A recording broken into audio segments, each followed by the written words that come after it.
when I talk about the religious biases, we've overcome the religious biases in the sense that women have been urged to come out to vote and to be voted for. It's not against our religion. It's not against our religion, and we've been doing that. We have so many educated women that are politically vibrant.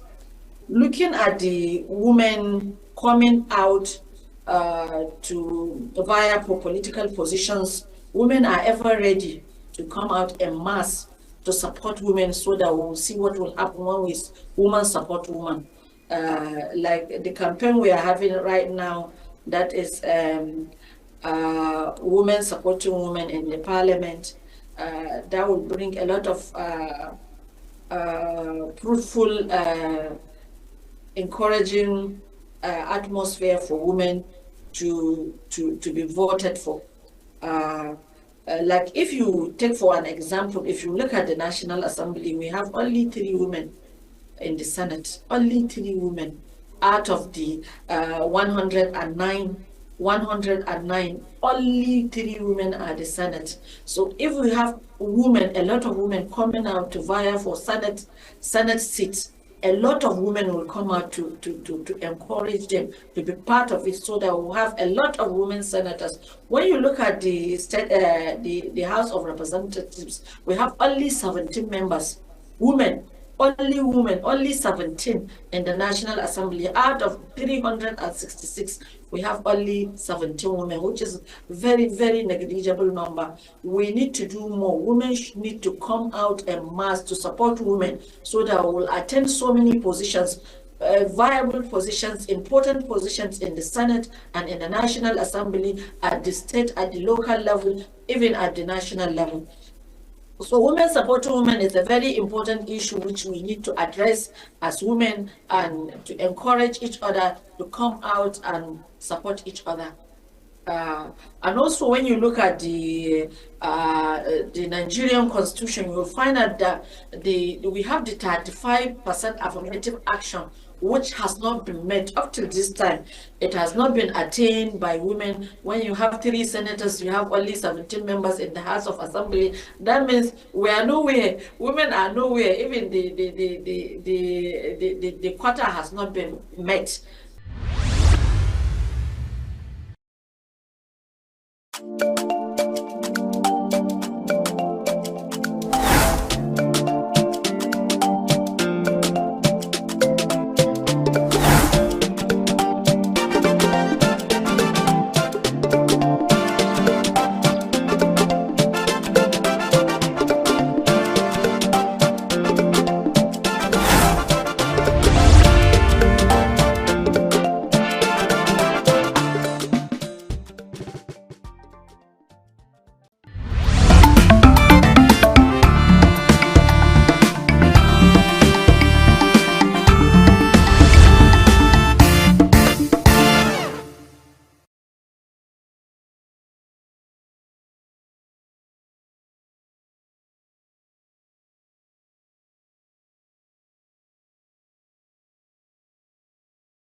universities now, I'm not just talking about Nigerian universities, all over the world. Students come out, with no jobs, I served as a provost of a university in the US for 8 years.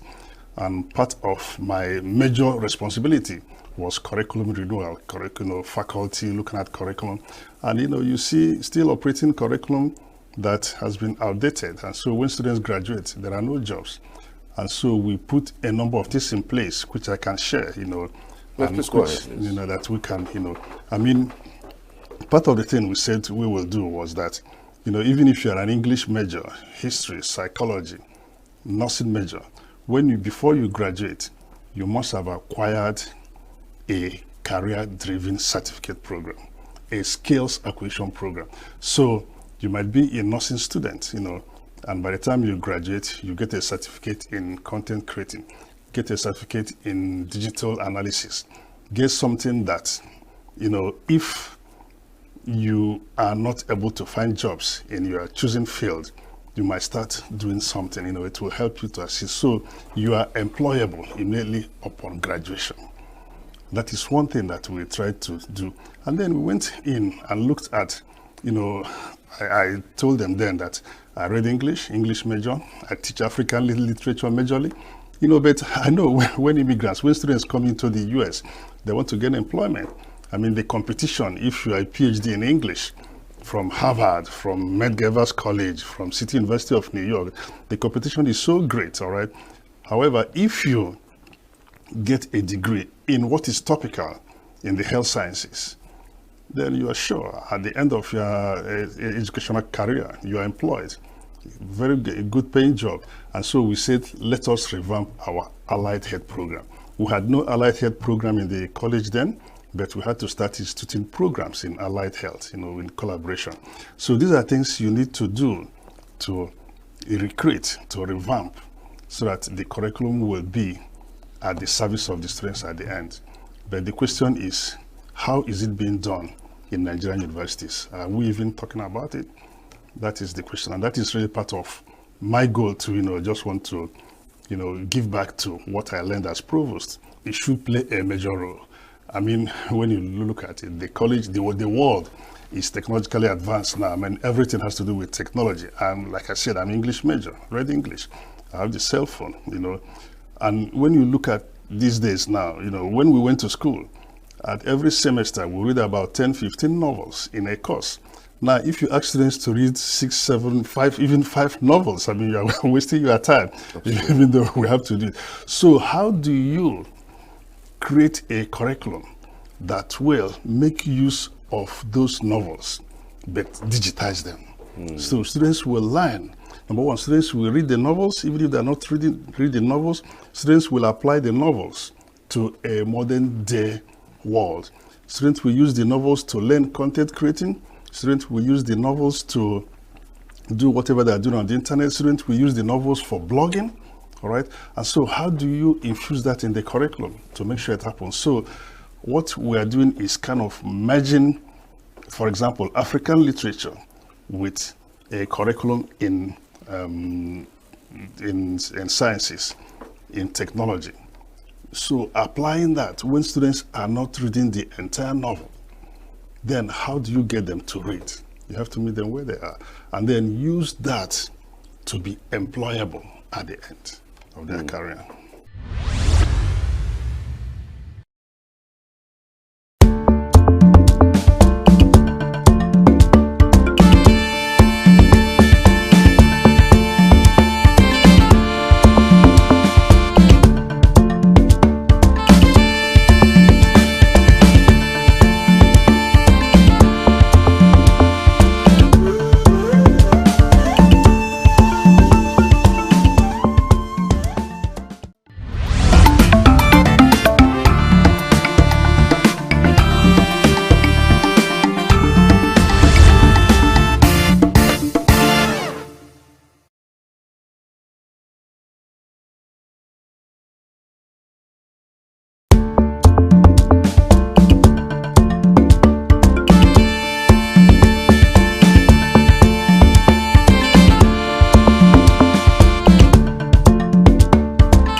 have male dominance in politics, which is number one. Men have dominated the political arena in Nigeria. We have educated women. We have women that have the zeal and the passion for politics, but the arena has been dominated by men. Men that, I'm sorry to say, they don't want to see women reach their desired position. So we have so many problems apart from the male domination. We have the religious problem, especially where I'm coming from. I'm coming from the northern part of the country. We have the cultural biases, we have the religious biases, which work hand in hand to bring women down during the political, in politics, or generally in decision making in the country. So these three factors are the hindrance, what brought the hindrance in women participation or women inclusion in Nigeria. The hindrances, we've already overcome some of them, because when a woman goes out to campaign, if you look at the campaign arena, you'll find out that we have a lot of women, especially from the grassroots. You find out that women constitute majority of the voters and mobilizers for their parties, for their candidates. And even if you go to polling units, you find out that 75% of the people lining up to cast their vote are women and children and youths. So women are mobilizers, and at the same time, women usually they come out en masse to support what they want. So that first hindrances we've overcome it, because we can always come out to vote for what we want and what we believe will bring the best for our interests. But when you look at the political institution, a woman will vote, but when the candidate attains to power, she will be overlooked. She will be overlooked, and women interests have been overlooked nationally and internationally. At the local level, at the state level, at the international level, women interests are overlooked, in the sense that women are given negligible positions. Women have not been included in the decision making or in appointment by the political parties or by the governor, which we are calling from the state, from the national level, that women should be included in the decision making as stakeholders, as position holders in terms of appointment, so that we will have a say in politics. Since we have our votes, we mobilize, we gang up, we have loyalty, we have all what it takes. Less women have a voice, less women have a say. And when I talk about the religious biases, we've overcome the religious biases in the sense that women have been urged to come out to vote and to be voted for. It's not against our religion. It's not against our religion, and we've been doing that. We have so many educated women that are politically vibrant. Looking at the women coming out to vie for political positions, women are ever ready to come out en masse to support women, so that we'll see what will happen when women support women. Like the campaign we are having right now, that is women supporting women in the parliament, that will bring a lot of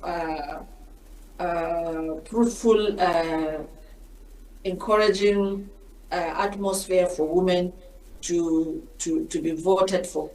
Like if you take for an example, if you look at the National Assembly, we have only 3 women in the Senate, only 3 women out of the 109 109, only 3 women are the Senate. So if we have women, a lot of women coming out to vie for Senate seats, a lot of women will come out to encourage them to be part of it, so that we'll have a lot of women senators. When you look at the state, the House of Representatives, we have only 17 members, women, only 17 in the National Assembly. Out of 366, we have only 17 women, which is very, very negligible number. We need to do more. Women need to come out en masse to support women, so that we will attain so many positions, viable positions, important positions in the Senate and in the National Assembly, at the state, at the local level, even at the national level.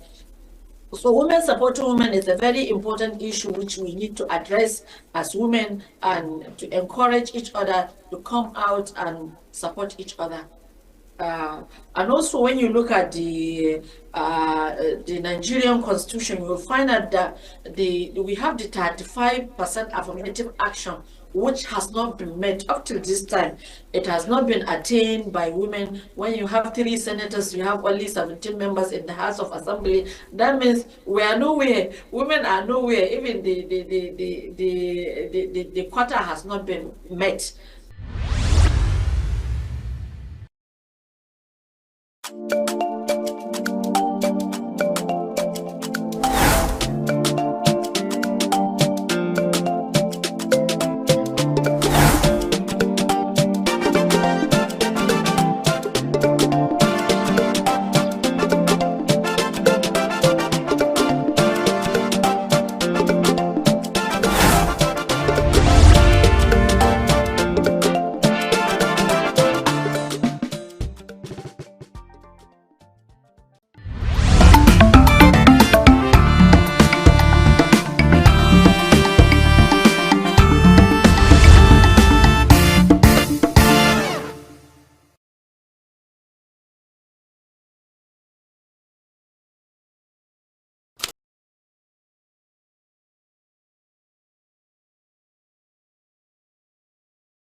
in our universities now, I'm not just talking about Nigerian universities, all over the world, students come out, with no jobs, read, I served as a provost of a university in the US for 8 years, and part of my major responsibility was curriculum renewal, faculty looking at curriculum, and you see still operating curriculum that has been outdated, and so when students graduate, there are no jobs. And so we put a number of things in place, which I can share, and which, that we can, I mean, part of the thing we said we will do was that, even if you're an English major, history, psychology, nursing major, before you graduate, you must have acquired a career-driven certificate program, a skills acquisition program. So you might be a nursing student, and by the time you graduate, you get a certificate in content creating, get a certificate in digital analysis, get something that, if you are not able to find jobs in your chosen field, you might start doing something, it will help you to assist. So you are employable immediately upon graduation. That is one thing that we tried to do.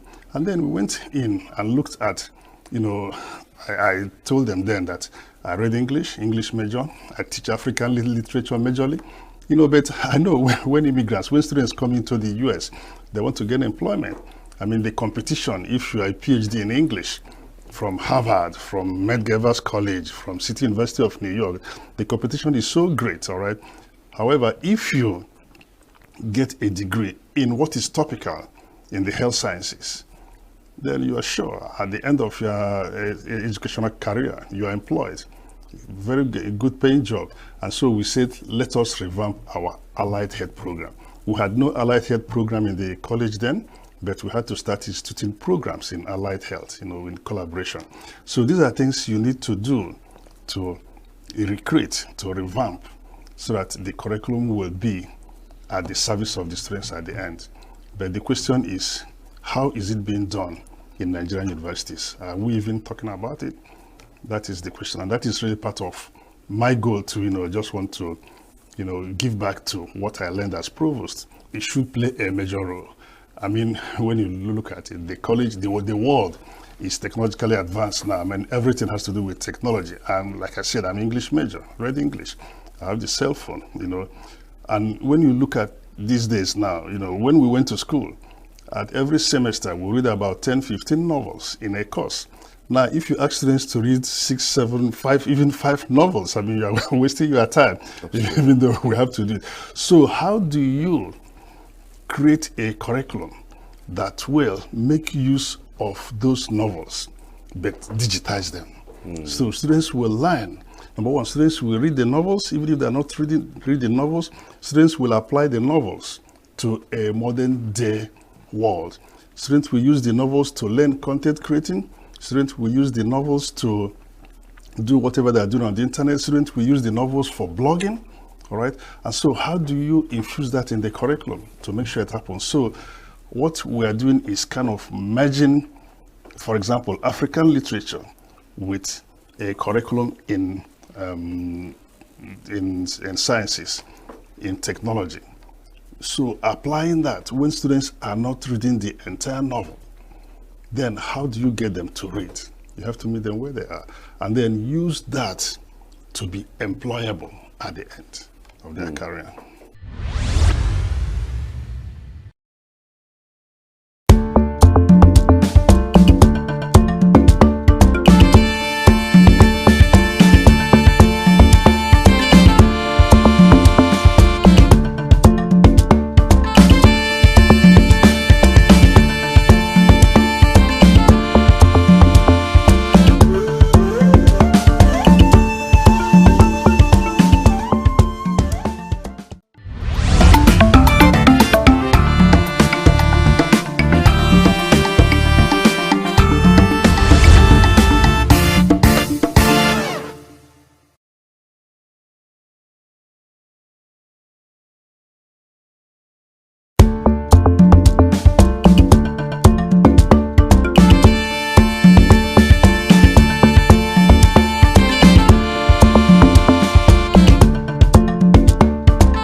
have male dominance in politics, which is number one.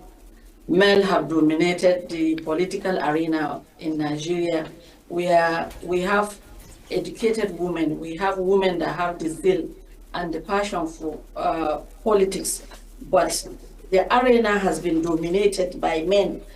Men that, I'm sorry to say, they don't want to see women reach their desired position. So we have so many problems apart from the male domination. We have the religious problem, especially where I'm coming from. I'm coming from the northern part of the country. We have the cultural biases, we have the religious biases, which work hand in hand to bring women down during the political,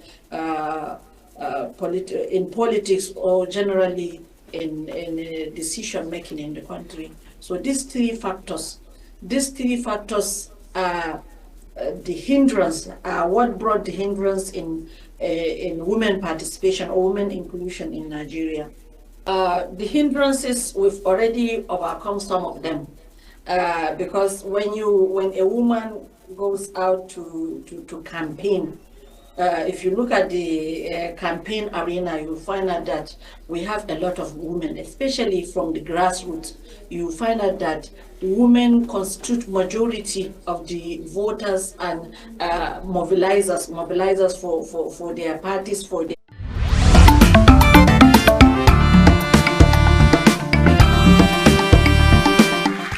Today, we have awarded Section 1, that two carriageway, but we started with one carriageway, 258 kilometer in KB axis, awarded for 958 billion. And we've sent the second leg of it to BPP to give us, no objection to go to FEC.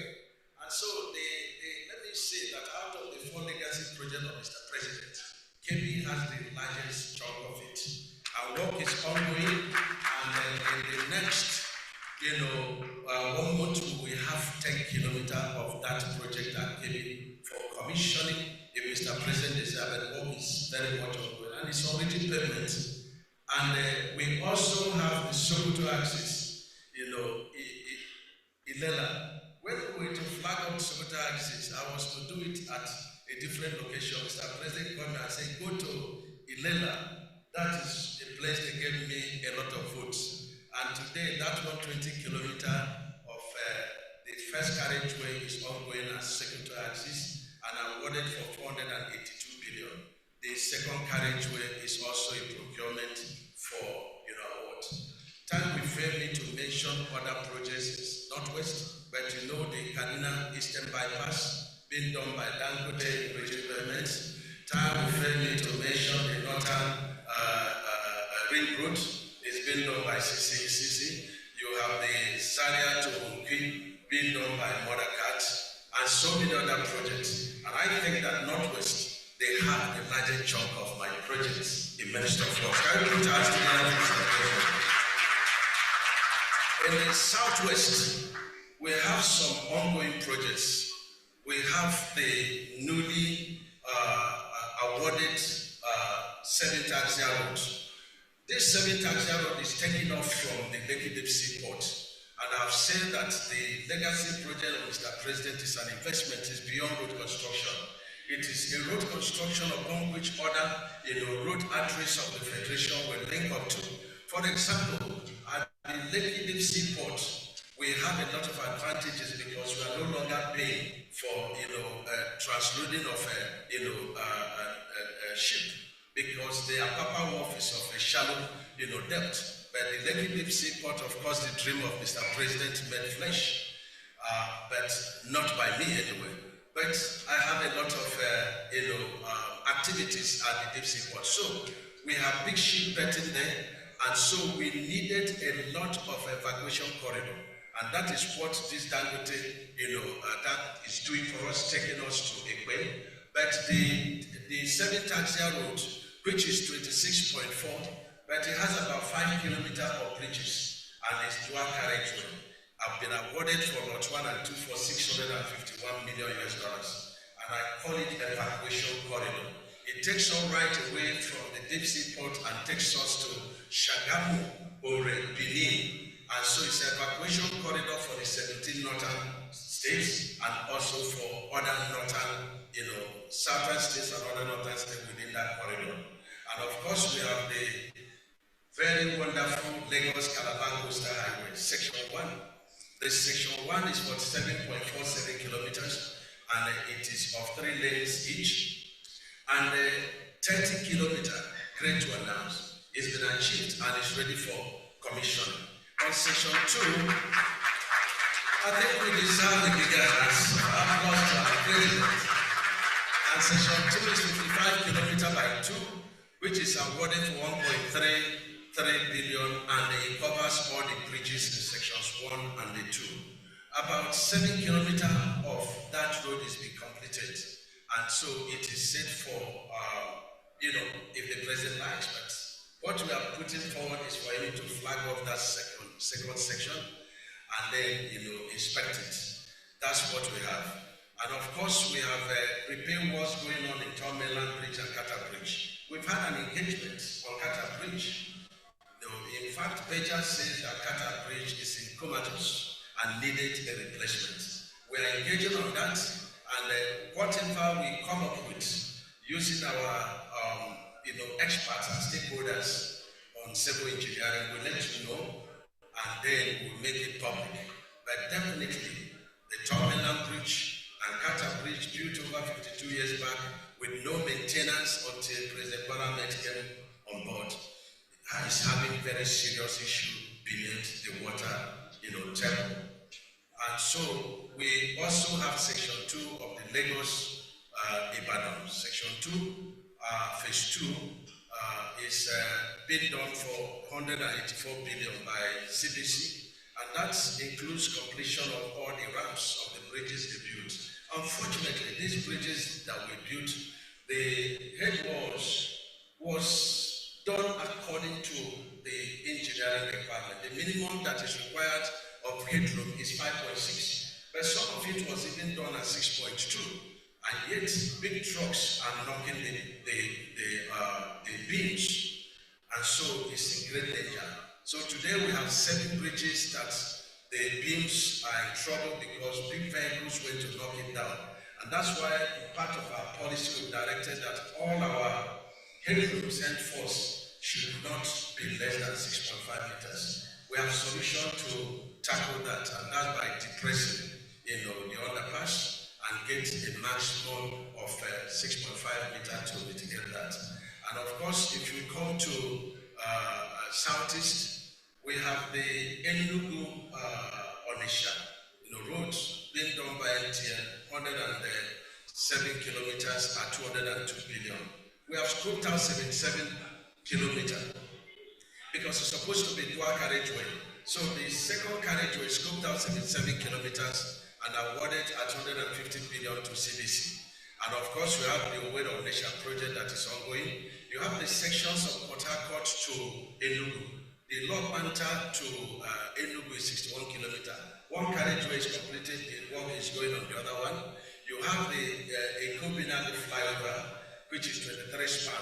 The answer is to decongest traffic within that ENUGU depot. And that job is about 84% done, and it's done for 25 billion. You have the dualization of ENUGU Abakaliki, which is 84 kilometers, and it is being done for 183 billion with about 7 bridges. You have the Afipo going to Abia, going to Okigwe, and that is about 75 kilometers. It's being done by Dangote tax credit. And you come to the northeast. The northeast, you have the Akwanga to Jos to Bauchi and to Gombe. And that is the 4th legacy project of Mr. President, 432 kilometers. We are completing the design, but we've done palliative on that work. Anybody going through that place will be able to see the palliative work we've done. And, we are completing design and the procurement. We have movie axis of, a project. We have the Gembu axis. We have the Medugri, ring road. We have the section of Kano to Medugri. The first section is, at between Kano and Jigawa, and that was awarded to Dan Tata, but Dan Tata did not perform to the satisfaction of the Minister of Works after 80 years. So we terminated it and we re-awarded it to a tractor. They are mobilized to site. And we have this section 5, which is at Medugri Township, and that is being done by CCACC, and that project is ongoing. And we have the Gombe to Bauchi project being done by tractor, and time will fail me to say all the project, but of course it's not central. North Central benefited from the third legacy project of Mr. President, from the job that I didn't mention, that the Trans-Sahara trade route, which is the third legacy project of Mr. President, that the Southeast benefited 118 kilometers by 361 billion. We are engaging in first carriageway, at the moment. And so from there, the North Central benefited because the project is running from there to Benue, from Benue to Kogi to Nasarawa down to Abuja. And the total length of the project is 486 kilometers of road. We have the roads we took over from Bulletin that was terminated before administration, being done by 2 crates. That project we have taken it over, and it's being done by Reinforced Concrete. And we also have the section that was being done by Jito. We've terminated that project after 18 years, and we've redesigned it 66 kilometers. Work is ongoing. And of course, from Lokoja to Kene, we have 2 sections there being done by CGC. Work is ongoing. We have the Burugu Bridge that is ongoing. We have the Kasinala project that is going to cross river that is ongoing. And of course, you have the Maraba Kefi that is ongoing. And time we fail me to mention all the projects. I don't know whether my PAM secretary, have I forgotten any zone? If I forgot a zone, you have to let me know.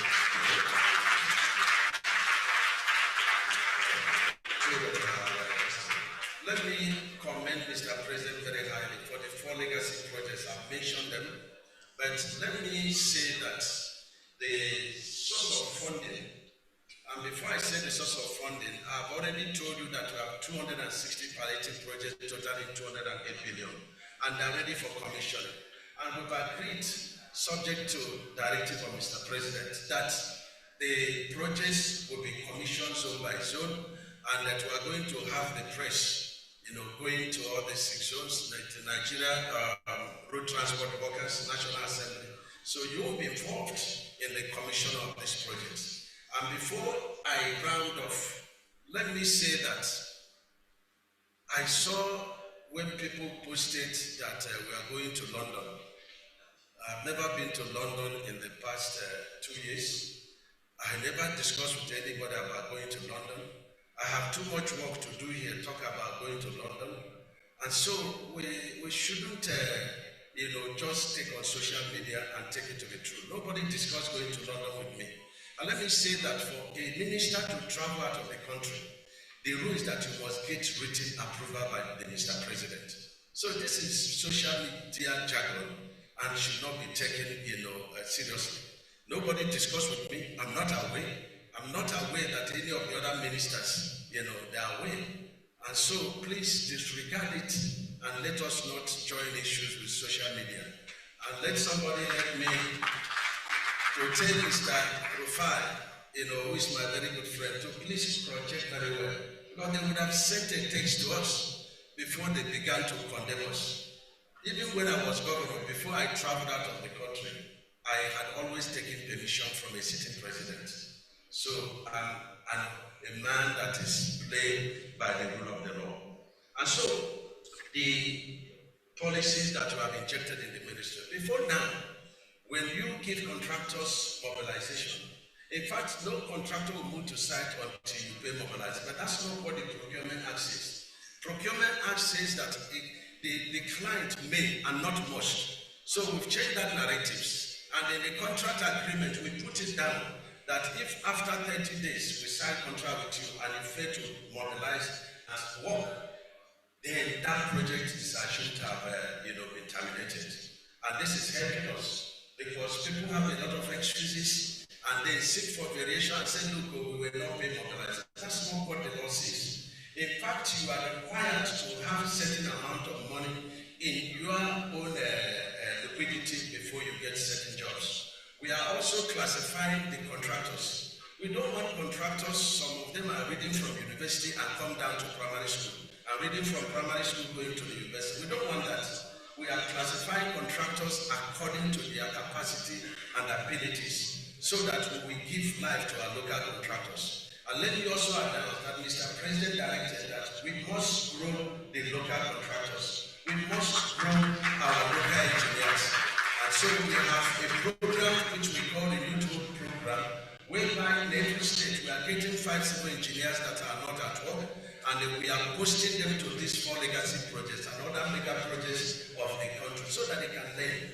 We can't continue to use foreign contractors to grow our economy. You go to China, you find out who are working. We have to grow our people, and we've introduced reinforced concrete pavement, which is very easy to lay. But the trick in it, and that's why they're fighting, is that you can do all the mess and cheating with asphalt, but you cannot do that with reinforced concrete. Because the moment the quality of the concrete is not there, it will fail in your face. But asphalt will last for 1 year. And that's what people talk, oh, favor is not to do anything. But we have told the Minister of Information to please give my brother, the Honorable Minister of State, a day to come, and he'll be shocked with the intervention that FEMA is doing in all our roads. So we brought this innovations, and we brought innovations of very serious training. In fact, since the PAM Secretary came, we have had about 4 different kinds of training.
Every second, every minute, every bucket.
in our universities now, I'm not just talking about Nigerian universities, all over the world, students come out, with no jobs, I served as a provost of a university in the US for 8 years, and part of my major responsibility was curriculum renewal, faculty looking at curriculum, and you see still operating curriculum that has been outdated, and so when students graduate, there are no jobs.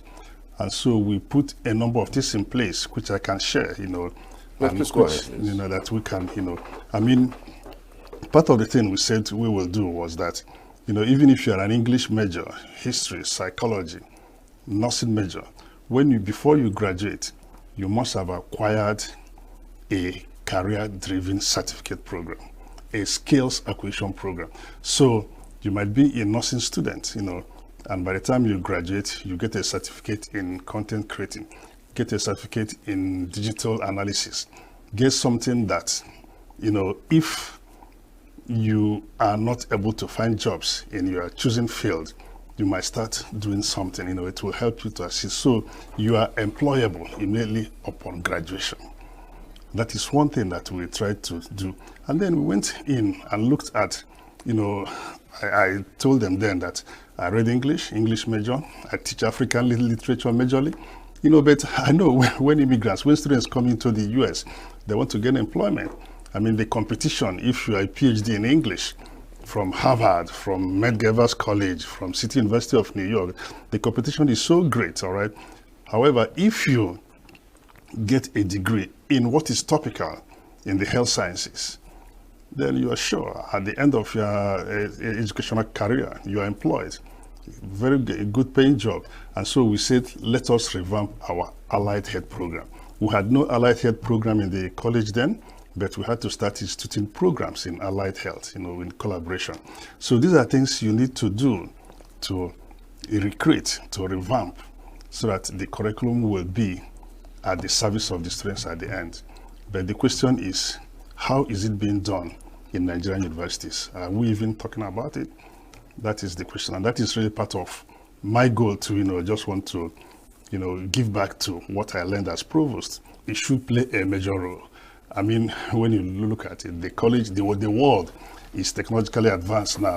Everything has to do with technology. Like I said, I'm English major, read English.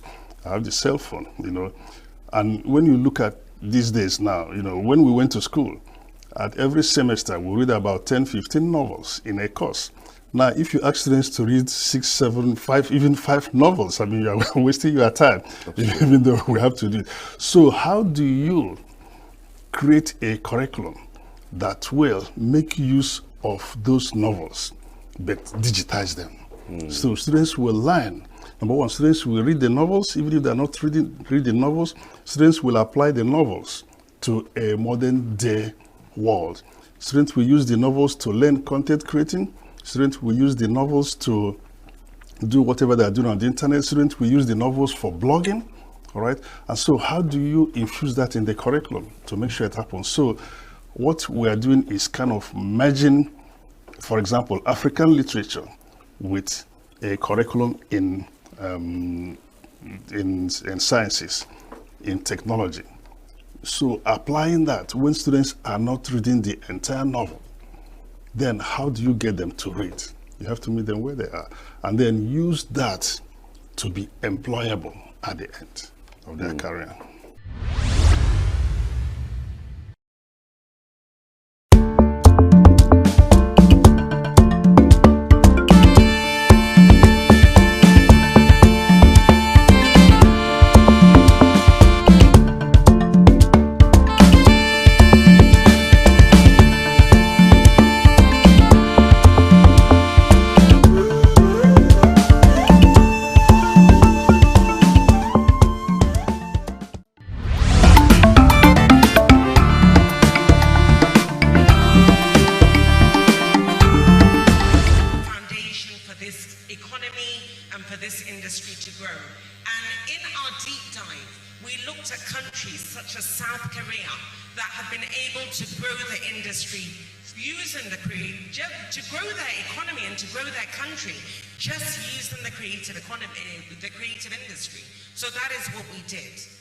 Policy formulation is crucial for the development, growth and advancement of the 4 sectors under the ministry, and really the 49 subsectors, but we are looking at the top 4 to the top 7 within the sector. Of course, the music, the film, the fashion, the art, the gastronomy.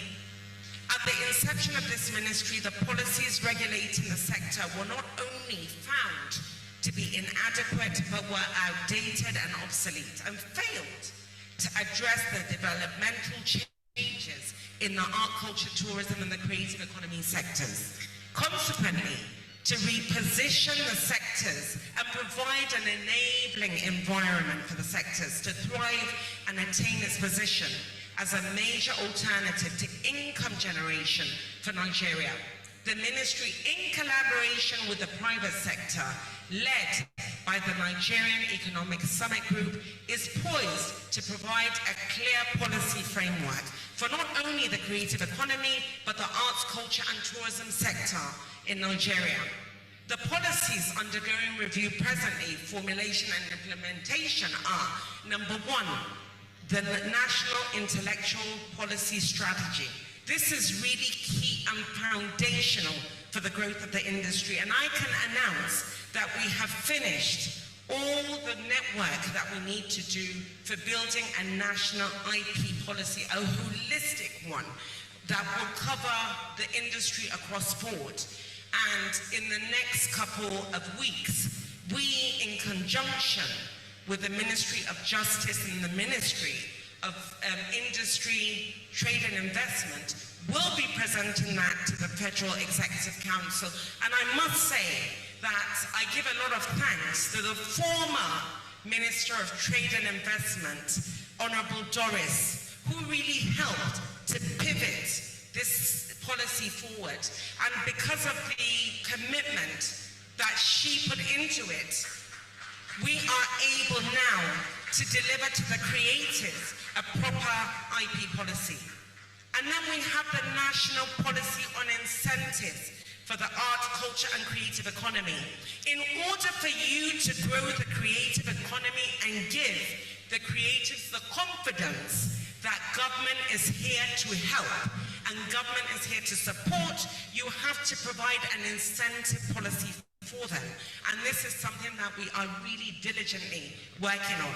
And then we have the review of the 2005 National Tourism Policy for Nigeria, which is also ready for presenting to the Federal Executive Council.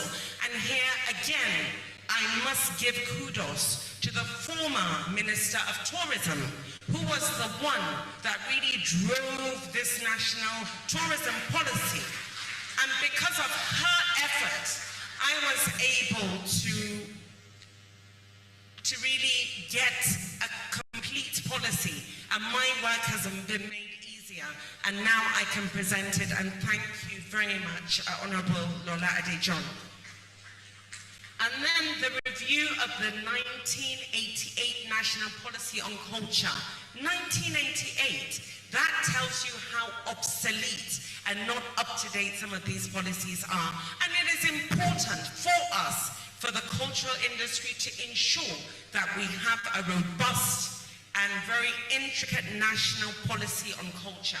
That also is at the finishing stages, and I will say that was my own project, right?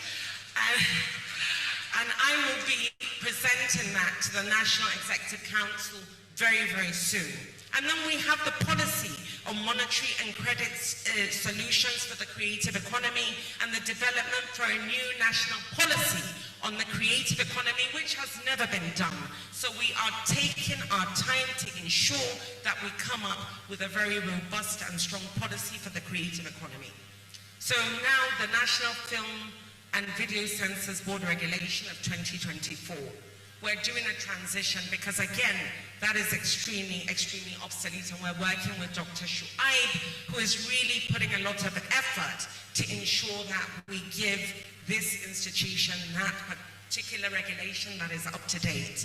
And then the Federal Executive Council approval for the Creative Economy Development Fund. This is one of the things that really makes me excited, because I know the industry is really struggling with a lack of funding to support them. So now the implementation of the IP monetization pilot to provide funding to creators and develop a model for IP asset securitization. And the Federal Executive Council recently approved the Creative Leap Acceleration Program as well. Again, I'm very excited about that for the industry. This is a digital platform to support creative enterprises for funding creative technology and co-working spaces. And it was recently launched, but is presently at the beta stage, and very much will be heard about that in the next coming weeks or months. And then the Comprehensive Film Industry Reform Program, including retooling of government agencies and parastatals, encouraging a functional, self-regulated ecosystem to provide welfare and working conditions, and strengthening intellectual property rights protection. And then the development of the Creative Industry Administrations on Intellectual Property Rights Management 2025 in collaboration with the World Intellectual Property Organization, WIPO, the Abuja office specifically. Cultural diplomacy and soft power. We all know that the real power that we have as a nation globally lies in our arts, in our culture, in our talent, and in our content. That is what the global community is interested in when you talk about Nigeria, and we want to really leverage on that. Nigeria's rise on the Global Soft Power Index from 93rd in 2003 to 79 in 2004 and to 77 in 2005 presently has been achieved through our cultural influence expansion, and brand perception improvement has been attributed to strategic engagements and the soft power initiatives that has been led directly by the ministry through one of our great initiatives, the Destination 2030. The launch of the Destination 2030 Nigeria Everywhere. They do say that 1 out of every 5 Africans is a Nigerian, 1 out of every 8 black person in the world is of Nigerian descent. And so that gives us a lot of power. And we want to make sure we give those Nigerians that have ancestry, Nigerian or blacks that have Nigerian ancestry, a reason to pivot back into the great single Francophone ambassadors group for Festac 77. And soon there will be a countdown to be announced for Festac at 50, and we'll be doing that in collaboration with Aisha Augi, who is manning CPAC, and I want to thank her for that. And of course, the National Council for Arts and Culture's Origin platform that is headed by the great Obiasika. And he has developed a wholesale and a holistic vision to really open up the arts and the culture. And it serves as a national repository for Nigeria's living culture and has gained international recognition for the at the United Nations. And soon we'll be putting out a calendar, a yearly calendar, that will be able to tell the global community what we have in Nigeria in terms of festivals. So as great as Dirty December is, we want the global community to come into Nigeria from January all through to December. Securing 3 UNESCO inscriptions for the Shango Festival in Oyo and the Kano Durbar Festival and the Midwifery Knowledge, Skills and Practices at the UNESCO's representative list of intangible cultural heritage of humanity. And we were able to do that last year, and I want to congratulate Nigerians for that. And we have also secured the hosting rights for the 68th meeting of the United Nations Tourism Commission for Africa, CAF. And this will be held in Abuja from the 11th to the 13th of June. And my hope is that it will be a global outing and a successful one for Nigeria. And we are also organizing a cultural event at the United Nations Assembly, UNGA, for 2025. We did one last year, and we hope we can do one this year to push.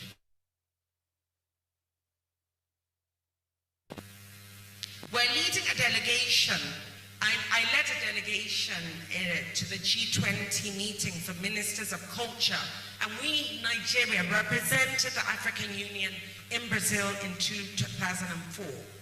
Global outreach program with engagements in Europe, Middle East, and Latin America to showcase Nigeria's cultural diplomacy and creative excellence. We are showcasing Nigeria's participation at the prestigious international arts festivals, and we were at Venice Biennale, and I can tell you, Nigeria was nominated as the best pavilion because of our content and our creativity.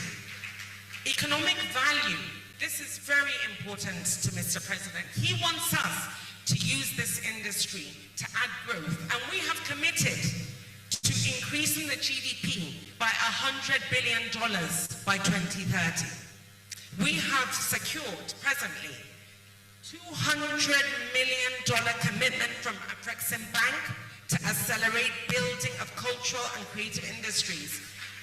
And this will be operationalized on June the 1st. So in the next couple of days, we're looking for creatives to apply, because now we have funding, and this funding is going direct to support the creatives. We have a partnership with the Ministry of Finance Incorporated, MOFI, to monetize tangible and intangible national assets within creative and tourism domains by cataloging, valuing, and securing government assets. And I want to congratulate you by saying this was approved by the Federal Executive Council last week. So we can now bring value and money using our own assets. So we have to be creative in supporting Mr. President and in supporting his vision to create economic growth. We have strategic collaborations with the Federal Inland Review Service to enhance the tax compliance and revenue collection while fostering growth of the creative economy. And then we have the launch, like I said, of the CEDF, which is very exciting. And there's a landmark initiative that is meant to catalyze growth, innovation, and sustainable financing for Nigeria's creative and cultural industries through a debt financing window offering affordable loans to viable creative businesses, and an equity window providing investments in promoting creative businesses with high growth potential, and a grant funding window supporting innovative ideas and cultural projects with high impact potential. And the fund will benefit the entire creative economy, the value chain across sectors including film, music, fashion, art, publishing, gaming, cultural heritage, and tourism, and any other person that has a viable business model that can really add to the economy. And then the Renewed Hope Cultural Project, the economic impact, creating opportunity for rural communities to participate in wealth creation. Mr. President wants us to take his vision right down to the grassroots.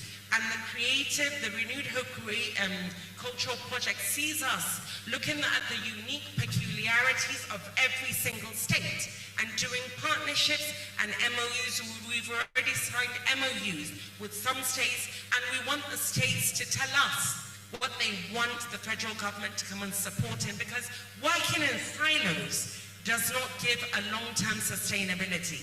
We want a single vision in the vision of Mr. President. We have a collaboration with Big Wing Philanthropy that will create at least 2 million jobs by 2027. Infrastructure. There is a dearth of infrastructure to help the growth of the industry. So we have established the Creative and Tourism Infrastructure Corporation, a special purpose vehicle that was approved by the Federal Executive Council, and with a projected investment of $100 billion and potential to contribute significantly to the creation of over 2 million jobs. I'll just run through this really quick. You see, we have so many things, but I'll just run through this very quickly. We have a partnership with the Afrexim Bank. We have collaboration with Ministry of MOFI, we have a partnership with the Creative Parks. This is very important because this is where we want to create the Abuja Creative City right here. We want to make that a one-stop shop that will make Nigeria the culture and creative capital of not only Africa and of the world, and we signed that recently. And we've already started work. And then the impact, the film industry. Okay, so the Nigerian Cooperation Advancement of the Audiovisual Co-Production Agreements we have signed with Brazil, with South Africa and France, and we're talking to Morocco, India, Pakistan, Spain, Italy and Namibia. They are all interested in our content and we are ready to work with them as long as it brings value back into Nigeria. I'll just go to the challenges. We'll go to the challenges. Funding constraints. We have had to be very creative in looking at ways that we bring funding because there is no funding to support our ability to really add the infrastructure and some of the policies. So Mr. President, in his vision, has really supported us to go out and be creative, and we have been able to do that by raising at least $300 million for the creative industry.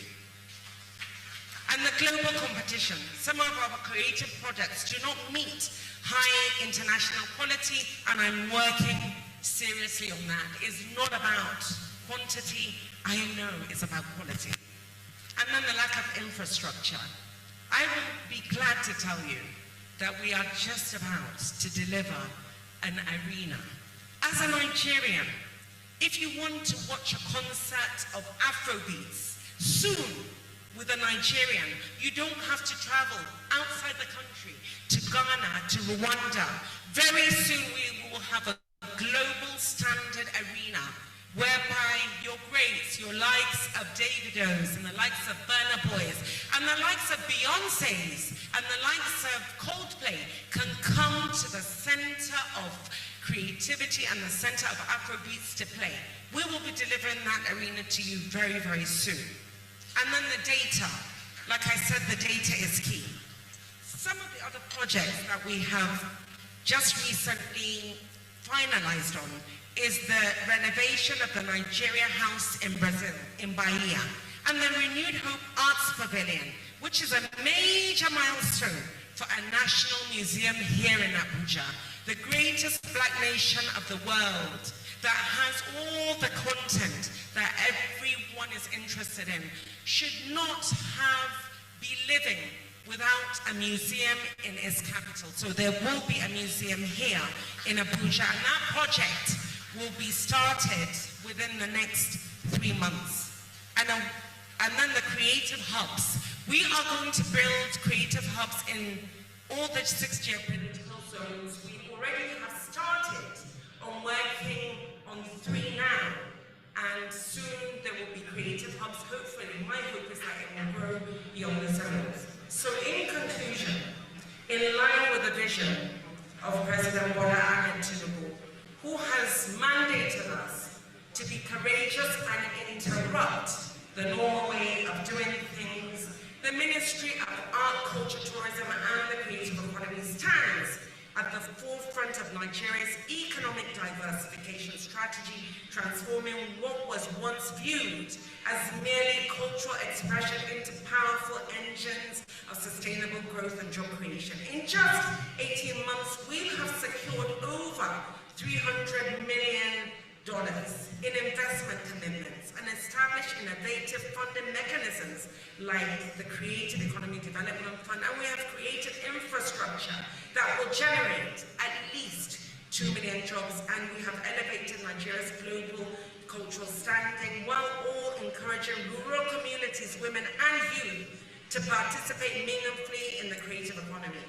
Our strategic partnerships spanning government agencies, international organizations and private sector leaders have positioned Nigeria's tourism and creative sectors not just as alternatives to oil dependency, but as a vibrant, inclusive economic pillars capable of addressing our our nation's most pressing challenges.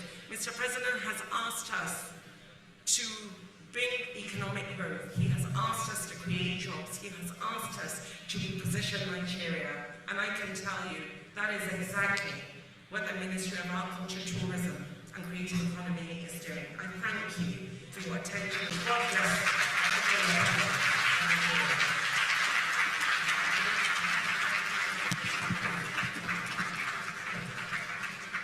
I believe we also give out to the Honorable Minister.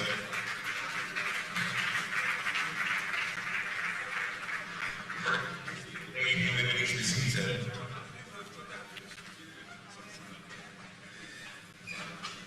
Very passionate presentation indeed. Very distinguished ladies and gentlemen, permit me to recognize the presence of the Senior Special Assistant to the President on Community Engagement, Southeast Zone, Barrister Chioma Wednesday. Please a round of applause for her. Thank you for joining us. Without wasting any much time, we'll move to the last presentation for today. This presentation will run for 25 minutes. As directed.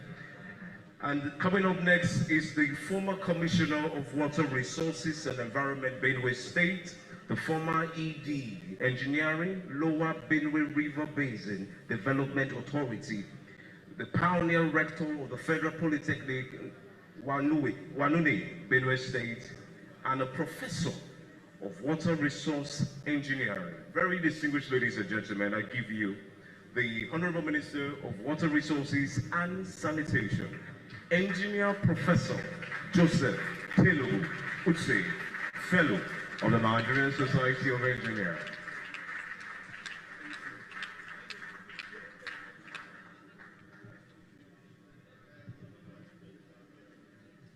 I was very happy when we were told that I've given only 25 minutes to address this gathering. But I want to promise you that this is not the only venue. I have a date with China's NTA and TVC to address the nation on the activities of President Bola Ahmed Tinubu in the Ministry of Water Resources and Sanitation. So there is no problem. I want to thank the Minister for Information and National Orientation, the Honorable Minister for Works, Honorable Minister for Arts, Culture, and Creative Economy, the Honorable Minister of States for Works, the Special Advisor to the President, my permanent secretary and other permanent secretaries here present, directors, the press, ladies and gentlemen. We are here from the Ministry of Water Resources and Sanitation. We are here to present an update of the activities of President Bola Ahmed Tinubu within the last 2 years. When the President was campaigning, he made promises to enhance the well-living of Nigerians.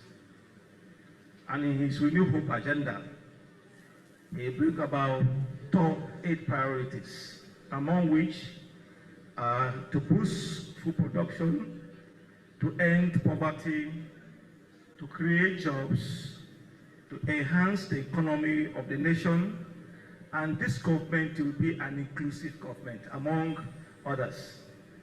And we from the Ministry of Water Resources and Sanitation, we are saddled with the responsibility of developing, implementing policies, programs, and projects that will enable us meet and sustain the access to safe and sufficient water in order to meet the social, cultural, environmental, and economic development needs of all Nigerians. And in doing that, there are basically 4 sub-sectors that we are achieving this target. One of them is the dams and hydropower subsector. We have the water supply subsector, the irrigation subsector, and sanitation subsector. So these are the basic 4 subsectors that President Bola Ahmed Tinubu is delivering the evidence of democracy to Nigeria through our ministry. So in the subsector of dams and hydropower, we have actually successfully completed 3 dams and we have commissioned them, and as we are talking now, we have made them available for usage for the residents. One of them is the Rafin Yashim multipurpose dam in Niger State, which has since been commissioned in November 2023 and is supplying about 3,700 cubic meters of water for irrigation, water supply, and flood control. The second one is the Odo Ape Dam in Kogi State. That was also commissioned in February 2024, and it has a capacity of about 3.5 million cubic meters of water that is supplying, and is serving about 2,800 farmers. And they are using this water maximally in the production of about 3,000 metric tons of grains. The third one is the Amla Otupo Dam in Benue State, which has been completed since September 2023. When we came on board, there are several of our infrastructure that were abandoned. Some of them were obsolete. So when we came on board, by the directives of Mr. President, we took a tour of all the 50 agencies that we have in the country to ascertain their successes and challenges, and to put in place what can make life meaningful to Nigerians. In the area of public-private partnership, we are able to concession the 40 megawatts Kashimbila hydropower, and then the Kashimbila integrated cargo agro island airport. We have done this, and the aim of this was not only to generate revenue for government, but basically to make access to the transportation of our agricultural inputs to the market, and also to make available additional power supply to the environment, and also for other cottage industries to be made available within the vicinity. We have also in the process of concessioning about 460 megawatts Kashna Ala and 20 megawatts Fariruwa in Benue and Nasarawa respectively. Through the concession process, we are able to make available 7.12 billion as revenue into the special concession account of the federal government through the 40 megawatts Kashimbila hydropower. Series of projects have also been accomplished. In the irrigation subsector. In the irrigation subsector, which is very key in creating jobs, boosting food production, and making our government an inclusive one. We have completed the Baglori irrigation project in Zamfara State. We have also completed and commissioned the Dadin Kowa irrigation project in Gombe State, which is designed to irrigate about 2,100 hectares of farmland, and this has been made available to farmers to cultivation. There are a series of micro irrigation projects that we have carried out. One at Igbo Gidigidi in Ipapu, in Oyo State. We have two other ones in Gari, in Jigawa State, and numerous of them scattered around the country. Due to lack of time, I will be brief on mentioning some of those things. In the water supply subsector, we are able to complete about 7 key water projects, which we have commissioned. One of them is the water project at ENUGU community in Jigawa State, which is serving about 500 households. The second one is the Potuskum water supply scheme, which we have also completed. We have the Gashua water supply project in Yobe, which has a capacity of about 3,200 million liters per day, which is serving over 1 million people in Yobe. That which we have just commissioned about 2 weeks ago.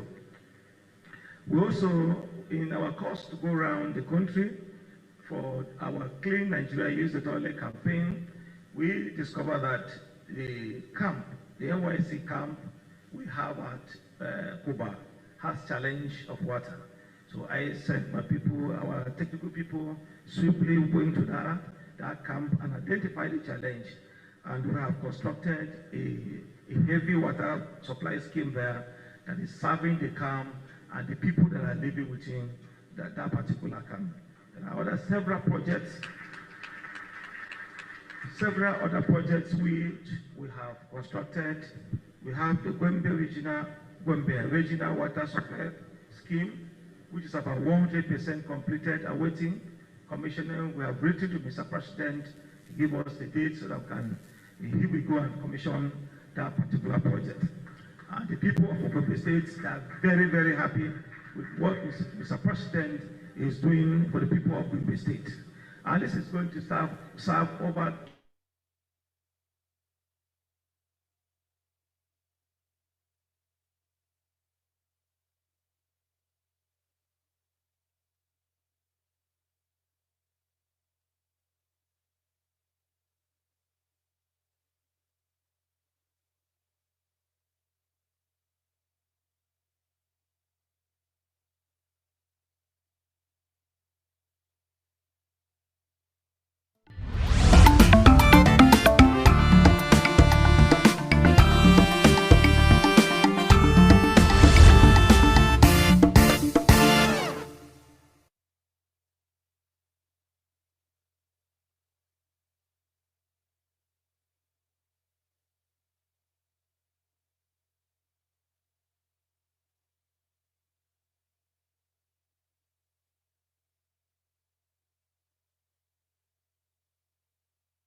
Supreme Court grapples with Trump bid to restrict birthright citizenship. And insurgents tear down Russian junta flags in eastern Burkina Faso. Details shortly. We are local. We are right now with the wife of the man that was... Why the main market is in chaos. People... We are national. Those in support of this motion as amended, say aye. Aye. We have taken the vote by default. We are international. Israeli airstrikes. Donald Trump left us the worst unemployment.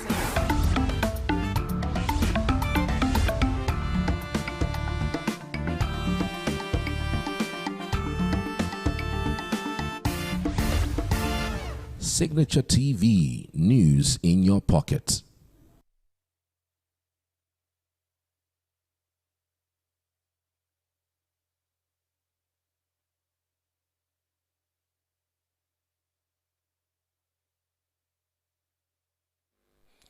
A bill for an act to amend the Electoral Act 2002 to make it mandatory for Nigerians of maturity age to vote in all national and state elections has killed second reading in the House of Representatives.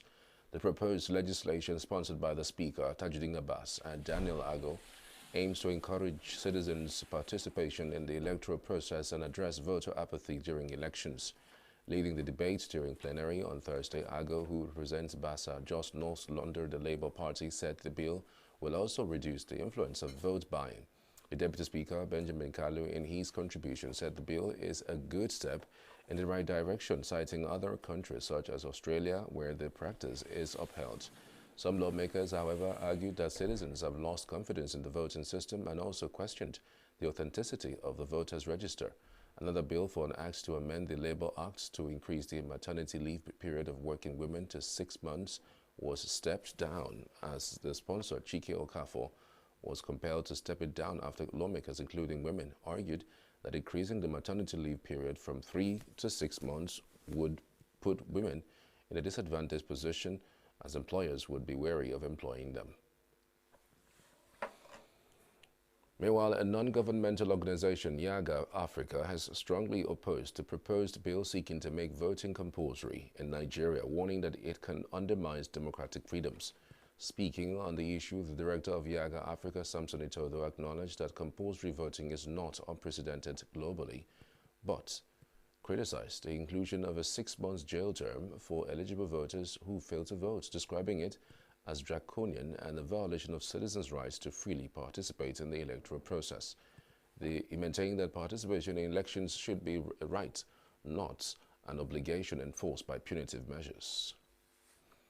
The House of Representatives has resolved to investigate a technical error that allegedly compromised the results of the 2025 Unified Tertiary Matriculation Examination UTME conducted by the Joint Admissions and Matriculation Board JAMB.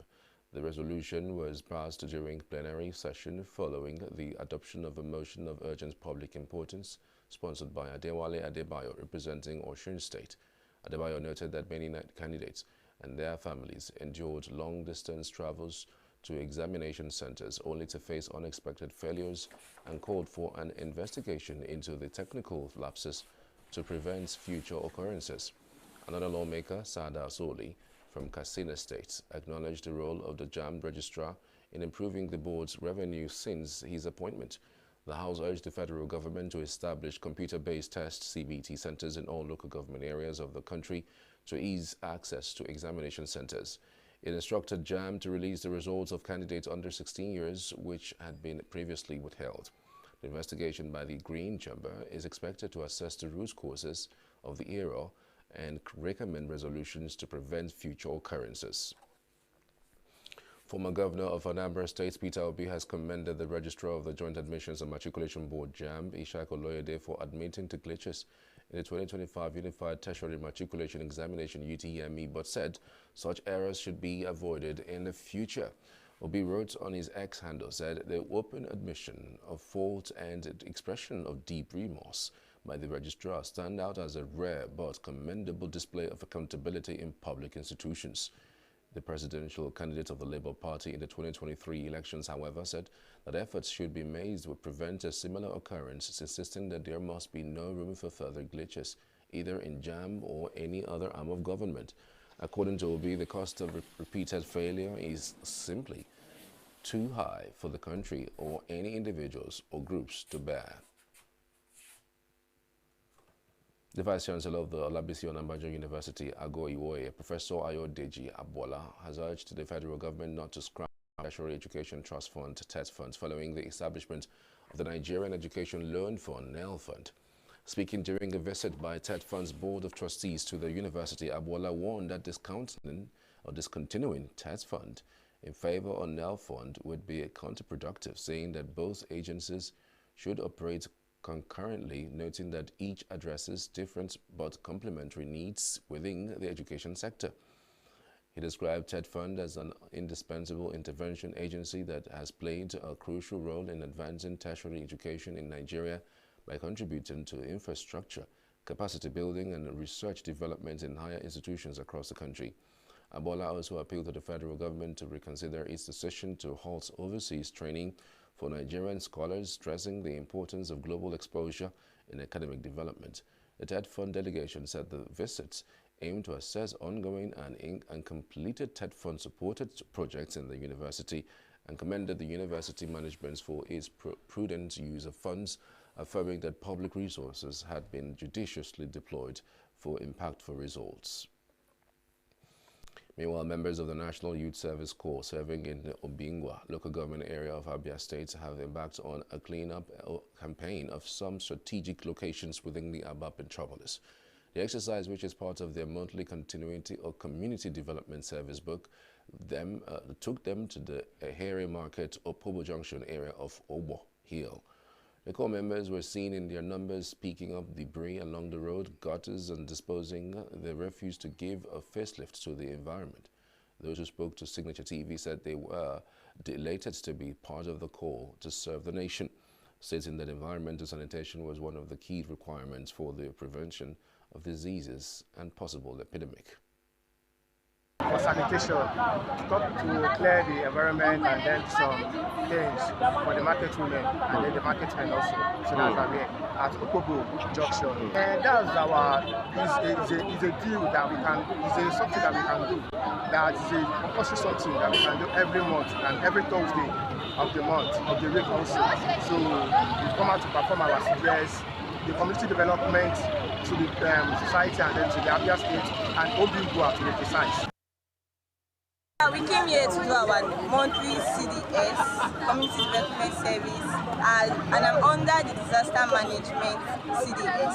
And we are here at Okobo Market to also advise the women on the dangers of flood and also how to keep the environment clean, as Alex Oakley is already trying to make Abia clean. So we try to put our quotas into this. My experience in Abia as a Corps member, it has not been easy, but thank God, especially with the language barrier. As a Yoruba girl, I'm trying to use pidgin English to rock everywhere, but small we dey learn Igbo. The zonal coordinator of Abia Harmonized Task Force, Kale Onyeka, appreciates the Corps members for their efforts, saying that the constructive engagement with residents of Aba to have contributed in the cleanliness of the city. What we used to get to Okobo Junction the way it is today is diplomacy and constructive engagement. Because we've been engaging with the public here, the traders, the transporters, the gear riders, and all interested in Okobo Junction. We've been engaging with them, and I think it's leading a great result. Everywhere is quite covered, and in every area and zone that we are doing within there, looking at the peculiar nature of that area, and I want to say that we are doing tremendously well.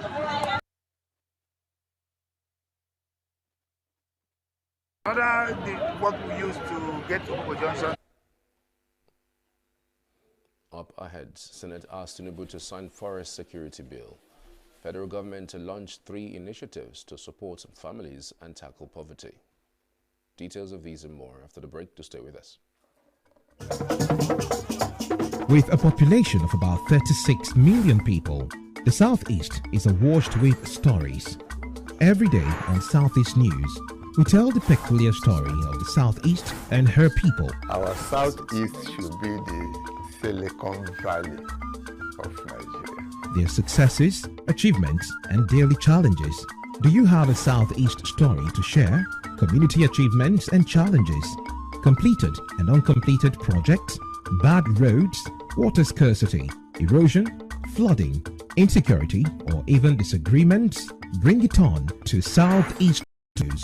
On Southeast News, no story is too big or too small. Southeast News. Let's tell our story. Showing on Signature TV every weekday at 4 p.m. WAT, 1600 hours GMT.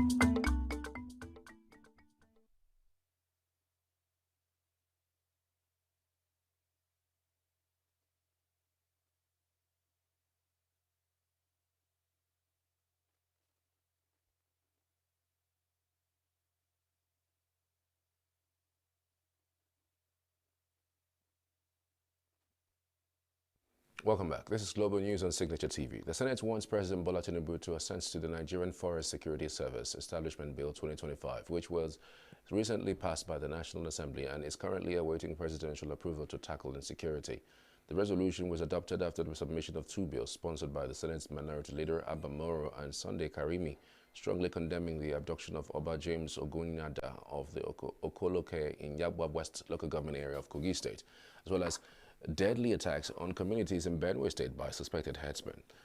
In the first motion, the Senate expressed dismay over the abduction of a Kogi monarch by suspected kidnappers who stormed his palace around midnight on Thursday, May 15th, firing gunshots before whisking him away to an unknown location. The Senate further urged the federal government to direct all security agencies to deploy their resources for the immediate rescue of the monarch. The Senate also passed a bill seeking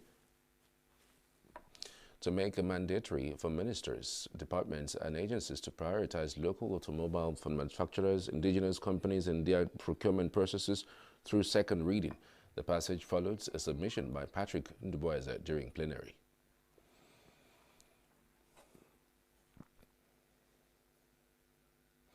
Nigerian troops of Operation Safe Haven say they have recovered about 1,000 Russell's cattle and neutralized two bandits during a fierce gun battle along the Taraba Plateau border.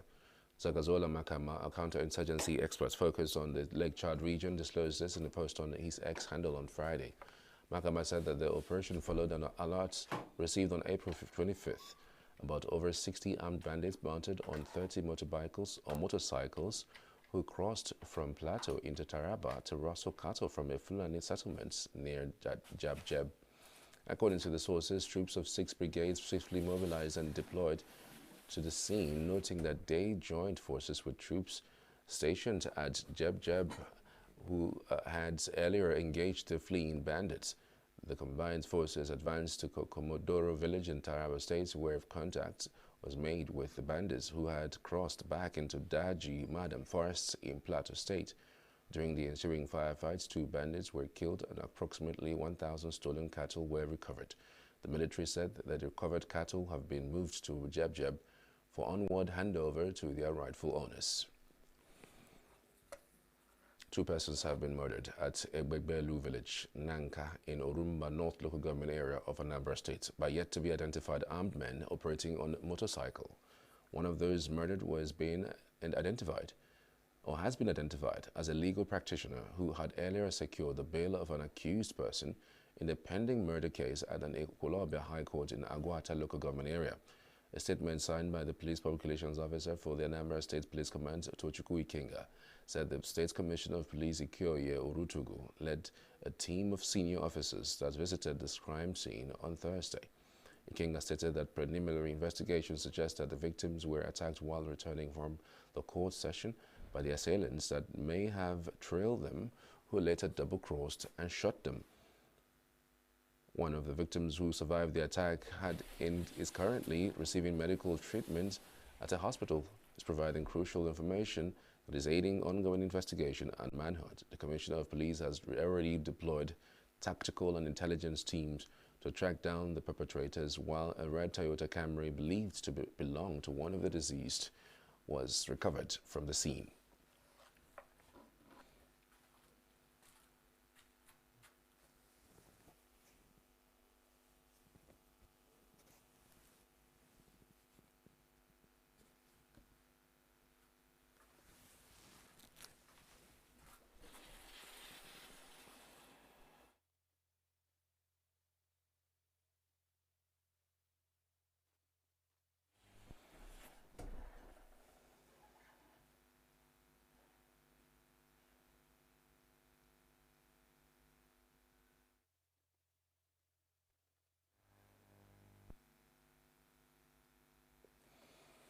The Nasarawa Police Command has apprehended a 21-year-old woman, Fatima Salisu, suspected of being an arms trafficker following credible intelligence.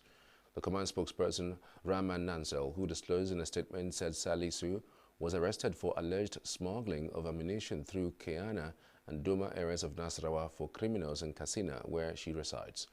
Nansel said the command's anti-kidnapping unit, acting swiftly on intelligence tip-off, acted with precision, leading to the arrest of the suspect and recovery of 400 rounds of 7.62 by 39mm ammunition and 81 rounds of 7.62mm NATO ammunition. The suspect, according to the statement, is now in custody and undergoing rigorous interrogation as investigators work to dismantle the arms trafficking network and trace its possible links to armed banditry and terrorism. Nansel stated that the arrest represents a major breakthrough in combating illicit arms trafficking and criminal activity in the area. The federal government has approved the launch of 4 satellites to aid Earth observation and the fight against insecurity in the country. The Minister of Innovation and Science and Technology, Uche Naji, who disclosed this at his 22nd National Council on Innovation, Science and Technology, held in Abuja, said the satellites consisted of 3 Earth observation satellites and 1 radar aperture satellite. The minister said an interministerial committee on research and innovation was reviewing the national science, technology and innovation policy and strategizing on the institution of the National Research and Innovation Fund. Naji said the cycle of research, development, innovation and commercialization had built renowned economies and technological giants, and that Nigeria should also tap into its potential. The president of the African University of Science and Technology, Azikiwe Onwalo, recommended an increase in research and development spending to 3% of the nation's gross domestic product. Onwalo said the country requires more clusters and hubs through the integration of academia, industry and startups in project initiatives. The federal government is set to unveil 3 major programs aimed at strengthening family unity, protecting vulnerable children, and reducing poverty. Minister of Women Affairs Iman Suleiman Ibrahim announced the plan in a statement on Friday, aligning the initiative with President Tinubu's renewed hope agenda. She said the programs address rising social and economic challenges affecting families, particularly in urban areas. Marking the 2025 International Day of Families and themed family-oriented policies for sustainable development, the minister emphasized the central role of families in national development and confirmed the inauguration of a committee to draft a national framework for family cohesion. The Lagos State government has told residents of the state to report persons collecting tenancy agreements fees beyond the stipulated 10% to relevant authorities.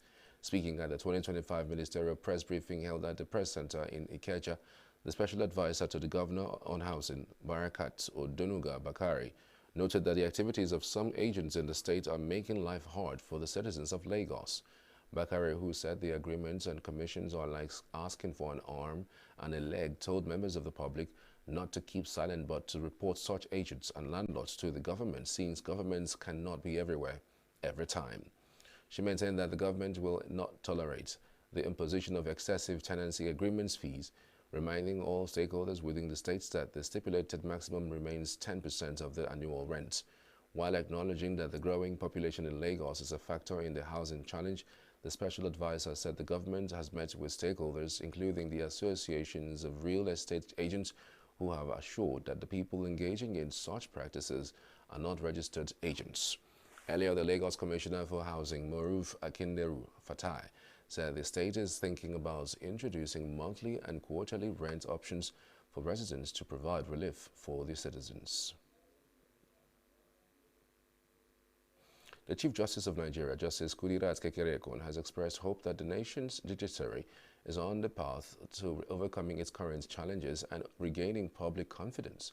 Speaking in Abuja at a valedictory court session held in honor of the late Supreme Court Judge Justice Emmanuel Onwegwebu, who passed away on October 28, 2024 at the age of 91, the CJN acknowledged that issues such as delayed justice delivery, dwindling public trust, and resource limitations have hindered the smooth operation of the judiciary. She described the late jurist as a man whose life and service enriched Nigerian law with wisdom, compassion, and profound legal insights, saying he was a symbol of justice and a torchbearer whose legal career spanned over 4 decades of unwavering dedication to the bench. In his tribute, the Attorney General of the Federation and Minister of Justice Lateef Fagbemi urged judicial officers to rise to the demands of their role and uphold justice without fear or favor. President of the Nigerian Bar Association, Alpha Mosigwe, noted that the true measure of a judge lies not in the tenure or case volume, but in the depth, integrity, and impact of his judgment. The Standards Organization of Nigeria, SON, has called on members of the public to play an active role in promoting the production and use of quality goods in the country. Speaking during a sensitization forum held in Yola, the head of corporate affairs at SON, Talatu Ethan, who represented the Director General of the organization, urged consumers to purchase only products that display clear manufacturing addresses and to always demand for receipts.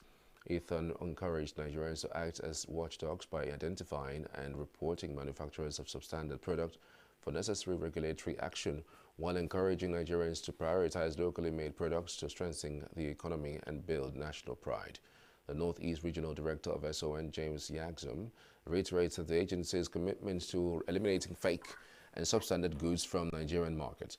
The sensitization program drew participants from various sectors, including certified manufacturers and stakeholders, who were urged to collaborate with SON in building a safer and more reliable market environment. President Bola Tinubu is scheduled to depart Nigeria for Rome, Italy on Saturday, following an official invitation from the newly elected Catholic pontiff, Pope Leo XIV. The invitation was announced in a statement by Tinubu's special advisor on information and strategy, Bayo ENUGU, who has said the president is expected to attend the solemn mass marking the inauguration of the Pope, the 267th Bishop of Rome and head of the Roman Catholic Church. The invitation extended by Cardinal Pietro Parolin on behalf of the Pope Leo XIV emphasized the importance of President Tinubu's presence at the event. It said is a moment of particular importance for the Catholic Church and the world, afflicted by many tensions and conflicts.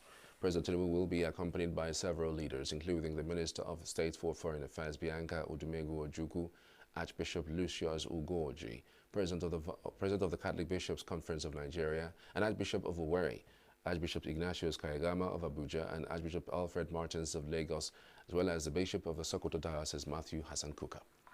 Pope Leo XIV was elected by the conclave of cardinals following the passing of Pope Francis on April 21st, and his inauguration is scheduled to take place on Sunday at St. Peter's Square in Vatican.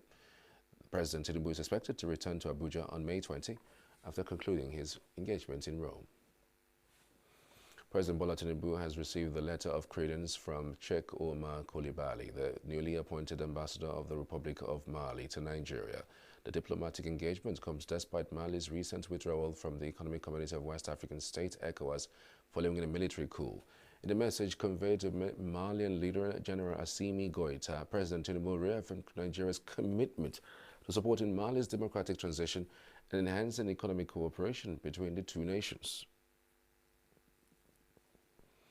In response, Coulibaly thanks President Tinubu for his leadership in the sub-region and across Africa and Nigeria's consistent role in peacekeeping and its contributions to United Nations missions throughout the continent.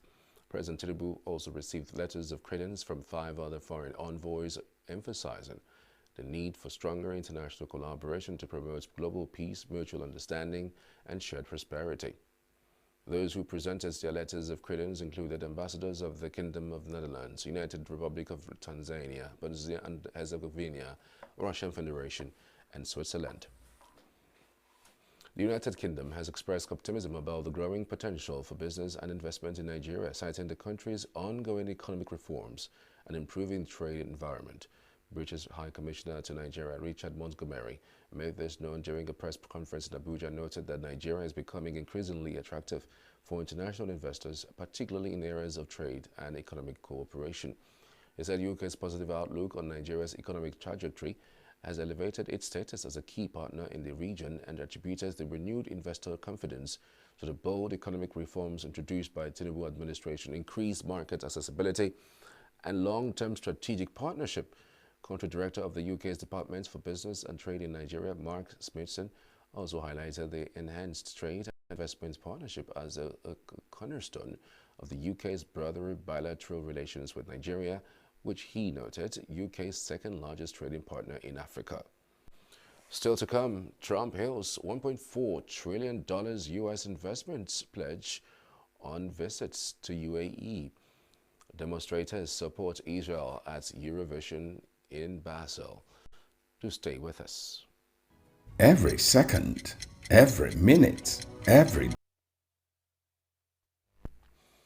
President Sheikh Mohammed bin Zayed Al Nahyan says the United Arab Emirates is keen on continuing to expand ties with the United States. He told the U.S. President Donald Trump during a meeting in Abu Dhabi following a pledge to invest $1.4 trillion in the U.S. that the relationship between the two longtime security allies had taken a significant leap forward since Trump took office. He added that the UAE, which in March committed a 10-year, $1.4 trillion investment framework in the United States, was keen to expand the friendship for the benefit of both countries. And your wonderful brother came to Washington a few weeks ago, and he told us about your generous statement as to the $1.4 trillion. And all I could say is thank you very much. We will work very hard to deserve it. I have absolutely no doubt that the relationship will only get bigger and better. Your relationship and mine can't get better, so I can't say it's going to get better because it's at the highest level it can be. But our countries will work together. We've become a very hot country. We were not such a hot country 6 months ago. And now I think we're the hottest country, if you want to know the truth. Trump visited the UAE's capital city, the last stop of a tour of Gulf estates, after visiting Saudi Arabia and Qatar. The U.S. Supreme Court wrestled over Donald Trump's attempts to broadly enforce his executive order to restrict birthright citizenship, a move that would affect thousands of babies born each year as the Republican president seeks a major shift in how the U.S. Constitution has long been understood. The justices heard arguments in the administration's emergency request to scale back injunctions issued by federal judges in Maryland, Washington, and Massachusetts blocking Trump's directive nationwide. The judges found Trump's order, a key part of his hardline approach towards immigration, likely violates citizenship language in the Constitution's 14th Amendment. 157 years ago, we came together as a nation post-Civil War and said never again were we going to debate whether babies born on American soil are entitled to the rights and privileges of American citizenship. And contrary to what the United States is saying, citizenship doesn't turn on or turn off when you cross state lines. Babies born in Philadelphia are subject to the same rights and privileges as babies born in New Jersey. And I have to say, it was astonishing to hear the United States government tell the 9 justices of the Supreme Court that they weren't sure whether they would follow binding court precedent. Contrary to what Justice Sotomayor said at the very beginning of the oral argument, this is a question that the Supreme Court has never addressed in a holding. Never. Not in Wong Kim Ark. That case dealt explicitly with the children born of lawfully and permanently domiciled parents.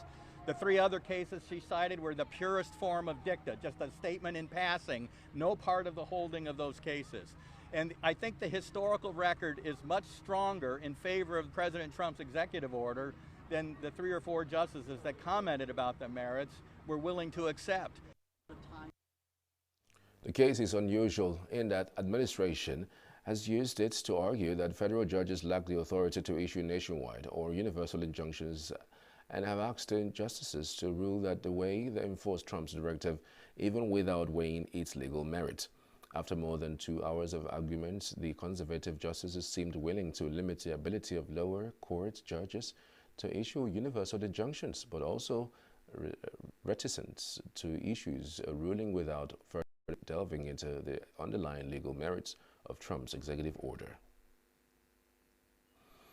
The United States is likely to issue some sanctions relief to Syria in coming weeks following President Donald Trump's announcements that all sanctions targeting Damascus would be lifted. U.S. Secretary of State Marco Rubio said that Trump intends to issue waivers under the Caesar Syrian Civilian Protection Act, through which Washington imposed tariffs or stiff sanctions on former President Bashar al-Assad's government and secondary sanctions on outside companies or governments that worked with it. Speaking to reporters in Antalya, Turkey, Rubio said the U.S. wants to do everything it can to help achieve a peaceful, stable Syria as the country emerges from 13 years of war. Look, I think that obviously this is a new relationship. We've now known each other and known them for 24 hours.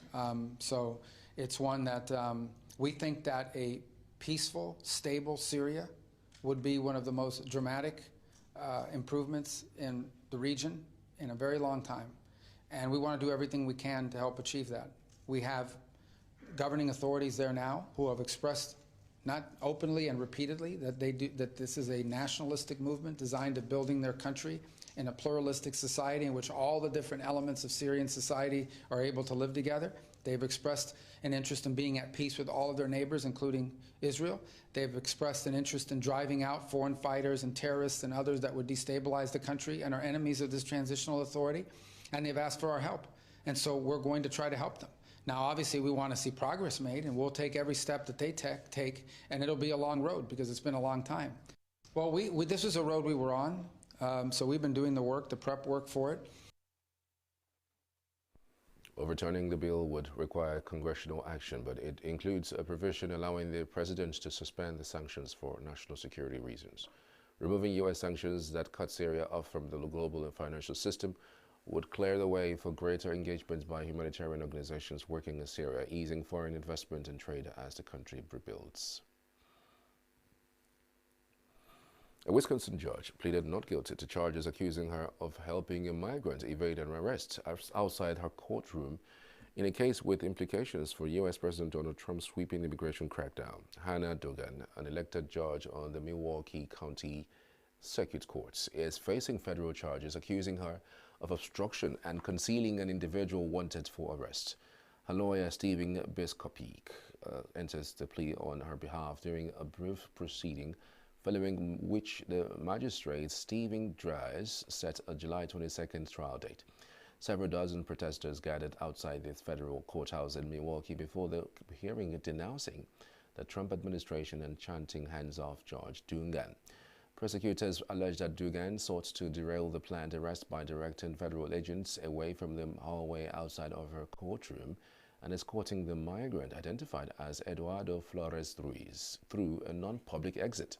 Dugan's legal team says she is innocent and asked for the indictment to be tossed out, arguing that as a judge she is immune from prosecution over official actions, that the case intrudes on state authority. Flores Ruiz had previously been deported to Mexico, and federal immigration agents secured an administrative warrant to take him into custody, according to the criminal complaints against Dugan.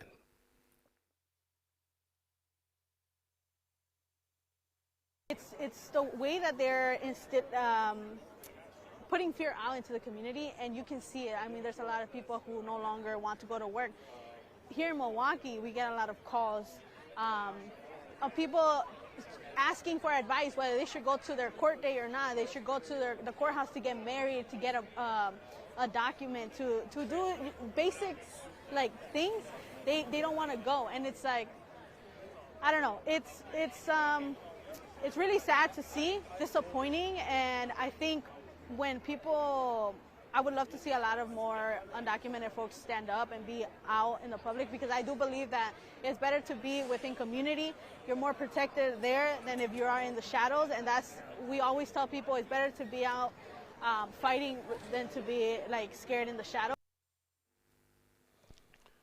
Iran's Foreign Minister Abbas Araghchi said that Tehran has not received any written communication from the United States. Speaking at a book fair in Tehran, Araghchi said that Iran had shared its views during the negotiations but had yet to receive any messages in writing from the U.S. side. Araghchi reiterated Iran's principled position on nuclear enrichment, which he said was the right of the Iranian people, and the administration will not abandon it. We shared our views in writing a couple of times with the other party, and we have not yet received anything in writing from them. Although, they have said that they will, but we have not received anything yet. We do not have any restrictions on the economic presence of American companies in Iran. This ban was imposed by the Americans themselves. We are negotiating to have the sanctions lifted, and in return, we are willing to compensate for this through transparency and confidence-building measures if the opposing parties have concerns and ambiguities. The Iranian people's nuclear rights also include the right to enrichment, and no one will violate these rights, and we will not abandon them, and none of our enrichment facilities will be shut down. This is our principled position, which we have stated in the media and at the negotiating table. If they, the Americans, were capable of destroying our nuclear facilities militarily, there would be no need for them.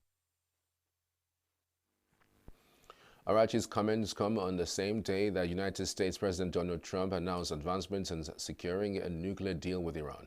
We are in very serious negotiations with Iran for a long-term peace, Trump said during a tour of the Gulf, according to a shared pool report, adding that Tehran had sort of agreed to the terms. However, an Iranian source familiar with the negotiations said there were still gaps to breach in the talks, with the U.S. oil prices fell by about $2 on expectations of a U.S.-Iran nuclear deal that would result in sanctions easing. Unidentified insurgents were seen tearing down Russian and regional junta flags in eastern Burkina Faso as violence continues to escalate across the fragile Sahel region. Video circulating on social media showed armed men on foot and motorcycles moving through the town of Diabaga near the borders with Niger and Mali. The flags targeted represented Burkina Faso, Mali and Niger, three countries now under military rule following a series of coups since 2020, as well as Russia, which has expanded its influence in the region after Western powers were expelled. The incident comes amid a worsening security crisis across the Sahel, where various armed groups, including those affiliated with Islamic State and Al-Qaeda, have expanded their operations despite the military takeovers promising improved security. The three Sahelian juntas have severed traditional security partnerships with Western allies in favor of closer ties with Russia, whose mercenaries have deployed to the region despite mixed results in containing the insurgencies. Ukraine's delegation to the upcoming Istanbul talks with Russia will be led by its defense minister Rustem Umerov and include the deputy heads of its intelligence services, the deputy chief of the military general staff, and the deputy foreign minister for a presidential decree published online. Ukrainian President Volodymyr Zelensky said the failure of his Russian counterpart Vladimir Putin to meet him face-to-face showed Moscow did not want peace, but he nevertheless authorized a delegation to go to Istanbul. The situation is always dynamic. At the moment, commitment doesn't constitute delivery. 50% of commitments are not delivered on time. So which means that in the mathematics of war, we look to the enemy. Their economy is almost 2 trillion. They use up to 15% official and unofficial budget to the war, which constitutes over 150 billion US dollars. So annually, it's officially. So basically, whatever committed that doesn't come on time, will lose people, will lose territory. There will be the first direct talks between the sides since March 2022, but hopes of a major breakthrough were further dented by U.S. President Donald Trump, who said there would be no movement without a meeting between himself and Putin.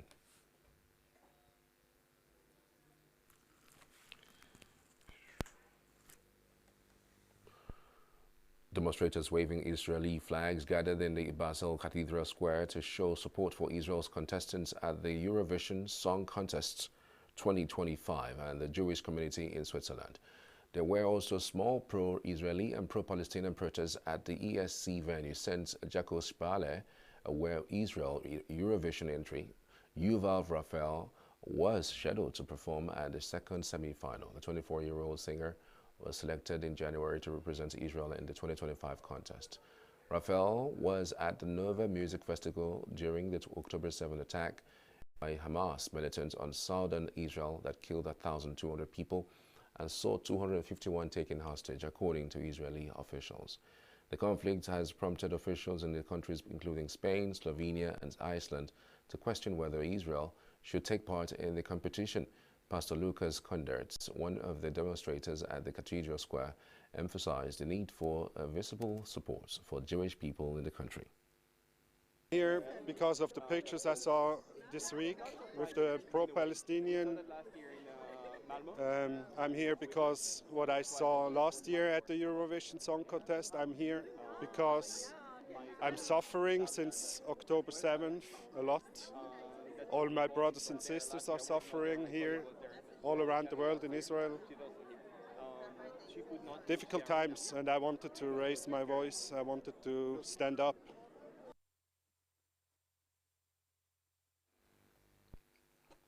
Mexicans marched in the capital to commemorate Teachers' Day by protesting a controversial law that professionals claim hampers their working conditions.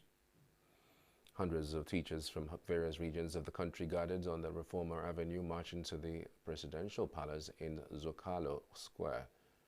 The teachers are demanding the repeal of a 2007 law that worsens their retirement conditions by increasing the legal retirement age from 58 to 65 for men with 30 years of service and for women with 28 years. President Claudia Sheinbaum announced on Thursday a 9% pay raise effective from January 2025 with an additional 1% increase starting in September, and also promised an extra week of vacation for educators. According to government data, primary education teachers earn an average monthly salary of 7,890 pesos, approximately 404 United States dollars, and work on average 21.9 hours per week. We're here in the street and we will be camping in the Zocalo of Mexico City because our demands have not been solved. We want to say it's a lie, nothing is solved, there are only promises without finding a solution to our main demands: the abrogation of the law of ISSST 2007, the abrogation of the education reform. The world will be welcomed to the United States for the 2026 World Cup, and this year's Club World Cup, FIFA President Gianni Infantino said days after a meeting with officials from the U.S. President Donald Trump's administration. The U.S. will co-host next year's World Cup with Mexico and Canada, and will also host the Club World Cup from June 14th to July 13th, which will take place across 11 cities. Infantino's comments come against a backdrop of Trump's immigration stance that has raised questions about potential challenges for the numerous international fans expected to travel to the United States for both tournaments.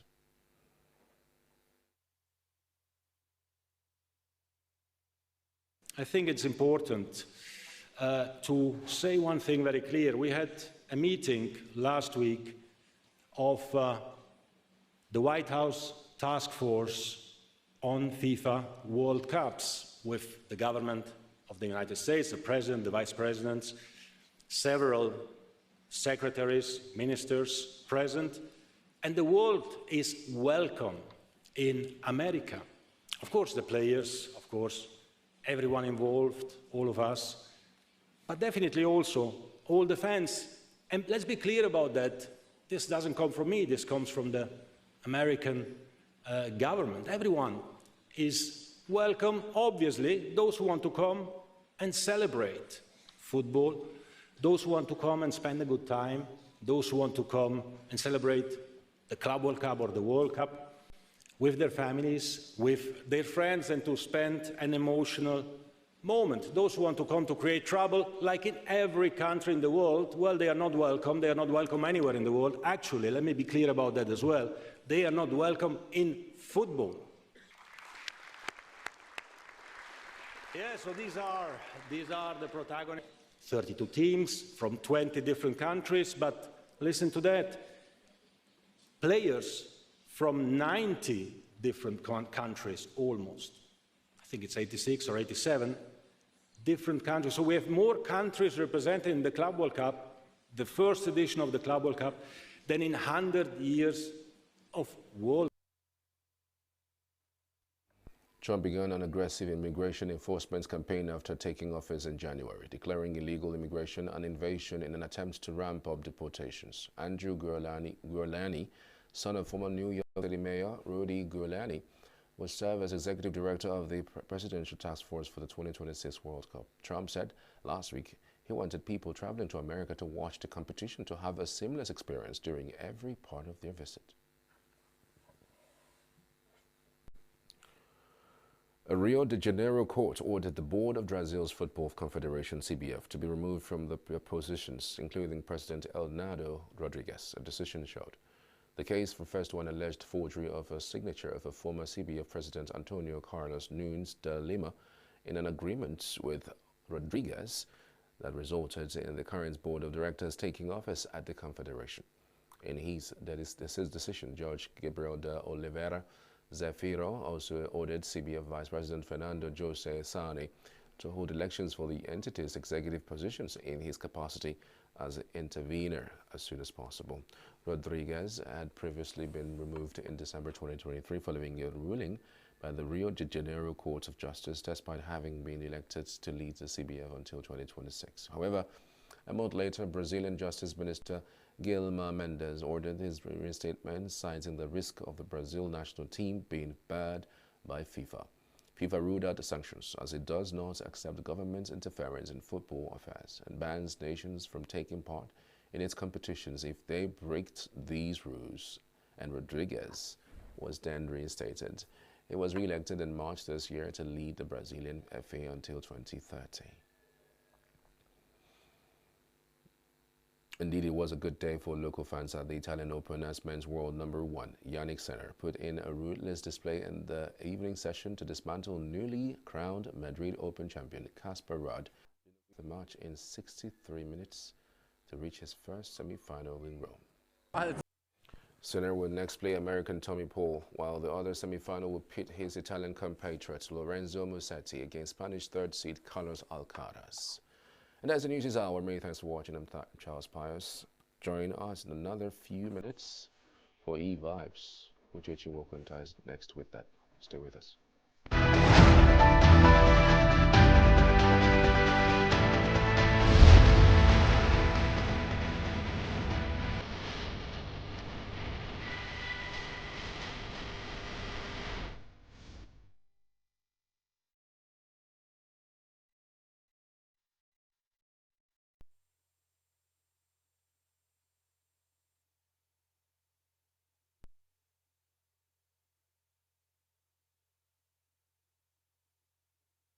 When in London, Fela's lack of academic qualifications became apparent.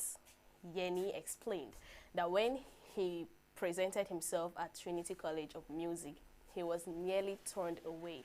However, the admission officer moved by the fact that Fela had traveled all the way from Nigeria with the hope of studying, chose to offer him a place out of pity. Now, despite the unconventional start, Fela would go on to revolutionize African music and become an icon of cultural and political resistance. So you see, Fela is a legend. And of course, he's the person that started Afrobeats, whether we like it or yes, despite the whole drugs and, people trying to take stands on that and, whatever you would call it. So she coming now to say this man that we all are praising actually started from somewhere. He didn't start today. And he didn't get into that college of music by maybe he's so smart or he's not even good in, let's say he's not good in books. He's not that book person. And I'm sure you'll say most musicians are not, all right? But it's more like he's that special child out of other sibling and his parents already gave up on him. If you understand what I'm saying. So you know that point whereby your parents gave up on you and your elder sibling are like, no, Don't give up on him. We have already secured a school here in London for him. He should just arrange his papers and come over. Now, coming over to that place, the young man thought, oh, he would start a new life in School of Music and all that, not knowing that, you know, when it comes to working with the whites and the Westerners, it's not that simple, especially when we are Nigerians, we are black, we are Africans. It's not that easy. So I would call this grace, because not every person has that ability or favor to be granted admission through merit, or pity, because she called it pity. She said he was admitted into that college out of pity, not because maybe they checked his credentials and it's nothing to write home about, and they just had no other choice. Maybe because he had talent, they just had to, you know, feature him in the school. And see what that turned out. He's a legend. Despite the fact that he's 6 feet down the earth, he's a legend. Nothing changed. Nothing changed. You know. So we would give that as an applause, and it's also some sort of motivation to every other person not to give up in life and keep pushing. All right. Let's move forward. Former federal lawmaker Senator Dino Melaye has responded sharply to recent remarks made by veteran musicians and TV personality Charles Chukwuemeka Oputa, popularly known as Charlie Boy. Charlie Boy had taken aim at Melaye, criticizing the former senator's frequent public display of wealth on social media. The comments came after Melaye shared a video in which he referred to himself as a limited edition, asserting his uniqueness. Now, reacting to the video, Charlie Boy suggested that despite Melaye's wealth, he might be battling depression. He added that not all mental illness are noticeable, implying that the senator's flamboyant lifestyle could be masking deeper issues. In a video posted on his Facebook page on Thursday, Melaye dismissed the criticism, accusing Charlie Boy of seeking attention and attempting to use his name for relevance. He went further to state that Charlie Boy's destiny has been caged, and metaphorically claimed it was inside a freezer. Now, Melaye, who represented Kogi State during the 8th National Assembly, is known for his love of luxury cars and his bold, often theatrical online presence. The exchange has since stirred debates online, with many weighing in on the clash between the two outspoken public figures. Before I drop my 2 cents, let's take a look at this.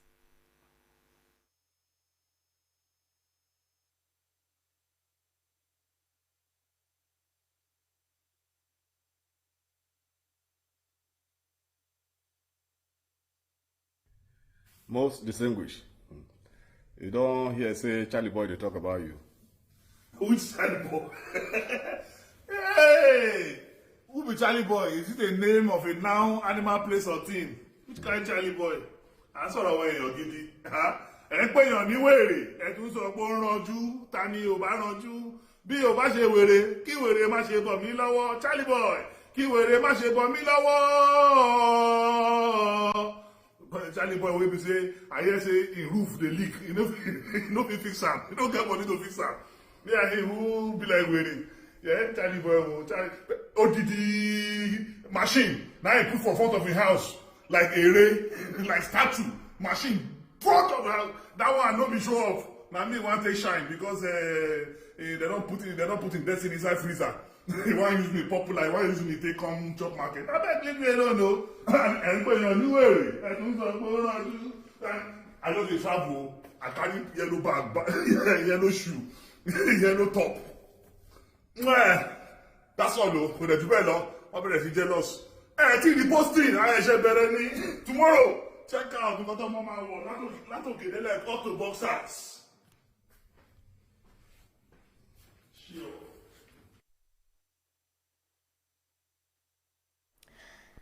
Now the question now is what's the fuse about, right? The question is what's the fuse about? Someone said some people like looking for trouble, because I'm sure if maybe Charlie Boy did not make that statement, he wouldn't have made this video. We already know who Senator Dino Milai is, you know. But we do not expect such statements from him, all right? And when you go through comment section, it is nothing to write home about. It's you will just end up laughing, because this is actually some sort of display of drama, and he's using it to catch crews. He's just vibing with it. And you know the whole question when they said, did you hear say Charlie Boy, they use your name talk online, and he's more like, who is Charlie Boy? Is it not Charlie Boy that his roof is leaking and he doesn't have money to fix it and all, you know? Somebody said, you know who this person is, and why are you looking for trouble? It's actually very funny to me. I mean, I was laughing. I was laughing so much when I watched the video and all. But the main issue is the statement he made, and comments are not really happy with the way he reacted to it, because what do you mean by his destiny has been caged and all that? That's the main issue. And people are like, we didn't expect this from you. You wouldn't have reacted like this, you know. But that's on him, actually. We don't really have the right to tell you what not to say and what to say, what not to do and what to do. But yeah, that's the drama that's been happening since yesterday and today. Let's move forward. Veteran Nigerian music legend Bright Chimezie has expressed his appreciation to Afrobeat star Davido and singer Omalay for sampling one of his classic songs in their recent hit, With Me. In a video shared on his Instagram page, Chimezie was seen joyfully dancing to the track before thanking both artists for incorporating elements of his iconic 1980s hit Because of English into their new release. The track, produced by renowned hitmaker Tempo, blends contemporary sounds with the distinctive fusion of highlife and funks, a genre popularized in Nigeria during the 1970s and 80s by legends like Bright Chimezie. This fusion has resonated strongly with fans, making With You a growing favorite on streaming platforms on social media. The single reflects a broader trend in Nigerian music, where modern artists increasingly draw inspiration from the country's rich musical heritage, reviving and reimagining sounds from past generations. Take a look.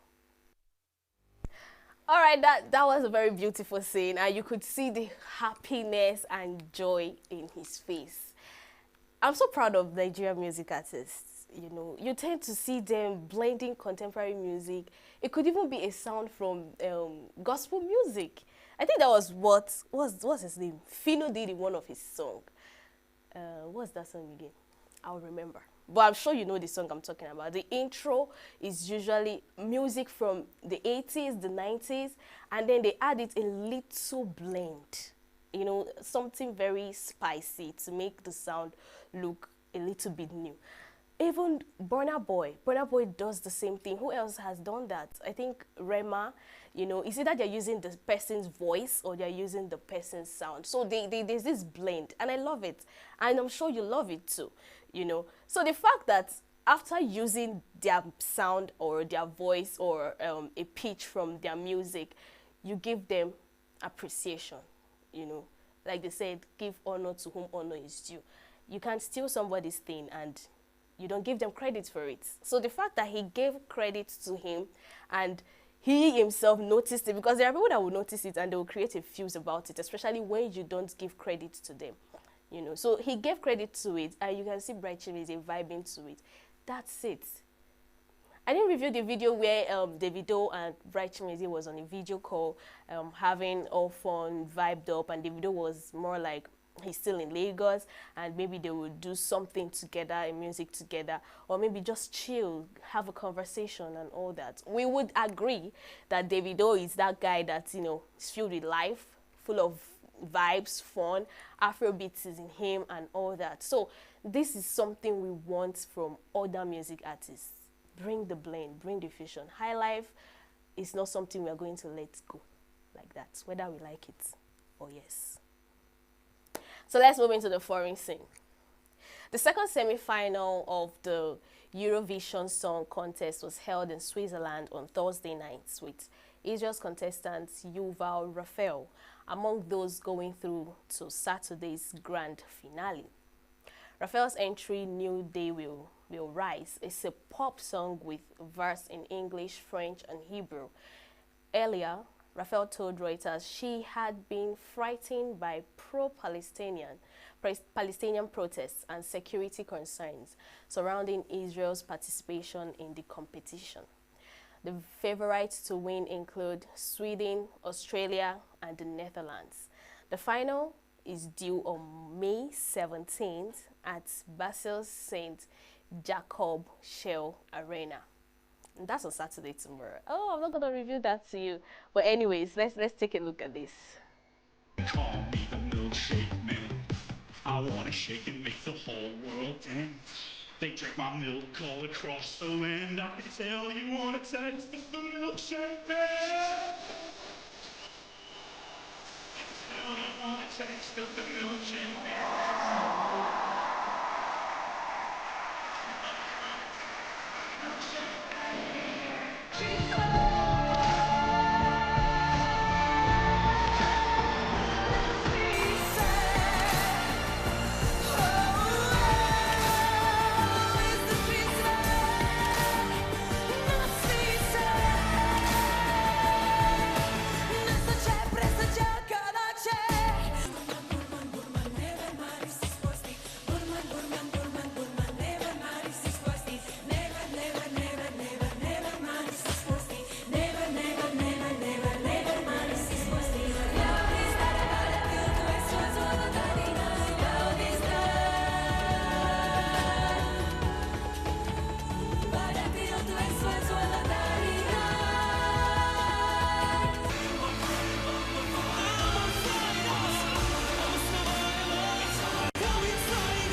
It's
you say goodbye,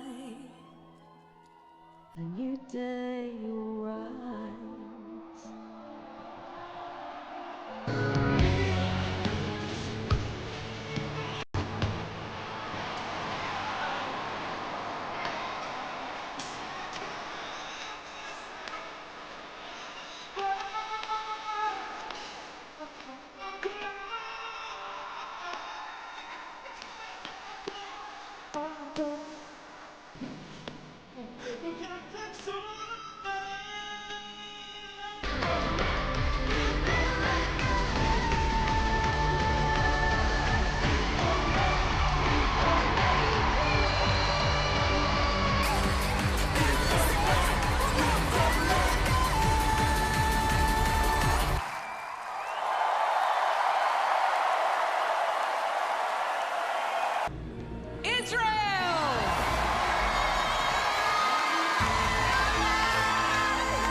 Keep in mind, no one gets eliminated on the last country to compete in the grand final on Saturday is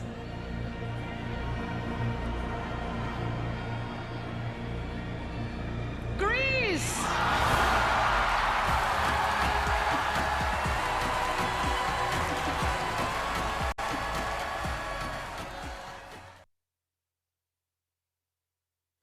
That was so beautiful. I don't know who you're voting for. I think I'll vote for Israel.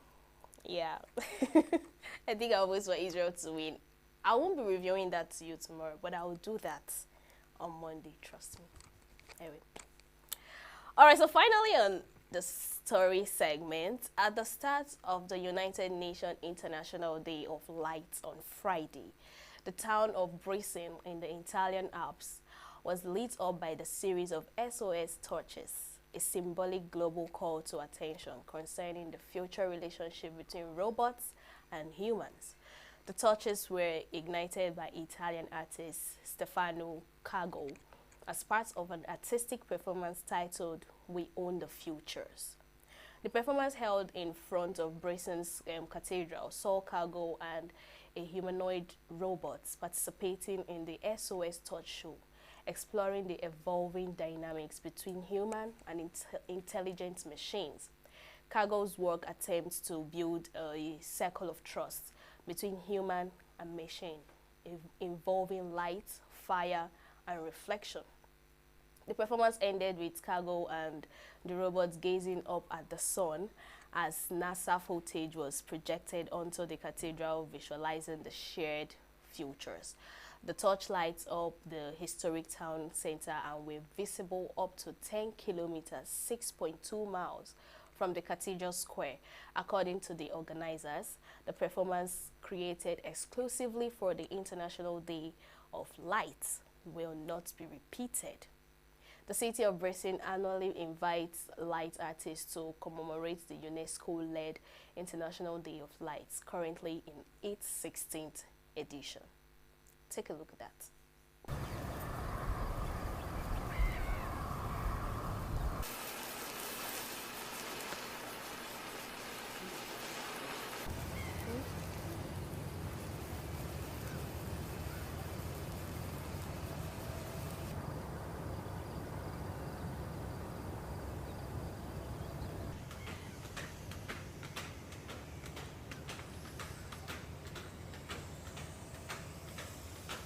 The International Day of Light this year has two keywords. It's science and innovation. And I think the light was always a trigger for both science and innovation.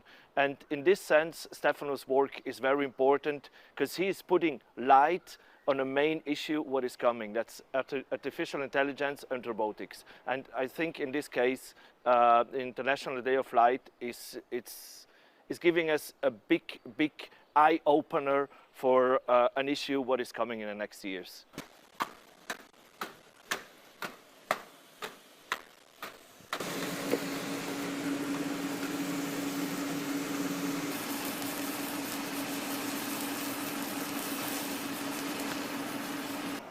As contemporary artists, I very concentrate with our society. AI, robots, they're already here. So with the robot, I will share my time, my space, and we will act a kind of mystical ceremony with fire, with circle of light. We will look the sun, the stars, in a kind of a message of hope and peace.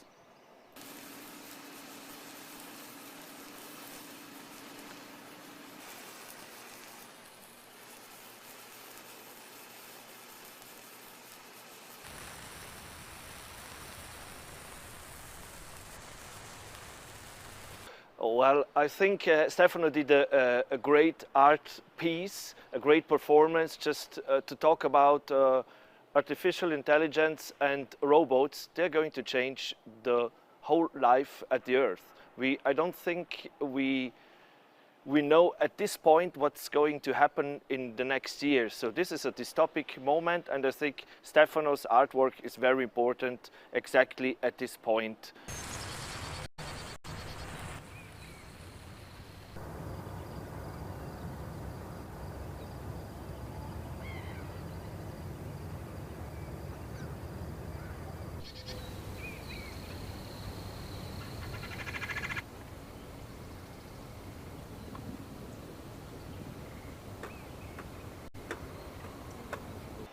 We have this kind of technological revolution, this kind of wave of AI.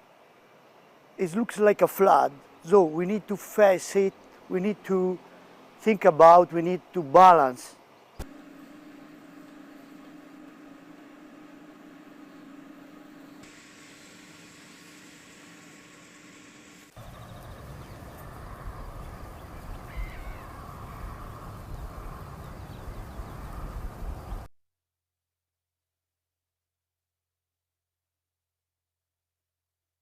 Had so much fun this 1 hour with me watching this show and enjoying the news segments. We'll go on a very, very short break, and when we return, I'll review my guests to you.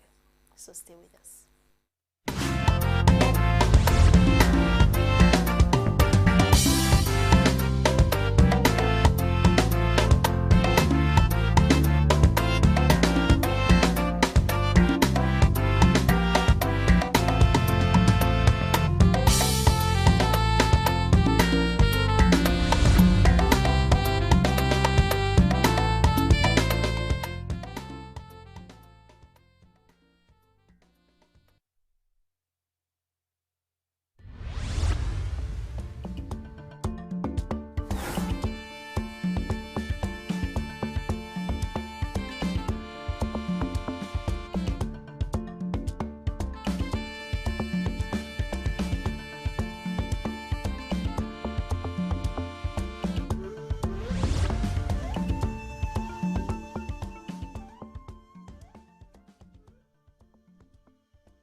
Welcome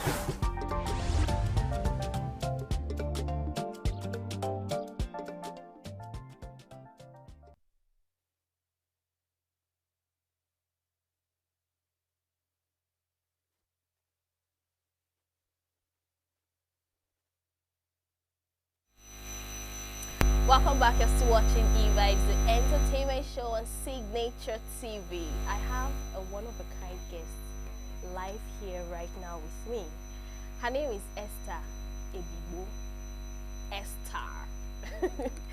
So we'll be talking about she reclaiming spotlight. Don't worry, when I review her to you, you would know why I say she's reclaiming spotlight. You know Esther of Resonance, the lady that sang Chiwike lele lele lele. Don't mind my voice, I have kata. Yes. So she's a gospel musician, and I'll be reviewing her to you. Ladies and gentlemen, make welcome to the live here with me, Esther Ebibo. Thank you very much. Guess what? You sang very well, actually. I did. You're not the only one who has kata. Oh my God! Oh my I think it's going around now. I have a cough. Oh, so you exactly. So you understand, because I'm sure some people will be like, "Why is she singing with her cracked voice?" So welcome. Thank you for coming. Thank you very much for having me. You're welcome. I love your hair. I love your skin.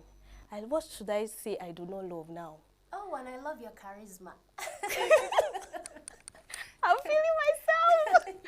All right, so Esther, you know, sorry, actually do not know that your name was Esther.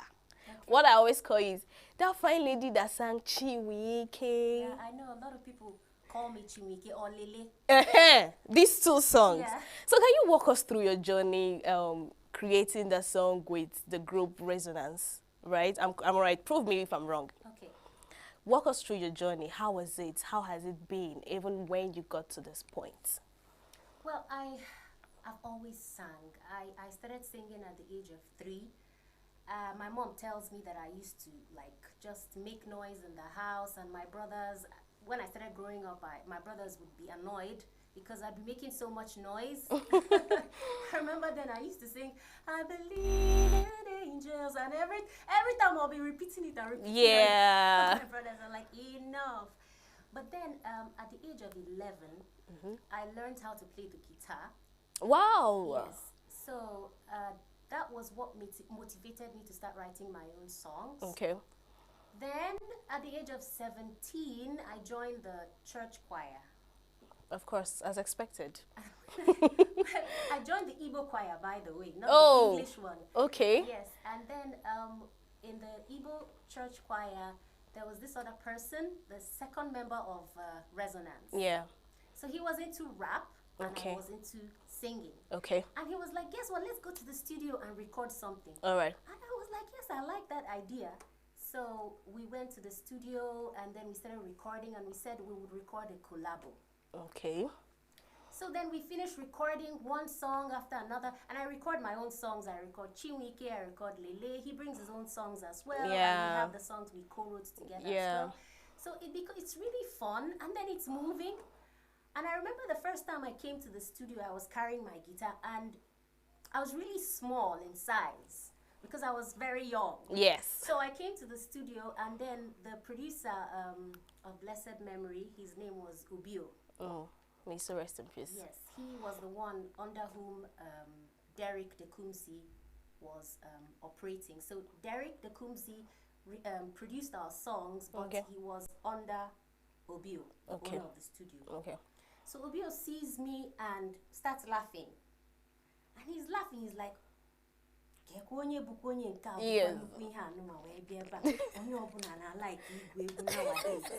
You know, the whole sarcasm talk and all. Because the guitar was bigger than me. Okay. So then I was feeling so small. I was feeling so okay. So he said, okay, sing. Let me hear. Then I started singing and playing my guitar. And then he was quiet. And he was like, okay, when do you want to record? And that was when I knew that he was interested. Yes. Possibly there was something that was going to have potential. And so when Gucciano and I, the other member of Resonance, we went there, we started recording, and then we recorded this whole album. And then he said to me, I don't think we should do a collabo anymore. I think this should now be a group. Okay.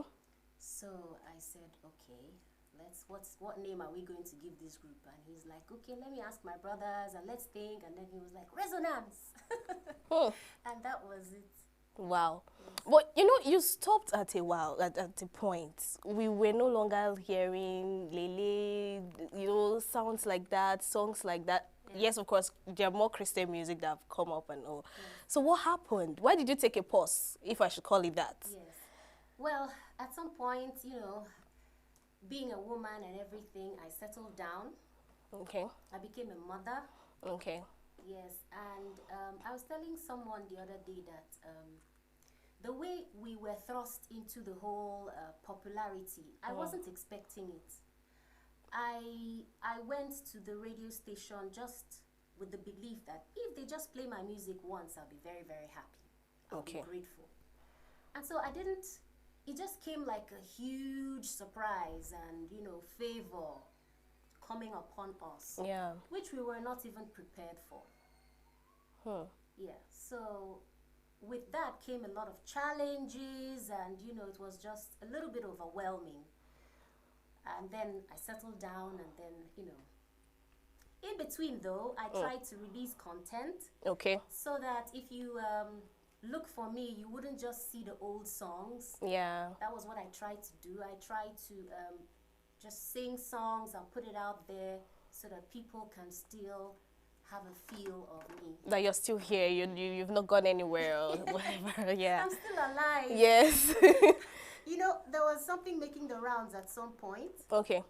On, I don't know, on social media, I don't know which platform, but someone came to me and said, some people said you're dead.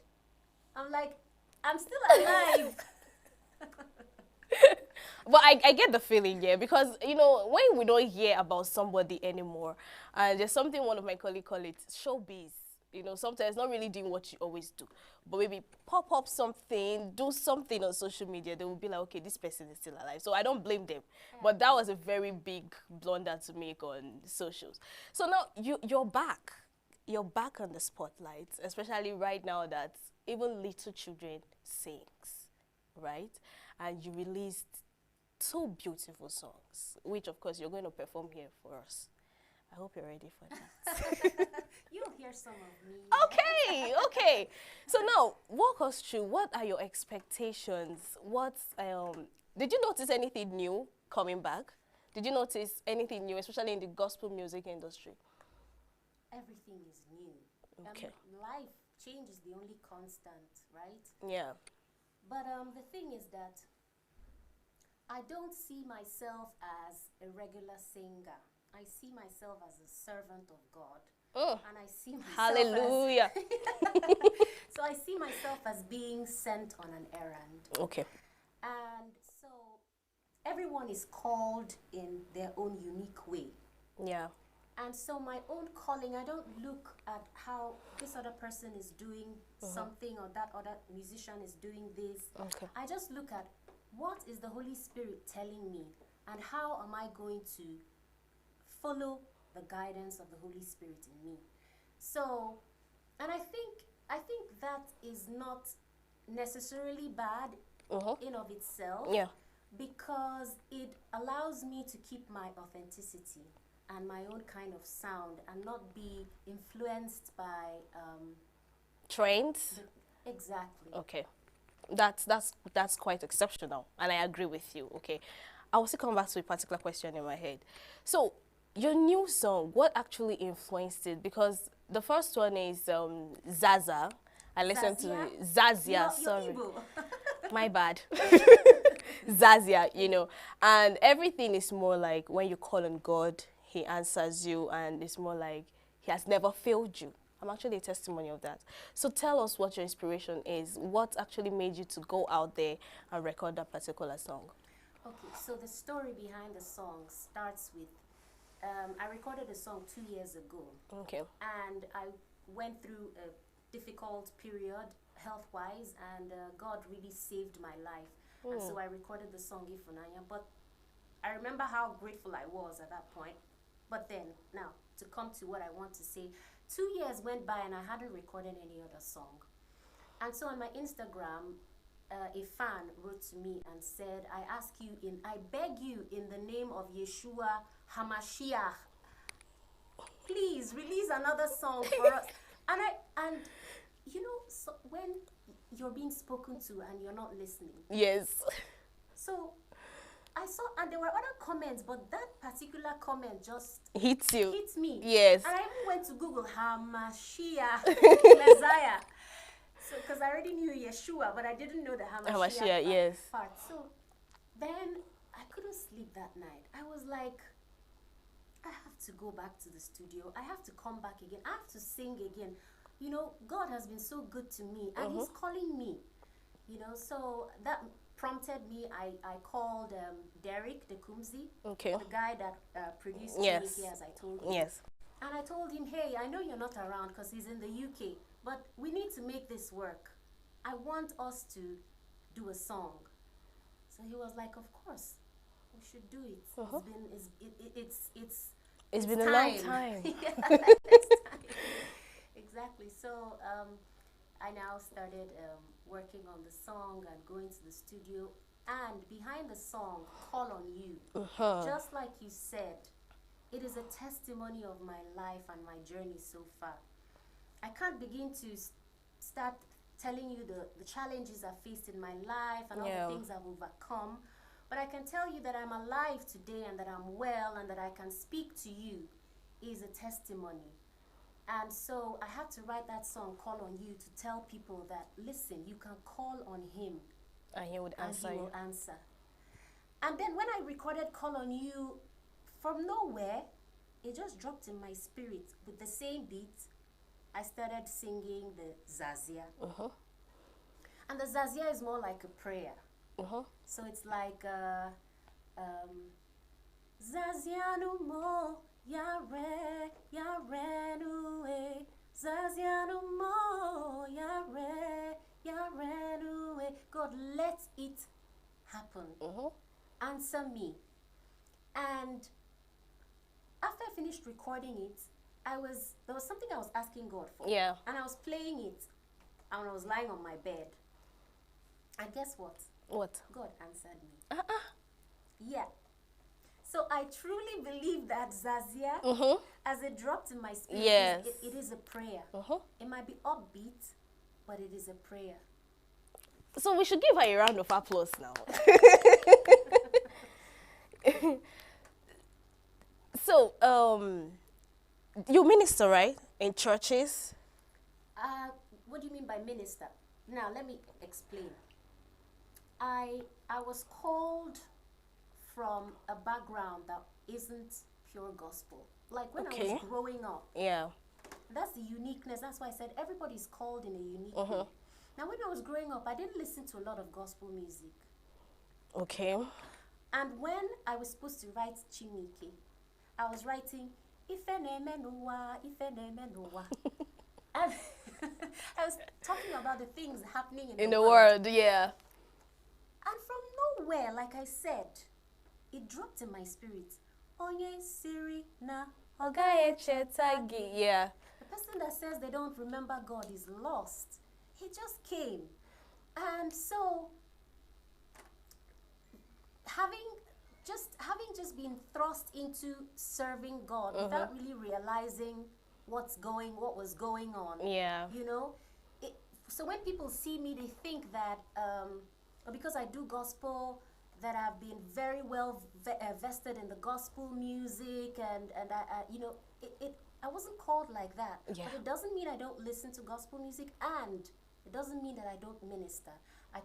Even in Germany, they call me into churches, and I sing. Amazing Grace is my favorite song I sing in the churches in Germany.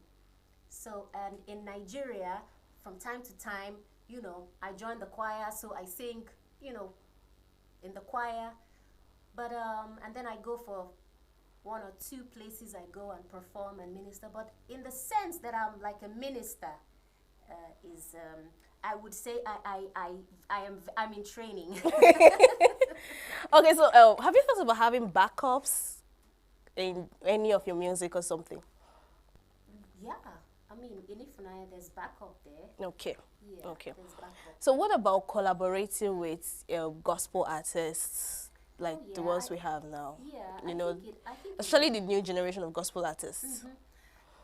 Have you heard of any Ghanaian gospel music artist called, he does worship music, David Forlu? I don't think I have. I think he's amazing. Okay, so you think of collaborating with him? If it should come up. I would love that. So what's so special about him that you like, that you want to really collaborate with him? His voice. Number one. And number two, I can feel the Spirit of God in his music. Wow. Yeah. So apart from the Ghanaian gospel artists, what about Nigerian gospel artists? Well, there are a lot of Nigerian gospel artists, right? But like if they should give you like a 10 to pick, who would you pick? Oh, that's unfair. I'm not picking anybody. Okay, I see what you're trying to do. When we have Jesus, we yes. have so many of them. Yes. But I'm not picking anybody. I'm not. I mean, first. Oh God. I'm not gonna go into that. Okay, I understand what you're trying to do. I understand what you're trying to do, but that's fair actually. I respect every gospel artist. I respect them, and I think that they're doing an amazing job. Yeah. To not be ashamed and to use their voice and their talent for God, because I know that at some point in my life I had to fight some people who wanted me to stop singing gospel music, you know, and I had to put my feet down and say, no, I'm going to sing for God. This is who I am, and I stand by it. Great. But is there any gospel artist you don't like his kind of ministration? What? But is there anything in the industry, the gospel music industry, that doesn't sit well with you? That maybe you would like to change at some point? Well, I wouldn't concern myself with things that I want to change in others as opposed to things I want to bring to the table. And I think that what I want to do by the special grace of God is to be able to, just like God called me from the secular scene, to be able to reach out to the people in the secular scene. Okay. You know, and so what I'm trying to say is that the person who listens to secular music, who doesn't listen to gospel music, will listen to my music and the message is good. The message might save their soul. So the beat might be a little bit more contemporary. Okay. But the message is there to save their soul. And if they give it a chance, you know, that's what I'm praying for. Great. So, in your own opinion, what advice, what message, what motivation would you give to aspiring gospel artists that want to venture into gospel music? First of all, speaking from my own personal experience, I think that you have to be called. It is not something you do because you want to make money. It's something that you have to do because you're truly in the depth of your spirit motivated to serve God. And then you have to also try to live the part. You have to try to live the life that your music talks about. So you're going to have to give your life to Christ. Okay. And then allow yourself to be carried along and to be led by the Holy Spirit. You've heard it, Abi. Allow yourself to be carried along and be led by the Holy Spirit. Very important. I want to ask you a question on a lighter note, because I've been looking at your hair since. Is it natural? Yes, it is. Okay. She has a natural pixie curl. Okay, so we'd like you to do a little performance for us. Okay, I'll sing a little bit from Call on You, and I'll sing a little bit from Zazia. These are the two new songs. So Call on You goes like, I rejoice in you, now that I live, in you and for you. I can call on you anytime, you will hear. If I call on you anytime, You'll be near every time I call on you.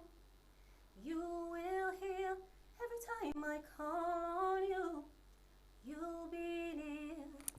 Great. That is from Call on You. Yes, do Zazia. And you'll do one of your old music. Which one do I pick now? You do Chimike. You do Chimike. Okay, Zazia goes like, the chorus goes, Zanumo, Zanumo, Zanumo. It's one of my favorites, actually. Zazianumo, Yare, Yarenue, Zazianumo, Yare, Yarenue. Oh yeah, do one of our favorites, Chiwike. Do Chiwike for us. Okay. Chimike goes like, where do you want me to sing from? Chimike, the first, whichever part you want to sing it. Onye Sirina, Oga Heche tag you. Onye Sirina, Oga Heche tag you. Onya Hanala, Onya Hefula. Onye Sirina, Oga Heche tag you. Onya Hanala, Onya Hefula. Chetana. Chiwike, Chiwike, Chiwike, Chetana, Cheta, Chiwike, Cheta, join me. Chiwike, Cheta, Chiwike. Okay, we have just 1 minute. They've been telling me that you should do Lele for them, so if you can, okay. yeah. Yesterday I asked my mama. Oh, Mama, could you please tell me the way from here? I could take. She said, Lele, lele, lele, lele, oh, lele, le kenemo, Sachivae.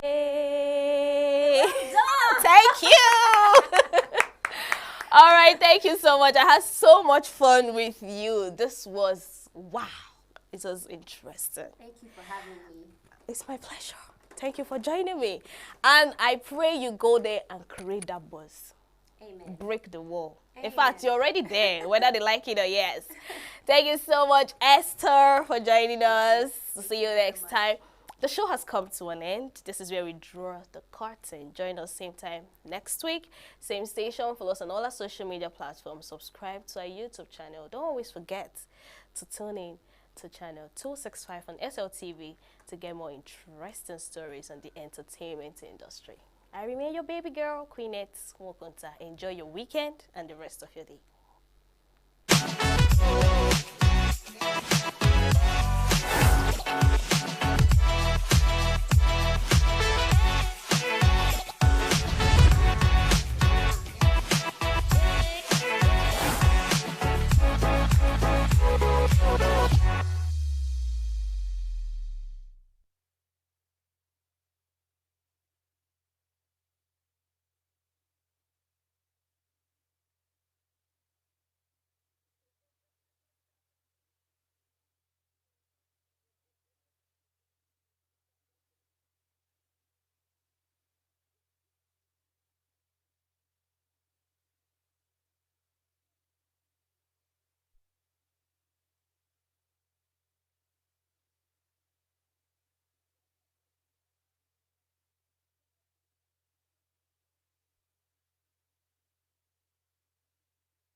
We are right now with the wife of the man that was... Why the main market is in chaos.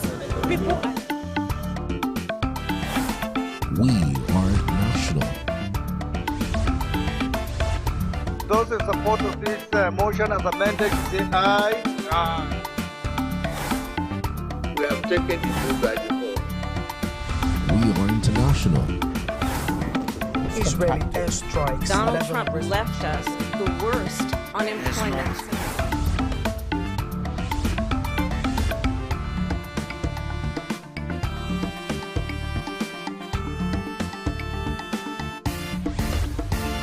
Signature TV, news in your pocket. U.S. President Donald Trump said on Friday that United Arab Emirates and United States have agreed to create a path for the Gulf country to buy some of their most advanced artificial intelligence semiconductors from U.S. companies. The deal, which was finalized on Thursday during Trump's visit to Abu Dhabi, is a major win for the UAE, which has been trying to balance its relations with its longtime ally, the U.S., and its largest trading partner, China. It reflects the Trump administration's confidence that the chips can be managed securely, in part by required data centers being managed by U.S. companies. Yesterday, the two countries also agreed to create a path for UAE to buy some of the world's most advanced AI semiconductors from American companies, a very big contract. This will generate billions and billions of dollars in business and accelerate the UAE's plans to become a really major player in artificial intelligence. We just reached a fantastic trade deal, as you know, with the United Kingdom, which was wonderful. And we have another big one that we just reached with China. The China deal is a very big deal. It's in the process of continuing to be formed. But they wanted to make that deal very badly. Well, it would be very fair, but we'll be telling people what they'll be paying to do business in the United States. So essentially be paying to be doing business in the United States. I guess you could say they could appeal it, but for the most part, I think we're going to be very fair. The UAE in March committed to a 10-year, $1.4 trillion investment framework in the United States in sectors including energy, AI, and manufacturing. China's technology market maintained strong growth momentum in the first 4 months of 2025, with transaction value of technology contracts reaching 1.6 trillion yuan, about $222 billion US dollars, up 13.3% year on year. In the first 4 months of this year, a total of 228,000 technology contracts were registered nationwide. As a key component of the country's factor markets, the technology market has played a pivotal role in driving the integrated advancement of technological and industrial innovation. In 2024, total transaction value of technology contracts rose by 11.2% year on year to reach 6.8 trillion yuan, marking the 8th consecutive year of double-digit annual growth. It also signaled the early achievement of a 5 trillion yuan target set in a special plan for the technology factor market under the 14th five-year plan 2021 to 2025. The Minister of Industry and Information Technology said greater efforts will be made to guide enterprises on the demand side to become the main body of technology absorption and transformation, and encourage universities and research institutions on the supply side to pursue market-oriented research and development, and guide professional institutions on the service side to provide targeted supply and demand match-making services so as to accelerate the construction of a prosperous technology market ecosystem. The Asia-Pacific Economic Cooperation's trade gathering adopted a joint statement on Friday that cited fundamental challenges facing the global trading system after a meeting in South Korea overshadowed by divisions on U.S. tariffs. APEC members said they remained committed to the group as the main forum for regional economic cooperation and to address the economic challenges facing the Asia-Pacific region. Statement expressed support for the continued role of the World Trade Organization.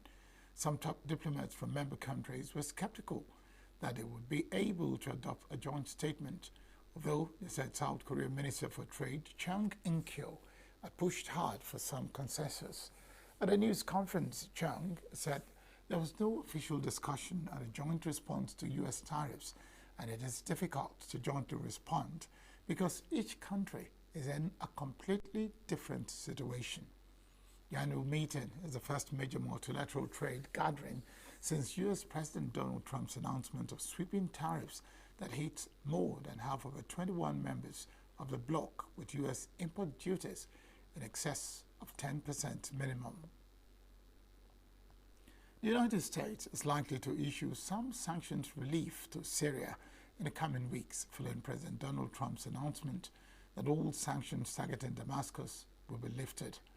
U.S. Secretary of State Marco Rubio said that Trump intends to issue waivers under the Caesar Syrian Civilian Protection Act, through which Washington imposed stiff sanctions on former President Bashar al-Assad's government and secondary sanctions on outside companies or governments that worked with it. Trump said that he would order the lifting of all sanctions on Syria at the behest of Saudi Arabia's Crown Prince, in a major U.S. policy shift that took some in his own administration off guard and left the Treasury and State Department scrambling to understand how to unwind the sanctions. Speaking to reporters in Antalya, Turkey, Rubio said the U.S. wants to do everything it can to help achieve a peaceful, stable Syria as the country emerges from 13 years of war.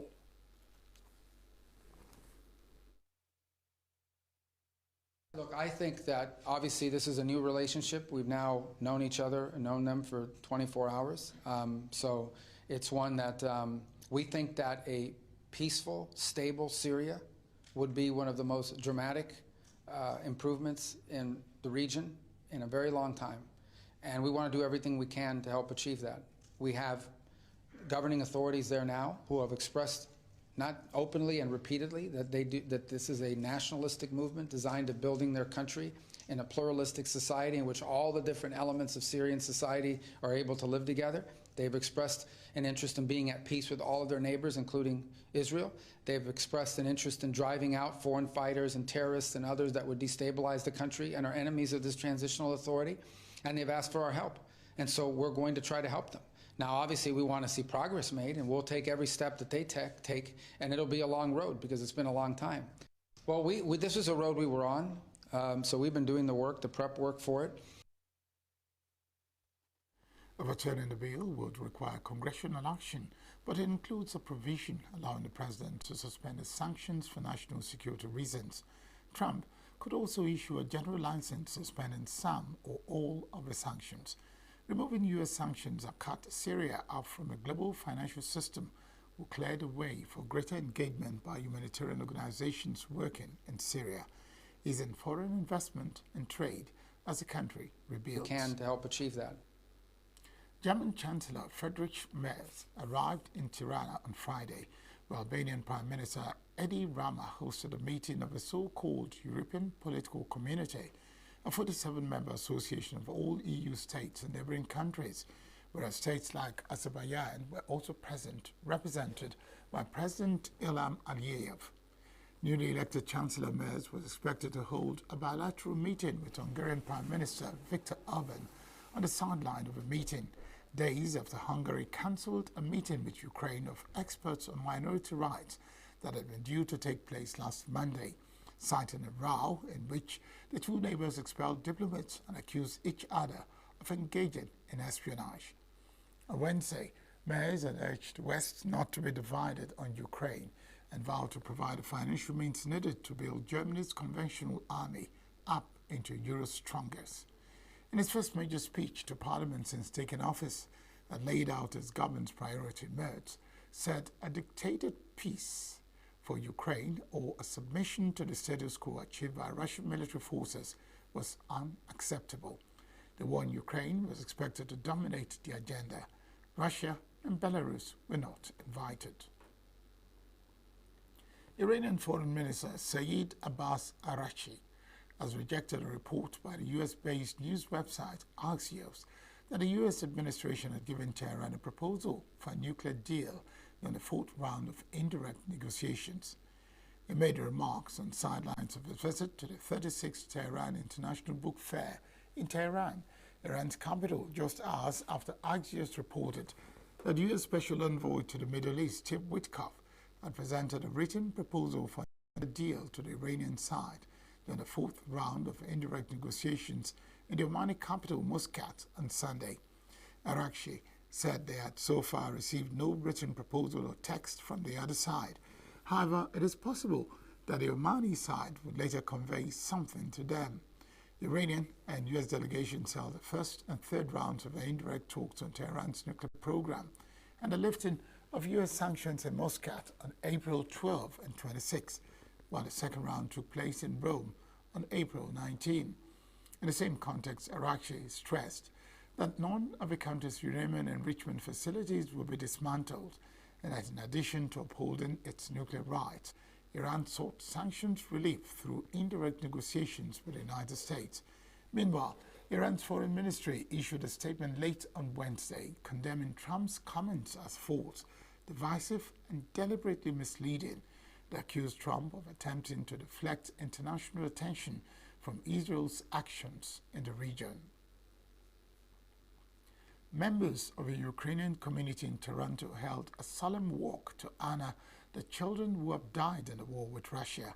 The event was organized as part of Vaskiyanka Day, an annual celebration of Ukrainian culture and heritage. Hundreds of participants, many wearing Vayanka's traditional embroidered Ukrainian shirts, marched through the city carrying national flags and banners shaped like the Crimean Peninsula. The walk concluded at Toronto's High Park, where the community gathered to listen to traditional music and observe a moment of silence in memory of the war's youngest victims. Russia launched a full-scale invasion of Ukraine in February 2022, triggering a conflict that has killed hundreds of thousands of soldiers and become the most serious confrontation between Russia and the West since the Cuban Missile Crisis of 1962. The father of an Israeli soldier killed during the Hamas attack on Israel on October 7 called on the international community to act to free the hostages held in Gaza and for Hamas to return his son's remains. The dual U.S. citizen was believed to have been held hostage, but the Israeli military confirmed Ittai's death in March of last year. Ittai Chen, who was serving as a soldier when Hamas carried out a surprise cross-border assault through southern Israeli towns and military bases, sparking the war in Gaza. Chen was addressing a U.S. Security Council briefing on the implementation of Resolution 2474 concerning missing persons in armed conflict. Hamas says it is ready to free all the remaining hostages it's holding in Gaza in return for an end to the war. While Israeli Prime Minister Benjamin Netanyahu prefers interim truces, said the war can only end once Hamas is eradicated. Israel invaded Gaza in retaliation for the Hamas-led attack on southern Israeli communities on October 7, 2023, in which about 1,200 people were killed and 251 were taken as hostages to Gaza, according to Israeli tallies. My son is one of the 4 U.S. hostages still in Gaza. I am the father of Ittai Chen. Ittai is an American, German, Israeli citizen held in Gaza by Hamas for 587 days. If you look at the kid, he's a fun-loving kid. Didn't have much to care about. Loved basketball. Would have been watching a basketball game, the NBA, yesterday. Boy Scout counselor, has a loving girlfriend, 2 siblings. In March 24, my family was notified by the IDF that Ittai most likely did not survive the October 7th attack. But for over 19 months, Hamas have not been willing to acknowledge, A, that he is in their possession, and B, what is his physical status. I think this is the lowest form of terrorist psychological warfare imaginable. Former Uruguayan President Jose Mujica received a last public farewell at Montevideo's Legislative Palace before being taken to his final resting place on Thursday. Mujica's casket, which for 2 days was mourned at the Legislative Palace among leaders and thousands of Uruguayan residents, departed on Thursday afternoon amid tears and chants. Among those attending the wake were Brazilian President Luiz Inácio Lula da Silva, Chilean President Gabriel Boric, and current Uruguayan President Yamandu Osei. As the hearse departed, hundreds of Uruguayans bade farewell to the former guerrilla fighter known for his humble lifestyle and progressive policies. The mortal remains of Mujica will be cremated in accordance with his last wishes and then scattered at his estate. Russia and Ukraine continue to trade fire on Thursday as peace talks between the two sides have been set to be held in Istanbul, capital of Turkey, amid lingering differences.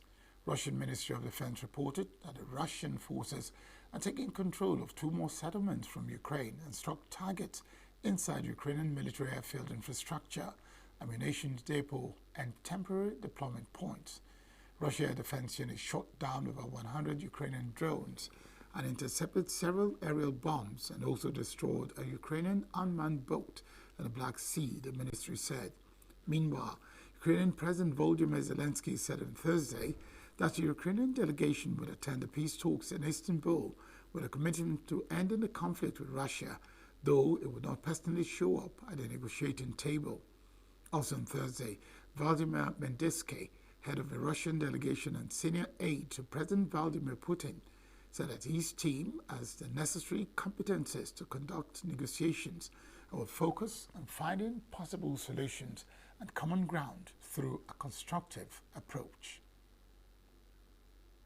Up ahead, Houthis claim responsibility for missile intercepted by Israel. Dutch conduct aerial attack drills citing Russian threats. Stay with us. Every second, every minute, every day.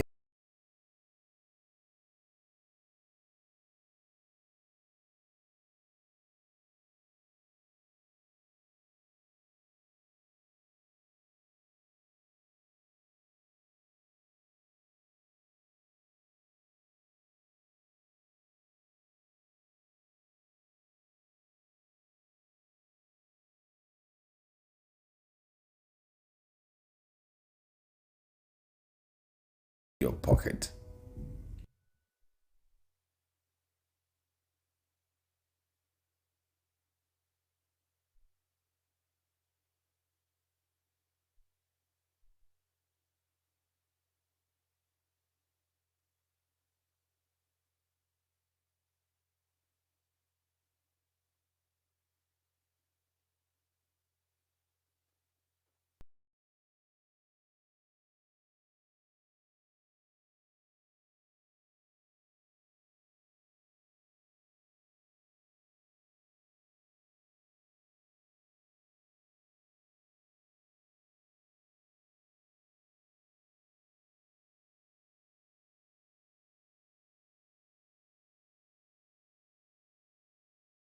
On U.S. vessels.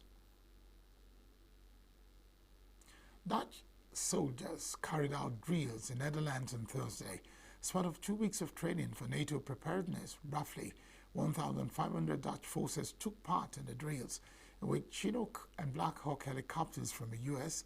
12th Combat Aviation Brigade conducted a mock attack in the village of Dedwick, around 100 kilometers east of Amsterdam.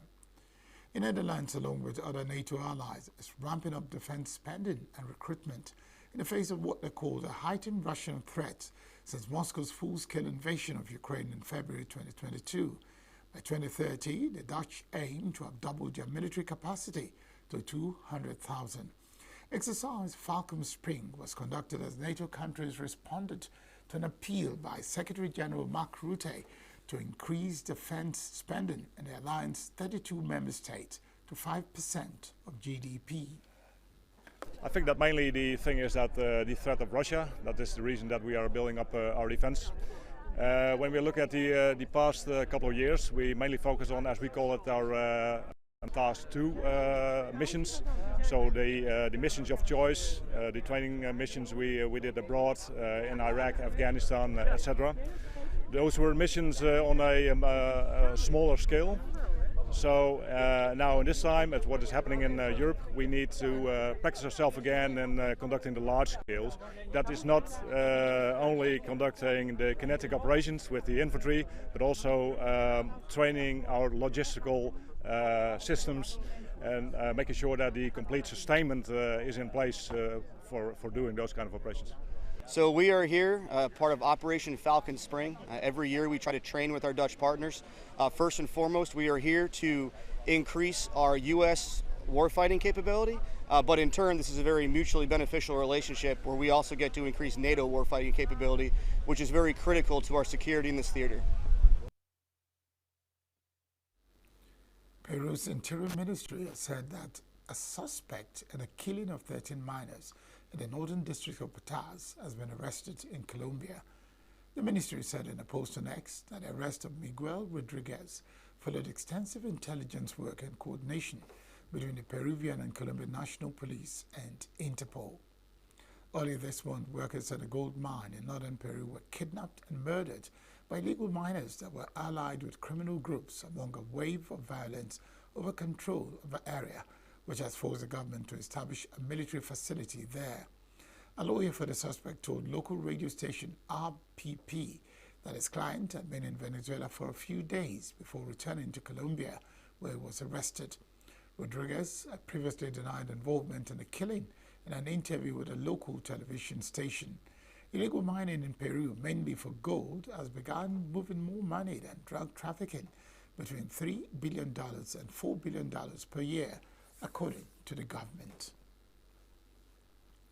Taiwan's Vice Premier Cheng Lin-chung has said on Friday that Taipei was confident that Taiwan-U.S. talks would lead to reduced U.S. tariffs on exports after the country's main trade representatives met in South Korea for negotiations. At a news conference marking Premier Cho Jung-tai's first year in office, Cheng said Chief Taiwan negotiator Jenny Yang reported good bilateral talks in which both sides shared expectations of future Taiwan-U.S. economic cooperation and further talks ahead. Taiwan was facing U.S. import tariffs of 32% on its products under U.S. President Donald Trump's new tariff policies before Trump paused the plan last month for 90 days. Taiwan has since begun tariff talks with Washington, promising to purchase more U.S. goods and invest more in America to achieve more balanced trade. Ukraine's delegation on upcoming Istanbul talks with Russia were led by its defense minister Rustem Umerov and included deputy heads of intelligence services, deputy chief of military's general staff, and the deputy foreign minister, according to a presidential decree published online. Ukrainian President Volodymyr Zelensky said a failure of his Russian counterpart Vladimir Putin to meet him face-to-face should Moscow did not want peace, but he nevertheless authorized a delegation to go to Istanbul. The situation is always dynamic. At the moment, commitment doesn't constitute delivery.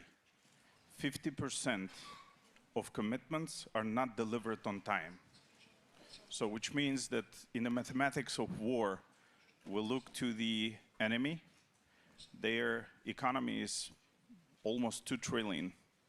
They use up to 15% official and unofficial budget to the war, which constitutes over 150 billion US dollars.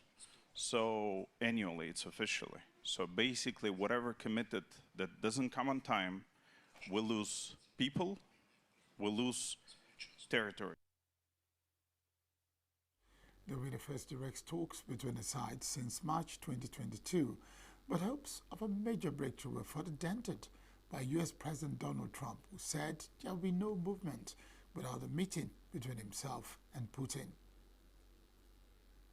Japan's average price of rice has fallen for the first time after rising for 17 consecutive weeks, though it remains near record high amid ongoing supply concerns.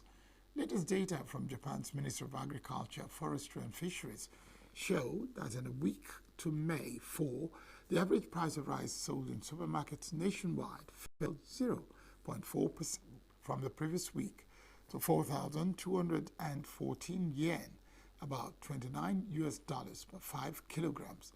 To rein in the rise in prices, Japanese government started releasing reserve rice into the markets in March, with plans to continue this monthly through July. However, many stores have yet to receive the cheapest stockpiled rice, and regular 5K bags remain expensive. The government plans to roughly double the supply of stockpiled rice to about 600,000 tons and relax bidding conditions for the purchase of its reserved rice, as rice prices remain at near record highs. With prices staying high, several rice-growing regions have expanded their planting areas this year. But industry experts caution that the plant farming population and ongoing labor shortages make a large-scale production increase unlikely in the near future. Meanwhile, the National Federation of Agricultural Cooperative Associations, Japan's largest group of rice collectors and wholesalers, has raised prepayments for autumn rice harvest by 30 to 40% in several major production areas, a sign that rice prices may rise further later this year. Wall Street stocks ended mixed, with gains in Cisco Systems following an upbeat forecast, while United Health tumbled after a report of a criminal investigation into an insurer. S&P 500 this week has further recovered from a deep sell-off in April, triggered by U.S. President Donald Trump's global trade war, as investors bet Washington will reach deals to roll back steep tariffs that economists worry will drive up consumer prices. Cisco Systems jumped after the networking company raised its annual forecast, driven by the artificial intelligence boom.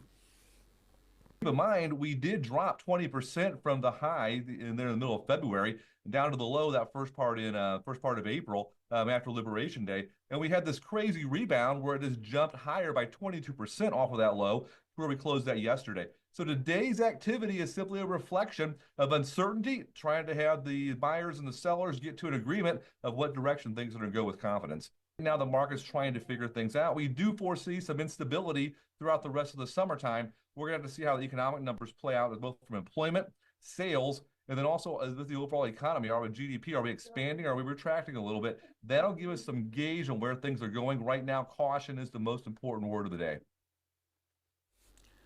United Health Group plunged to a 5-year low after the Wall Street Journal reported the U.S. Department of Justice was conducting a criminal investigation in the company for possible Medicare fraud. United Health said it had not been informed of a criminal probe by federal prosecutors. Bible Health Insurance, Humana, and Molina Healthcare also declined. Walmart eased after the heavyweight retailer warned it would start raising prices later this month due to tariffs, even after its first quarter U.S. comparable sales beat expectations. Residents living in Poonch, a village in India-administered Kashmir, but in Pakistan, said on Friday that they felt terrified when an escalation in hostilities between the neighboring countries killed dozens of civilians who were caught in the crossfire. After rapid escalation in the tensions and the worst fighting in years, a ceasefire was agreed last week on May 10. India and Pakistan have fought 3 major wars and been at loggerheads since their independence. The spark for the latest chaos was an April 22 attack in Indian-administered Kashmir that killed 26 people, with New Delhi blames on Islamabad. Pakistan denies the charges. Pakistan's foreign ministry said on Friday that the director generals of military operations in both countries have been in periodic contact since the ceasefire began and have agreed on a mechanism for stage-wise escalation.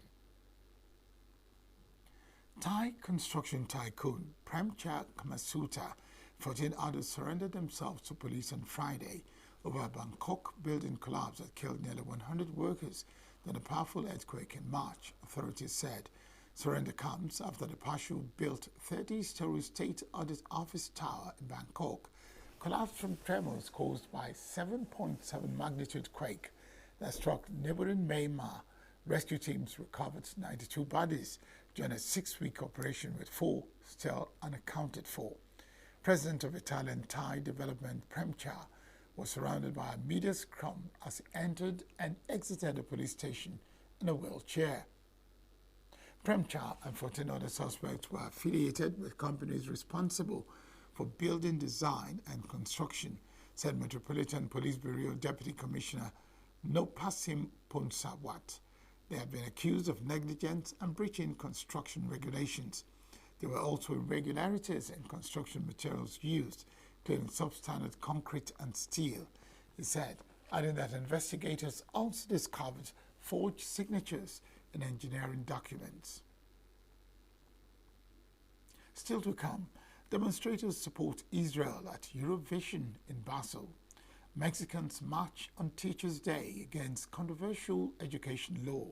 Details of these and more after the break.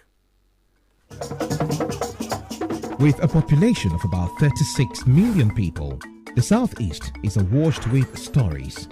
Every day on Southeast News, we tell the peculiar story of the Southeast and her people. Our Southeast should be the Silicon Valley of Nigeria. Their successes, achievements, and daily challenges. Do you have a Southeast story to share? Community achievements and challenges, completed and uncompleted projects, bad roads, water scarcity, erosion, flooding, insecurity, or even disagreements? Bring it on to Southeast News. On Southeast News, no story is too big or too small. Southeast News. Let's tell our story. Showing on Signature TV every weekday at 4 p.m. WAT, 1600 hours GMT.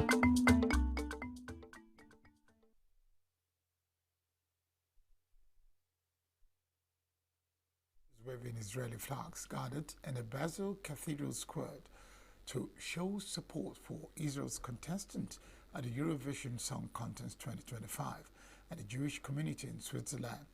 There were also small pro-Israeli and pro-Palestinian protests at the ESC venue, St. Jacob's Shell, where Israel's Eurovision entry, Yoel Raphael, was scheduled to perform at the second semi-final. 24-year-old singer was selected in January to represent Israel in the 2025 contest. Raphael was at the Nova Music Festival during the October 7 attack by Hamas militants on southern Israel that killed 1,200 people and saw 251 taken hostage, according to Israeli officials. The conflict has prompted officials in countries including Spain, Slovenia, and Iceland to question whether Israel should take part in the competition. Pastor Lucas Condon, one of the demonstrators at the Cathedral Square, emphasized the need for visible support for Jewish people in the country. Here because of the pictures I saw this week with the pro-Palestinian. I'm here because what I saw last year at the Eurovision Song Contest. I'm here because I'm suffering since October 7th a lot. All my brothers and sisters are suffering here all around the world in Israel. Difficult times, and I wanted to raise my voice. I wanted to stand up. Mexicans march in the capital to commemorate Teachers' Day by protesting a controversial law that professionals claim hampers their working conditions. Hundreds of teachers from various regions of the country gathered on Reformer Avenue, marching to the presidential palace in Zocalo Square. The demonstration was organized by the Public Education Workers Union, CNTE. Teachers are demanding the repeal of a 2007 law that worsened their retirement conditions by increasing the legal retirement age from 58 to 65 for men with 30 years of service and for women with 28 years. Additionally, the march called for the abrogation of an education reform approved in 2019 by the current president's protege, then President Andres Manuel Lopez Obrador. President Claudia Sheinbaum announced on Thursday a 9% pay rise effective from January 2025, with an additional 1% increase starting in September. She also promised an extra week of vacation for educators. European soccer's governing body, UEFA, hid out at FIFA President Gianni Infantino after his late arrival at the World Bodies Congress in Ascension led to a delayed start on Thursday. FIFA Congress opened more than 2 hours later than planned after Infantino's flight landed late in Paraguay following his Middle East trip, accompanying U.S. President Donald Trump on state visits. Infantino opened the Congress at 12:47 local time, 2 hours and 17 minutes later than scheduled. But the 100-year celebration will be something special, and I want to underline the words of Alejandro Dominguez in this respect for all of us to think on how we can really celebrate it in the way it deserves to be celebrated. So every idea is a good idea. We have the summits coming up, we will have meetings coming up, discussions, games, and we will come up with something which is incredible. Because we always want to improve football, we always want to improve FIFA.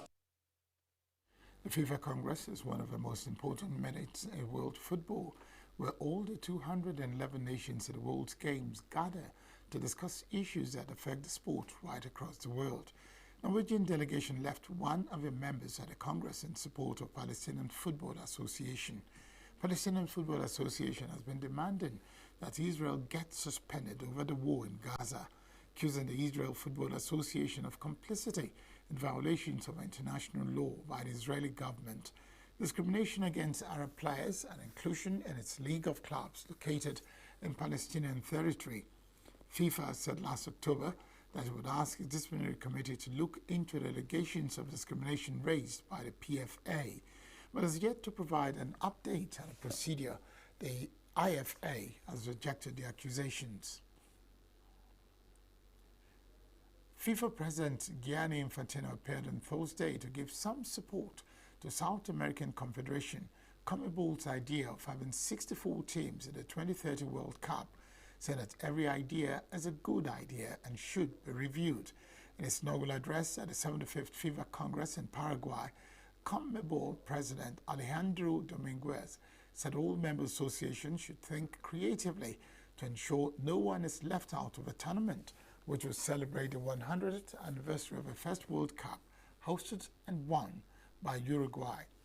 The 2026 World Cup, which will be played next year in the United States, Mexico and Canada, has been expanded to 48 teams.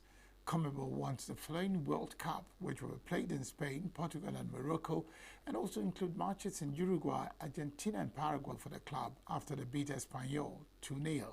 Unbeaten since late December in domestic competition, Barcelona also won the Spanish Super Cup in January and the Copa del Rey by beating Real Madrid in the final.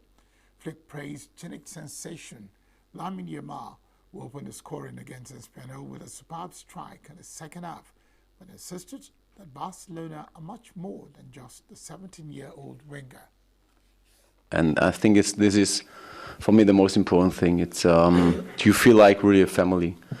It's very fantastic. Everyone in this club has his job, and he's doing great with a lot of passion, with really good attitude, mentality, and everyone knows how important he is also for this club, for this team, and this helps me a lot to reach our goals and of course the players, the atmosphere in the dressing room. This is so great. I never had this before, because it's really fantastic to see this, and everyone takes care about they take care about each other, and it's really good to see. So this is maybe in a small sentence this what I think it's unique. Cristiano Ronaldo has topped Forbes' list of the world's highest paid athletes for the third consecutive year and the fifth time in his career, following his move to Saudi Arabian club Al Nassr. Ronaldo's estimated total earnings are around $275 million, increasing his income by $15 million through off-field endorsements, as well as lucrative sponsorship deals backed by his large social media followers of 939 million in total as of May. Meanwhile, Golden State Warriors guard Stephen Curry, who in March became the first NBA player to reach 4,000 career three-pointers, jumped to second place in the rankings with $156 million. Boxer Tyson Fury claimed third place with $146 million, despite losing his world heavyweight title to Alexander Usyk in December. Fury's income has been boosted by partnerships promoting Maltese tourism and his next week's reality show. Dallas Cowboys quarterback Dak Prescott reached fourth with $137 million thanks to a record-breaking signing bonuses and a creative contract extension. Meanwhile, Argentine Lionel Messi dropped to fifth place with $135 million, the same as last year, having moved to Major League Soccer side Inter Miami, as well as continuing to receive high-profile endorsements from Adidas and Apple. Los Angeles Lakers forward LeBron James, nearing the end of his illustrious career, came sixth with $133.8 million. Venezuela's Jonathan Vegas used a late Betty blitz to grab his first career lead in a major after the first round of the PGA Championship on Thursday, where Rory McIlroy struggled in his first major since completing the career Grand Slam. Vegas summed up the leaderboard with 5 birdies over his final 6 holes for a 7 under par 64 at North Carolina's Quail Hollow Club that left him 2 shots clear of Australian Cam Davis and little-known American Ryan Gerard. Vegas, a 4-times winner on the PGA Tour, snatched the outright lead with an 18-foot birdie putt at his penultimate hole. The par 4-8 then padded his lead when it drained a 26-footer at his final hole. Much had been made about McIlroy's chances this week, given his past successes at Quail Hollow, and because he ended a near 11-year drought at majors with a Masters win last month that freed him from the burden of chasing a career Grand Slam. But the Northern Irishman struggled mightily off the tee and did not address the media after posting a disappointing 3 over par 74 that left him well off the pace. Oof, incredible, obviously. I mean, any chance you get to shoot 64 at a major championship is always great, right? Obviously with the conditions yesterday, I didn't really see that score coming, but I think I got lucky that, that I was able to tee off very late and the course obviously is drying very quick. So I was able to take advantage a little bit of those, conditions at the end of the day today. So, but, obviously a solid round from beginning to end, good way to start. Really good. I haven't been having the best results on course lately over the last few months, and I've been working really hard to turn that around and to see the first real sign that it's turning around happen in the first round of the major. It's very encouraging, but yeah, I rolled a lot of putts that went in and kept the momentum going, and I feel like for a major, when you're playing a difficult golf course, if you can do that, you can keep things moving forward. So very happy with my work today, but it's still a 4-round event, but you can definitely help yourself a lot by having a good first round. Well, it's always fun, bogey-free in a major championship on a course that you wouldn't have thought would be ideal for me. Yeah, it was. It was nice to. I feel like I've putted reasonably well the tournaments I played this year, but not seen much go in. And to see them go in, dropping, was a lot of fun. But Marty just asked me about that, actually, and I kept the honor with making a double on a hole, and I think that'll probably be the first and last time I do that in my career, unless we get some kind of crazy weather conditions. But, like I said, it's one of those deals where it's frustrating to hit the ball in the middle of the fairway and get mud on it and just have no idea where it's going to go.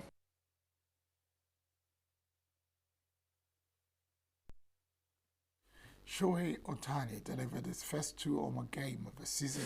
Oof, incredible, obviously. As the Los Angeles Dodgers poured it on with 5 long balls in a 19-2 victory over the visiting Athletics on Thursday. Ohtani's 2-homer helped him tie with the Yankees' Aaron Judge and the Phillies' Kyle Schwarber for the Major League lead in home runs with 15 apiece. Mac Muncy, Andy Pages, and James Ottman also hit home runs for the Dodgers, who left no doubt by taking a 13-2 lead following a 7-run third inning. Muncy and Hyun King each had 3 hits for Los Angeles. Dodgers right-hander Matt Sosa led off a bullpen game by allowing 2 runs in 4 innings. Left-hander Justin Wozbleski finished with 4 scoreless innings after it was recalled from the minors earlier in the day. A's right-hander Ovado Bedo lasted just 1 2/3 innings, giving up 6 runs on 5 hits, with 2 walks and 2 strikeouts. Rider Hunter Justin Alexander followed by giving up 9 runs and 7 hits and 4 walks in 2 1/3 innings. A Rio de Janeiro court has ordered the board of Brazil's Football Confederation to be removed from their positions, including President Arnaldo Rodrigues, a decision showed. The case refers to an alleged forgery of a signature of former CBF President Antonio Carlos Nunes de Lima in an agreement with Rodrigues that resulted in the current board of directors taking office at the Confederation. In his decision, Judge Gerbaldo Oliveira Jefferro also ordered CBF Vice President Fernando Jose Sane to hold elections for the entity's executive positions in its capacity as intervener as soon as possible. Rodrigues had previously been removed in December 2023 following a ruling by the Rio de Janeiro Court of Justice, despite having been elected to lead the CBF until 2026. However, a month later, Brazilian Justice Minister Guilherme Mendes added his reinstatement, citing the risk of Brazil national team being barred by FIFA. FIFA ruled out sanctions as it does not accept government interference in football affairs and bans nations from taking part in competitions which break these rules. And Rodrigues was then reinstated. He was re-elected in March this year to lead the Brazilian FA until 2030. It was a good day for local fans at the Italian Open as men's world number 1 Jannik Sinner put in a ruthless display in the evening session. Sinner will next play American Tommy Paul, while the other semi-final will pit his Italian compatriot Lorenzo Musetti against Spanish third seed Carlos Alcaraz. And that's the news this hour. I am Barry Kumado. Thank you very much for watching.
You know, in our universities now, I'm not just talking about Nigerian universities, all over the world, students come out, you know, with no jobs, you know, I served as a provost of a university in the US for 8 years, and part of my major responsibility was curriculum renewal, faculty looking at curriculum, and you know, you see still operating curriculum that has been outdated, and so when students graduate, there are no jobs.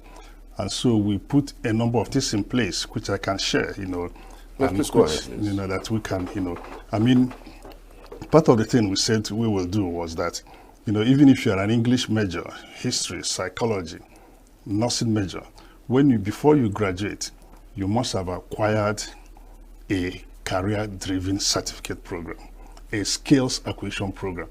So you might be a nursing student, you know, and by the time you graduate, you get a certificate in content creating, get a certificate in digital analysis, get something that, you know, if you are not able to find jobs in your chosen field, you might start doing something, you know, it will help you to assist. So you are employable immediately upon graduation.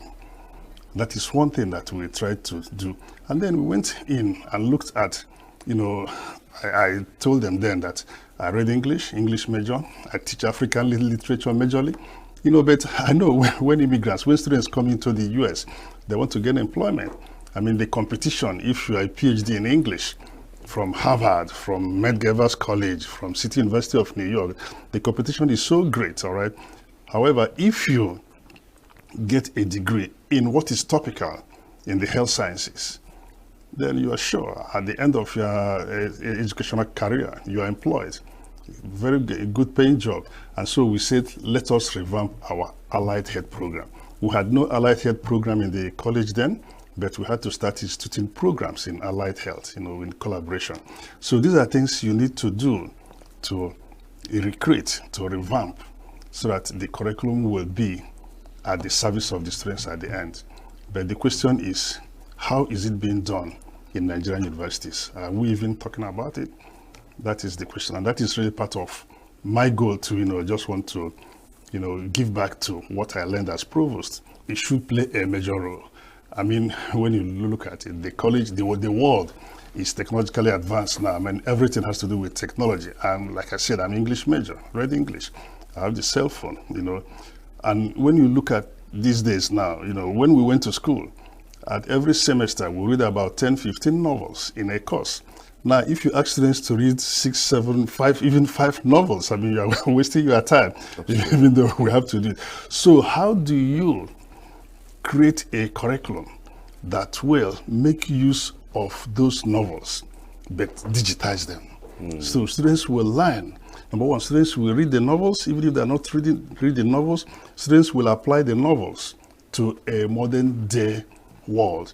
Students will use the novels to learn content creating. Students will use the novels to do whatever they're doing on the internet. Students will use the novels for blogging, all right? And so how do you infuse that in the curriculum to make sure it happens? So what we are doing is kind of merging, for example, African literature with a curriculum in sciences, in technology. So applying that, when students are not reading the entire novel, then how do you get them to read? You have to meet them where they are, and then use that to be employable at the end of their career.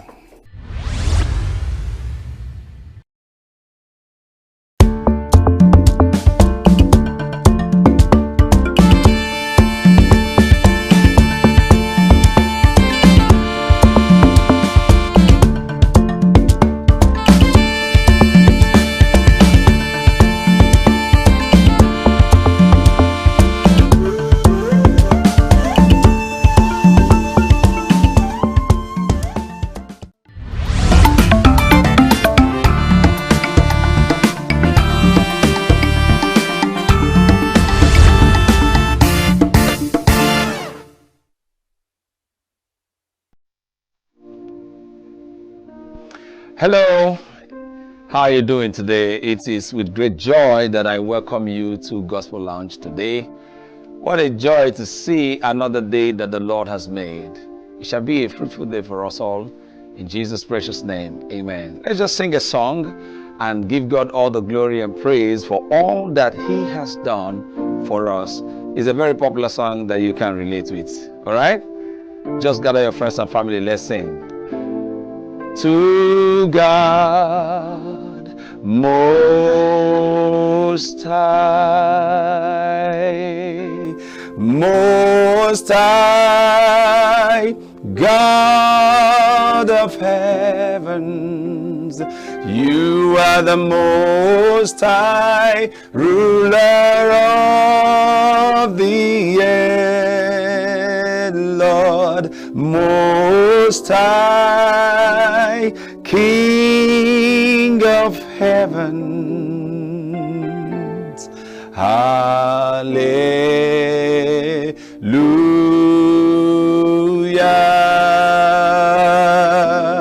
to God Most High, sing Most High, Most High, God of heavens, oh Lord, you are the Most High, ruler of the earth, my King, Most High, King of heavens, oh hallelujah,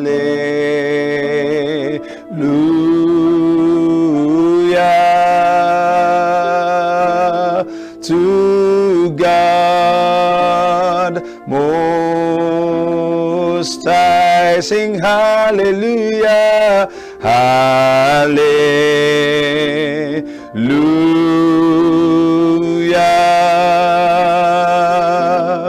to God Most High.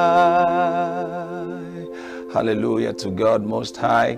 We give Him all the praise and glory for all that He has done, the ones He's doing right now, and the ones He will still do.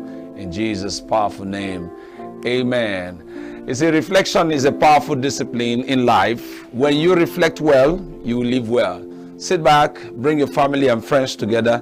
Let's reflect on God's word, which has the ability to transform your life for the best. I'll be right back to continue the show with you.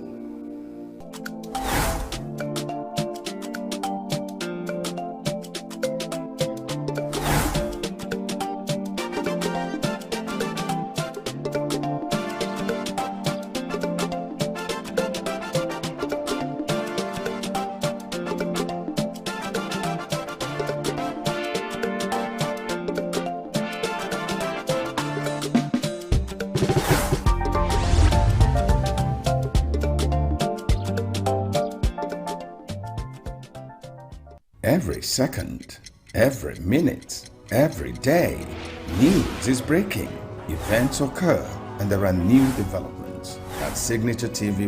Welcome back from that session of reflection. I believe you were blessed greatly by those words.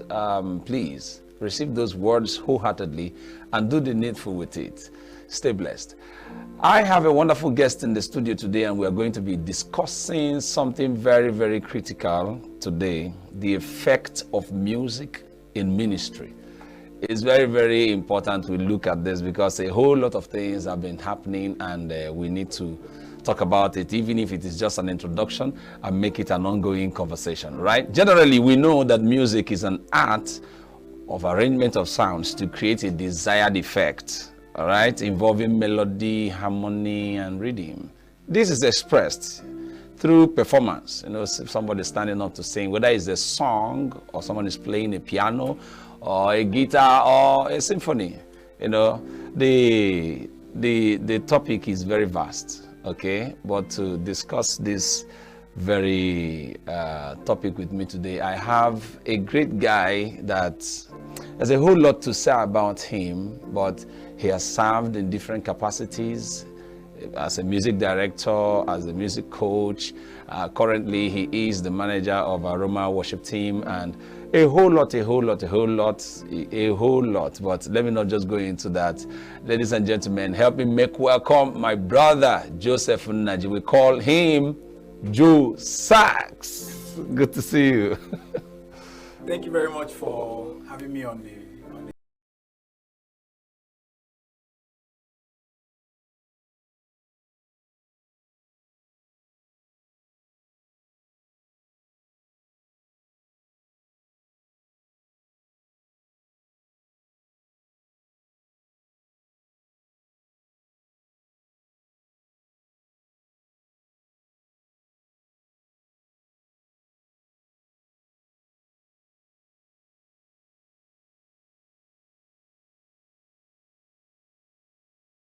You understand? You've already mentioned that music is an organized sound, has to do with melody, harmony, and rhythm. Yeah. These are the basic concepts of music. God. Yeah. Yes. There is a part of thanksgiving. In fact, the best way we describe it when we teach people is that there is music of man to man. That is encouragement now. Yeah. Psalms. David did a lot of that. And there is man to God. This Okay. is we giving praise and worship to God. And then there is God to man.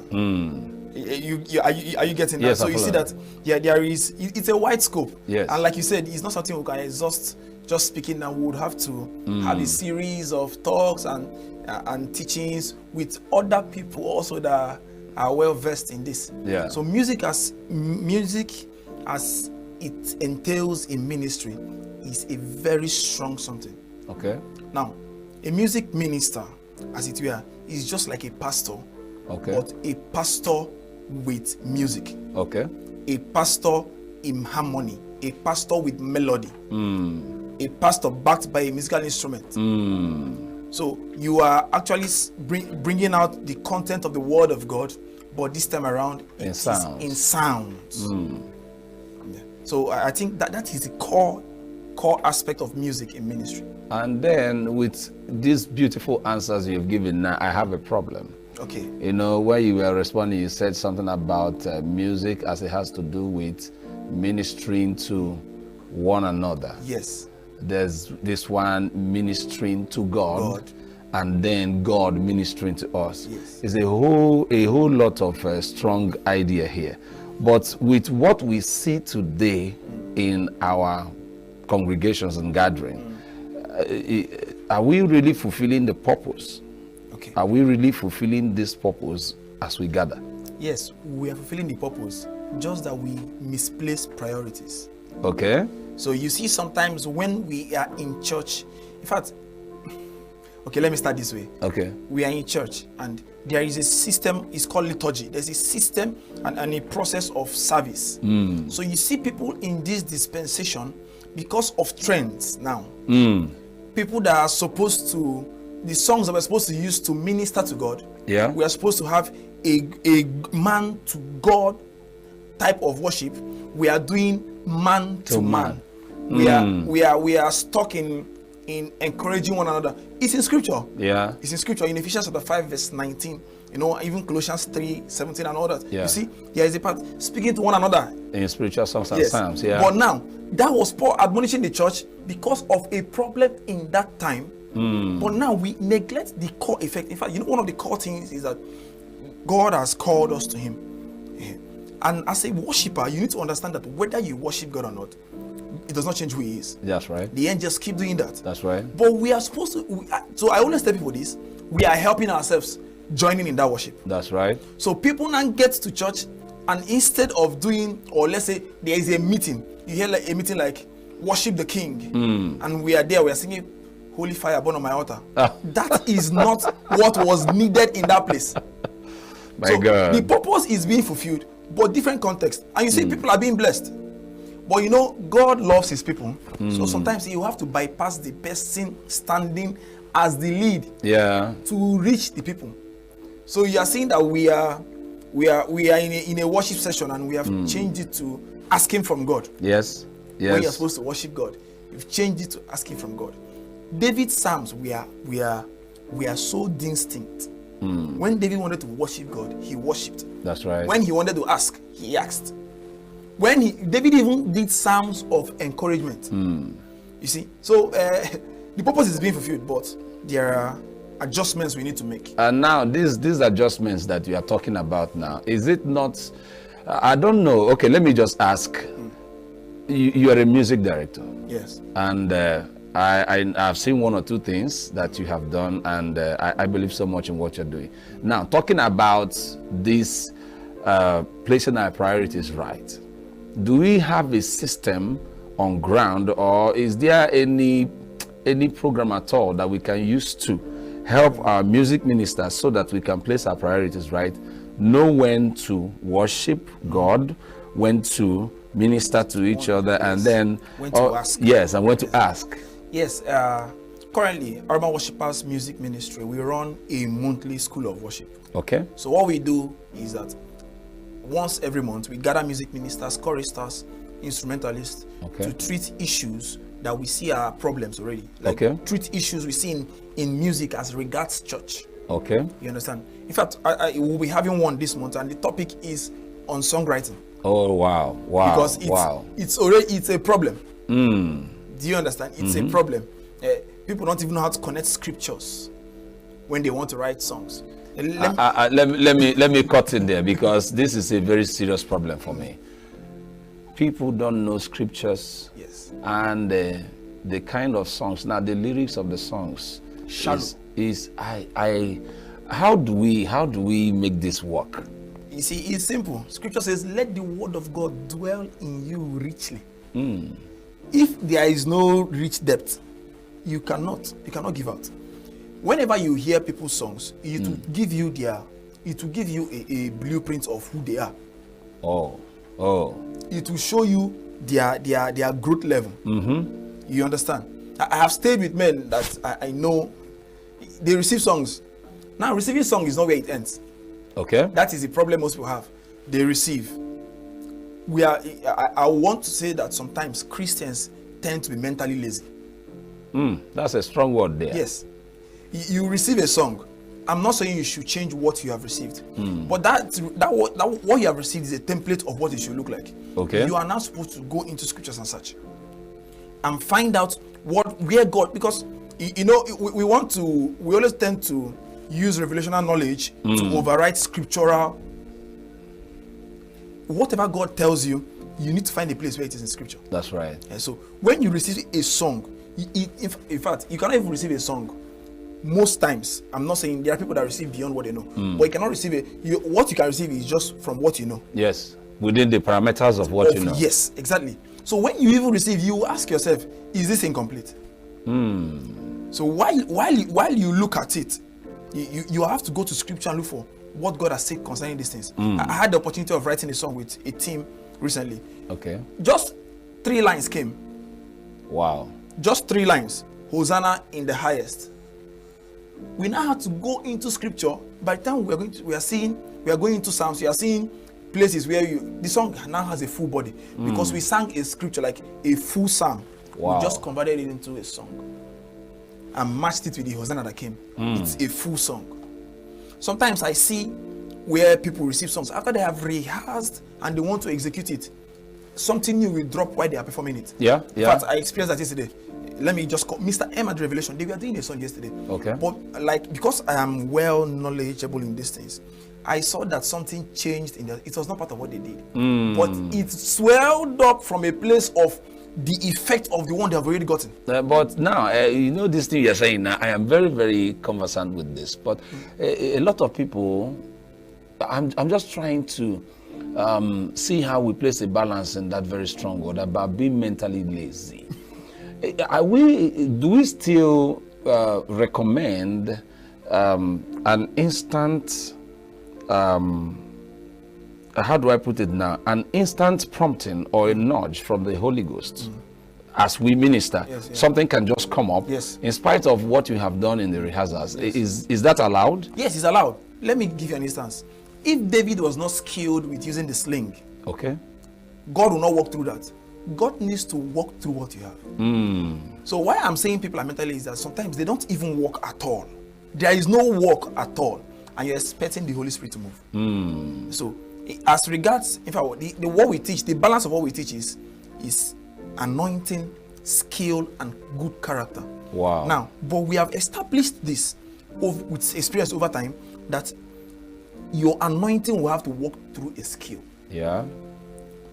There is no way you will reach people if there is no music. That's right. But music is spiritual on its own, whether secular or sacred. Let me just establish that fact. Yes. Music is spiritual. You can play a song you don't know, you don't even know the origin.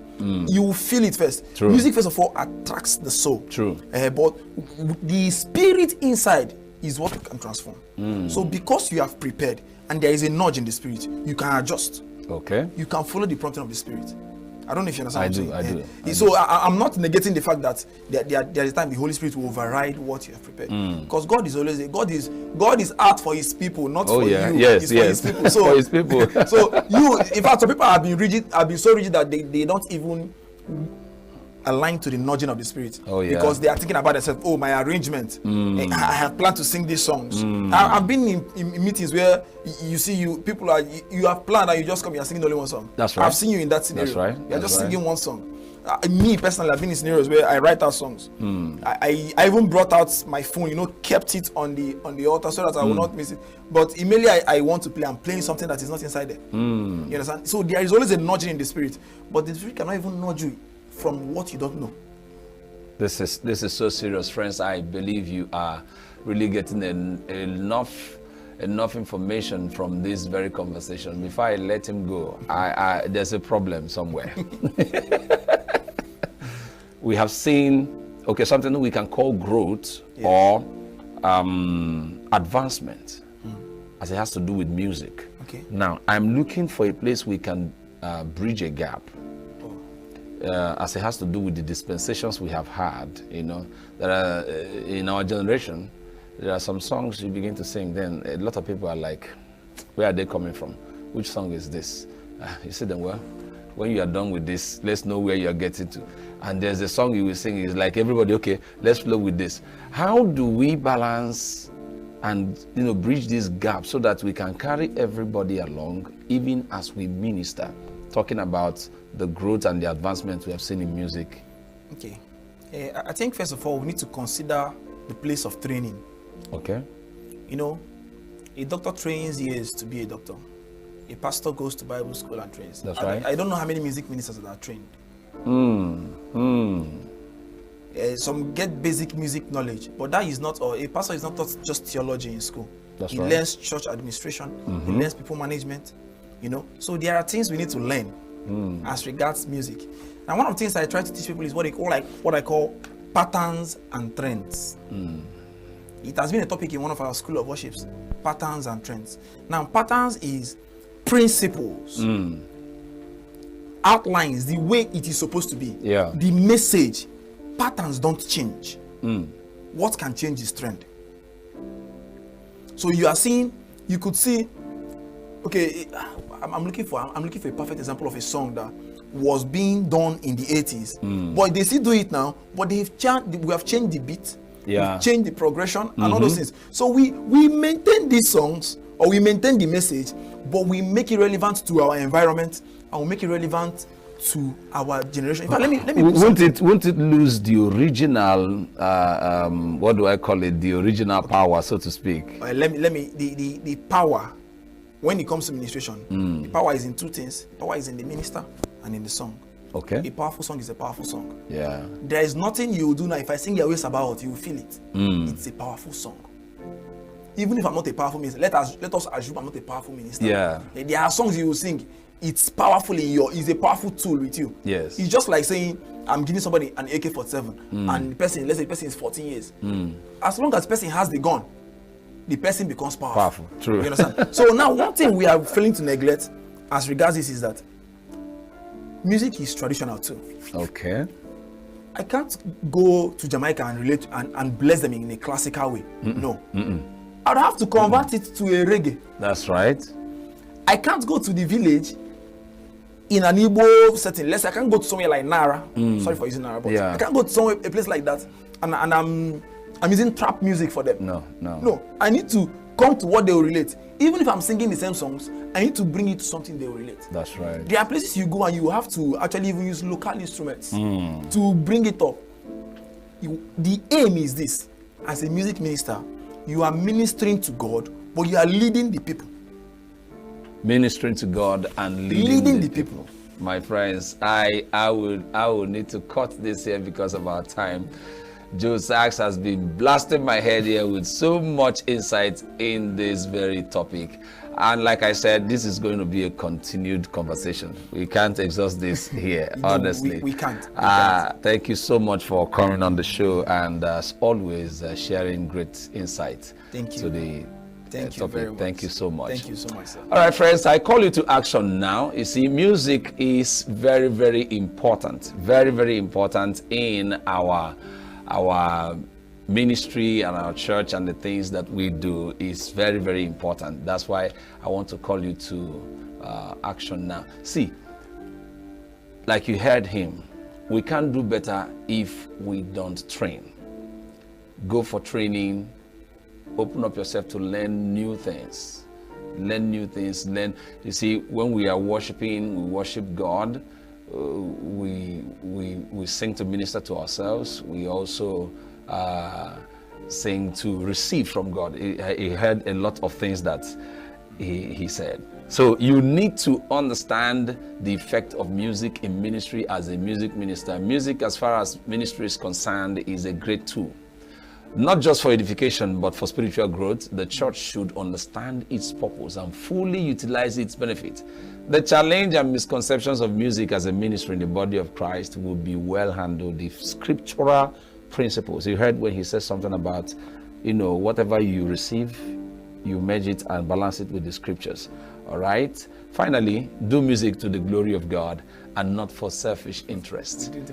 All right. I'm going to see you shortly after this break.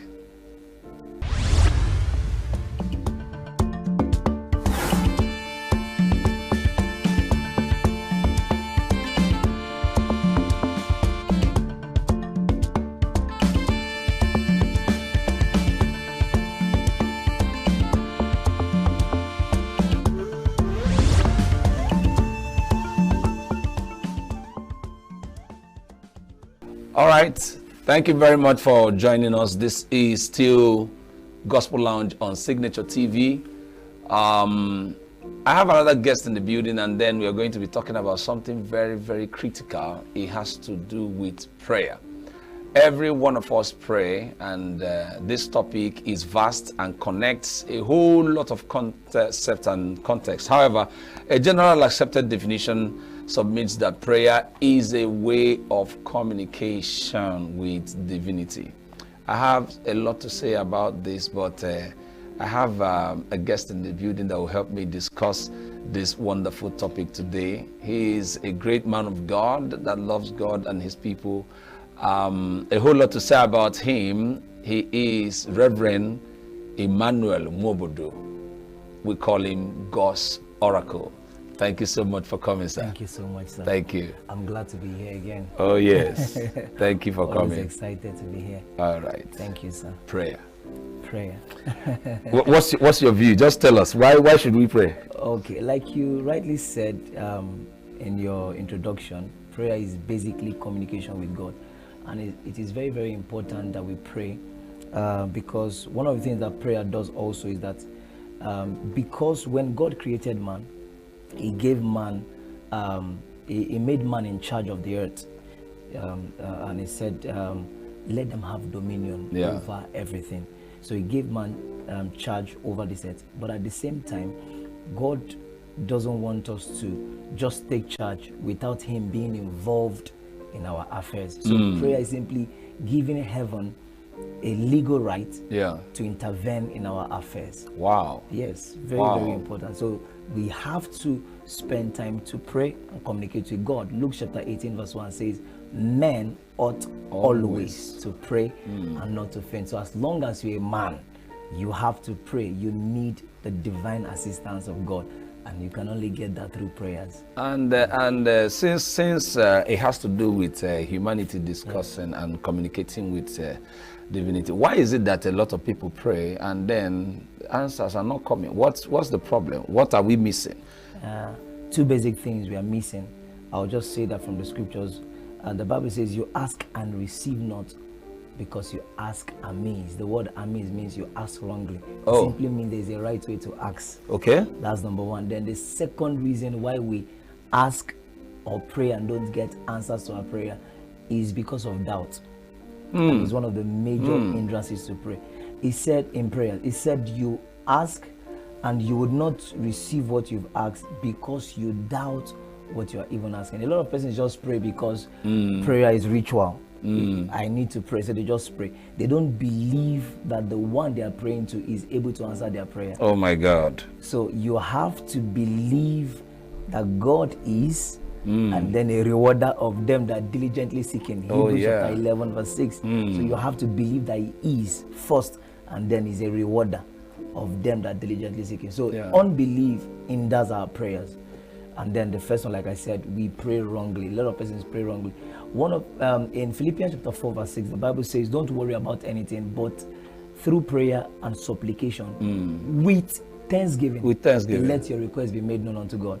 So I was teaching my people in church, that was 2 Sundays ago, the importance of thanksgiving in their prayers, how that it hastens your answers. When you pray with thanksgiving, God responds to you speedily, and it's powerful. So we need to learn to begin our prayers with thanksgiving, and then make our requests, and then end our prayer in thanksgiving. So it's very, very important that we learn to give God thanks even in prayer. Is one of the basic way to pray rightly. The moment you ask God in thanksgiving, you are already thanking Him in advance. You know, there is a way. So when you thank Him for what He has done, you know, you just pour Him to do more for you. But you know, just quickly, because of our time, in the first thing you said that we ask amiss, there's a way to pray. There's a way to pray. Now, I have a problem. A whole lot of things have been said about prayer, and I'm going to invite you again or about this because of our time. We are not going to exhaust it. But how long do you pray before you get answers? You can pray for 1 minute and get answers. You can pray for 30 seconds and get answers. You can pray for 1 hour and get answers. So what's the secret? So the problem is not the length of time or the shortness of the time. It is the faith attached to your prayer that produces results. My God, my God. My God, this is wonderful. A lot of people spend so much time. 1 hour and they are praying without faith. And then they will not receive results. But you see somebody that prays for just 5 minutes with faith, and the person gets results. My God, this is so wonderful. Friends, I hope you can see what we are enjoying in this place. My brother, God's Oracle, has been giving us a very deep view as it has to do with prayer. It's not about the number of times you pray, but the faith you attach to your prayer. And there's a way to pray. You pray according to the will of God. All right, thank you very much for joining us in this very show, and I must thank you so much for coming to this show and sharing wonderful insight as always. Thank you, sir. We wish you well from all of us here at Signature TV. Thank you. We wish you all the best. It's a blessing to be here. Thank you. Thank you, sir. Every second, every minute, every day.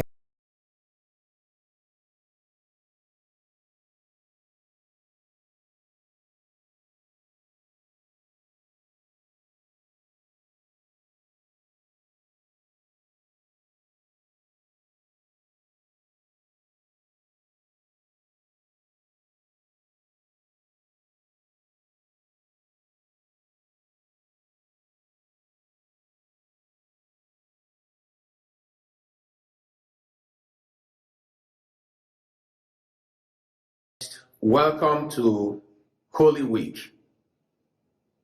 This is a special moment when God is acting in a special way in the lives of all those who lay down their lives at the foot of the cross. I'd like to begin this reflection for Holy Week with a very moving story of an Irish soldier who prepared during Lent to receive baptism. He had won many victories for his people But one thing was lacking in his life.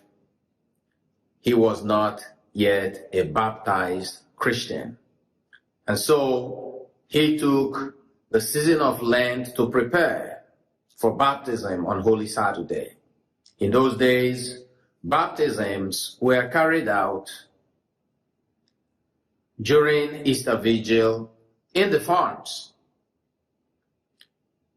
And the entire community gathered for the celebration of Holy Pasch. The bishop arrived, dressed up with his mitre and his crosier, the pastoral staff of the bishop, which had spikes on the base because he was going on a rough ground.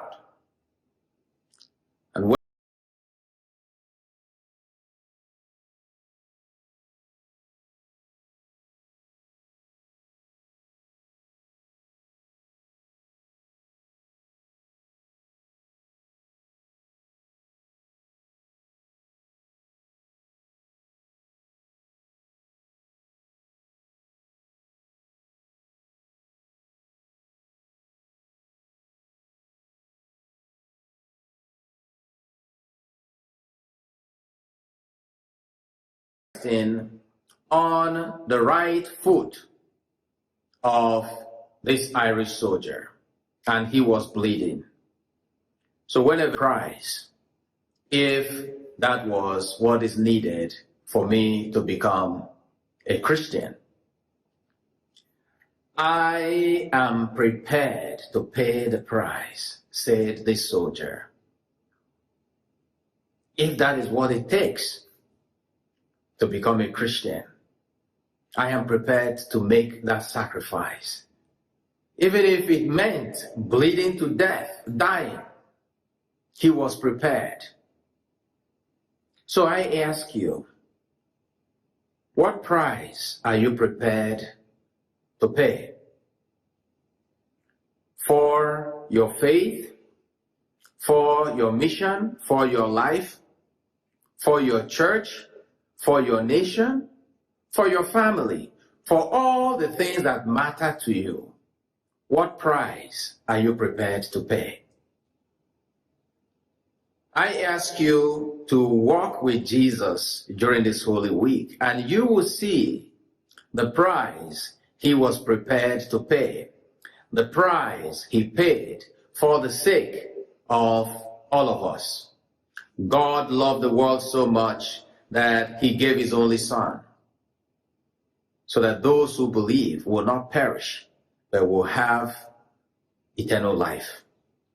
Greater love has no man than this, than to lay down his life. That was the price he was prepared to pay. That was the price he paid. His bleeding hands, his pierced face, all filled with thorns, pain, and blood. His side pierced with a lance, the betrayal, the agony, the denials, the injustice, you name them. He took it all. He drank that cup of sorrow. Father, if this cup will not pass away unless I drink it, let thy will be done.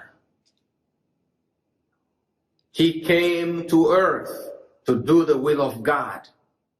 And the will of God is the salvation of all of us, all creation. And he paid the price. We can learn from our Lord Jesus Christ what it means to pay the price for something that is dear to you. And the word here is sacrifice. He gave it all. Like we hear in the second reading for Palm Sunday. Although he was in the form of God, he did not hold on to it. He emptied himself so that we may be filled with the grace, the power, and the love of God. Jesus taught us the meaning of sacrifice, that the life of one man, wholly and totally given, selflessly given, self-donation, that the life of one man, and indeed the life of all of us, when given out in a selfless manner, can become a treasure for all of us. Sacrifice without pain is empty. Love without sacrifice is vain. And that's what Jesus teaches us on the cross. That life is about sacrifice. He did not take the first place, he took the last place. He did not take the place of honor. He stooped down to wash the feet of his disciples. He did not hold anything to himself. All the glory, all the power, all the honor that were his as the Son of God, he gave away for the sake of those he loves. This is what we celebrate during this Holy Week, the triumph of sacrifice, the meaning of sacrifice, the value of sacrifice, and the virtue and character that come with sacrifice. And so, as we accompany Jesus on the way to Golgotha, as we behold his suffering, wounded, broken, beaten and battered body, we think of the call that comes from the heart of Jesus to all of us. Love one another. Take care of one another. We can only do that if we are prepared to sacrifice, to abandon greed, selfishness, pride, dishonesty, to abandon the pursuit of personal glory,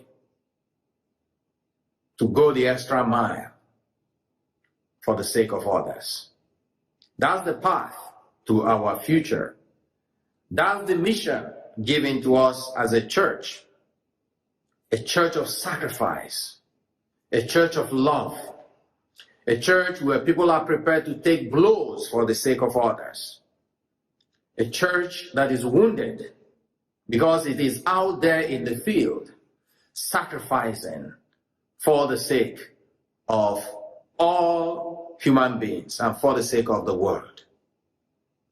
As we walk with Jesus in this sacred walk of Holy Week, lay down your burdens at the feet of Jesus. Lay down your pains, your own suffering,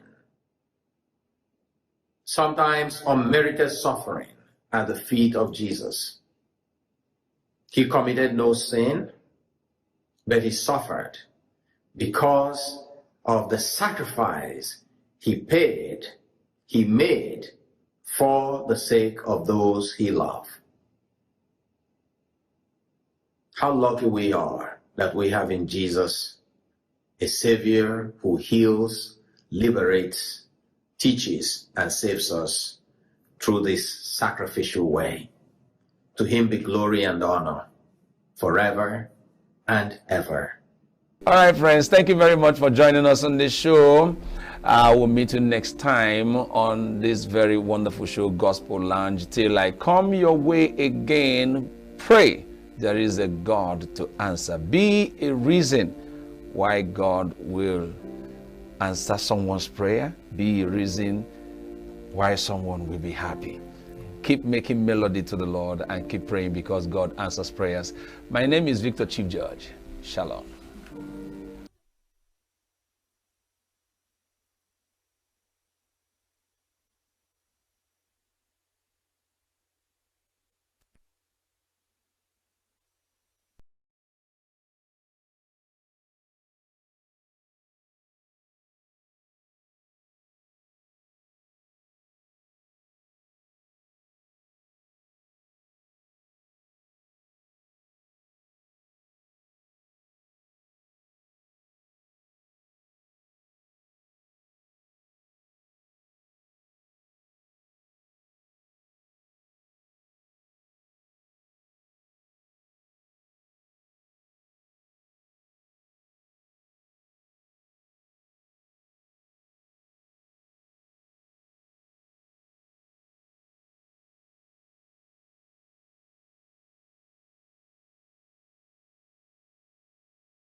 Welcome to Southeast News on Signature TV. I am Barry Kumo Ado. In the headlines, Rangers dismiss General Manager Ezeaku's exit rumors. Lawyer, client shot dead after court session in Anambra. We're tracking all these stories today. Stay with us and you'll definitely get the details. We are local. We are right now with the wife of the man that was... Why the main market is in chaos. People are... We are national. Those in support of this motion as amended, say aye. Aye. We have taken it by default. We are international. Israeli airstrikes. Donald Trump left us the worst unemployment.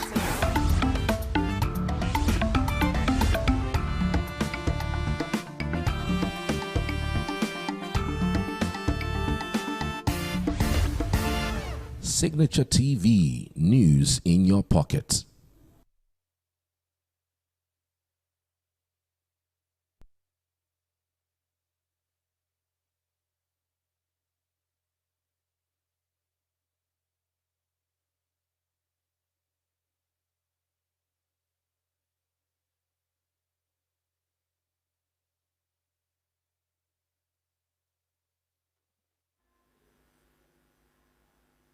Rangers have debunked rumors that their general manager, Amobi Ezeaku, is on the verge of leaving the club.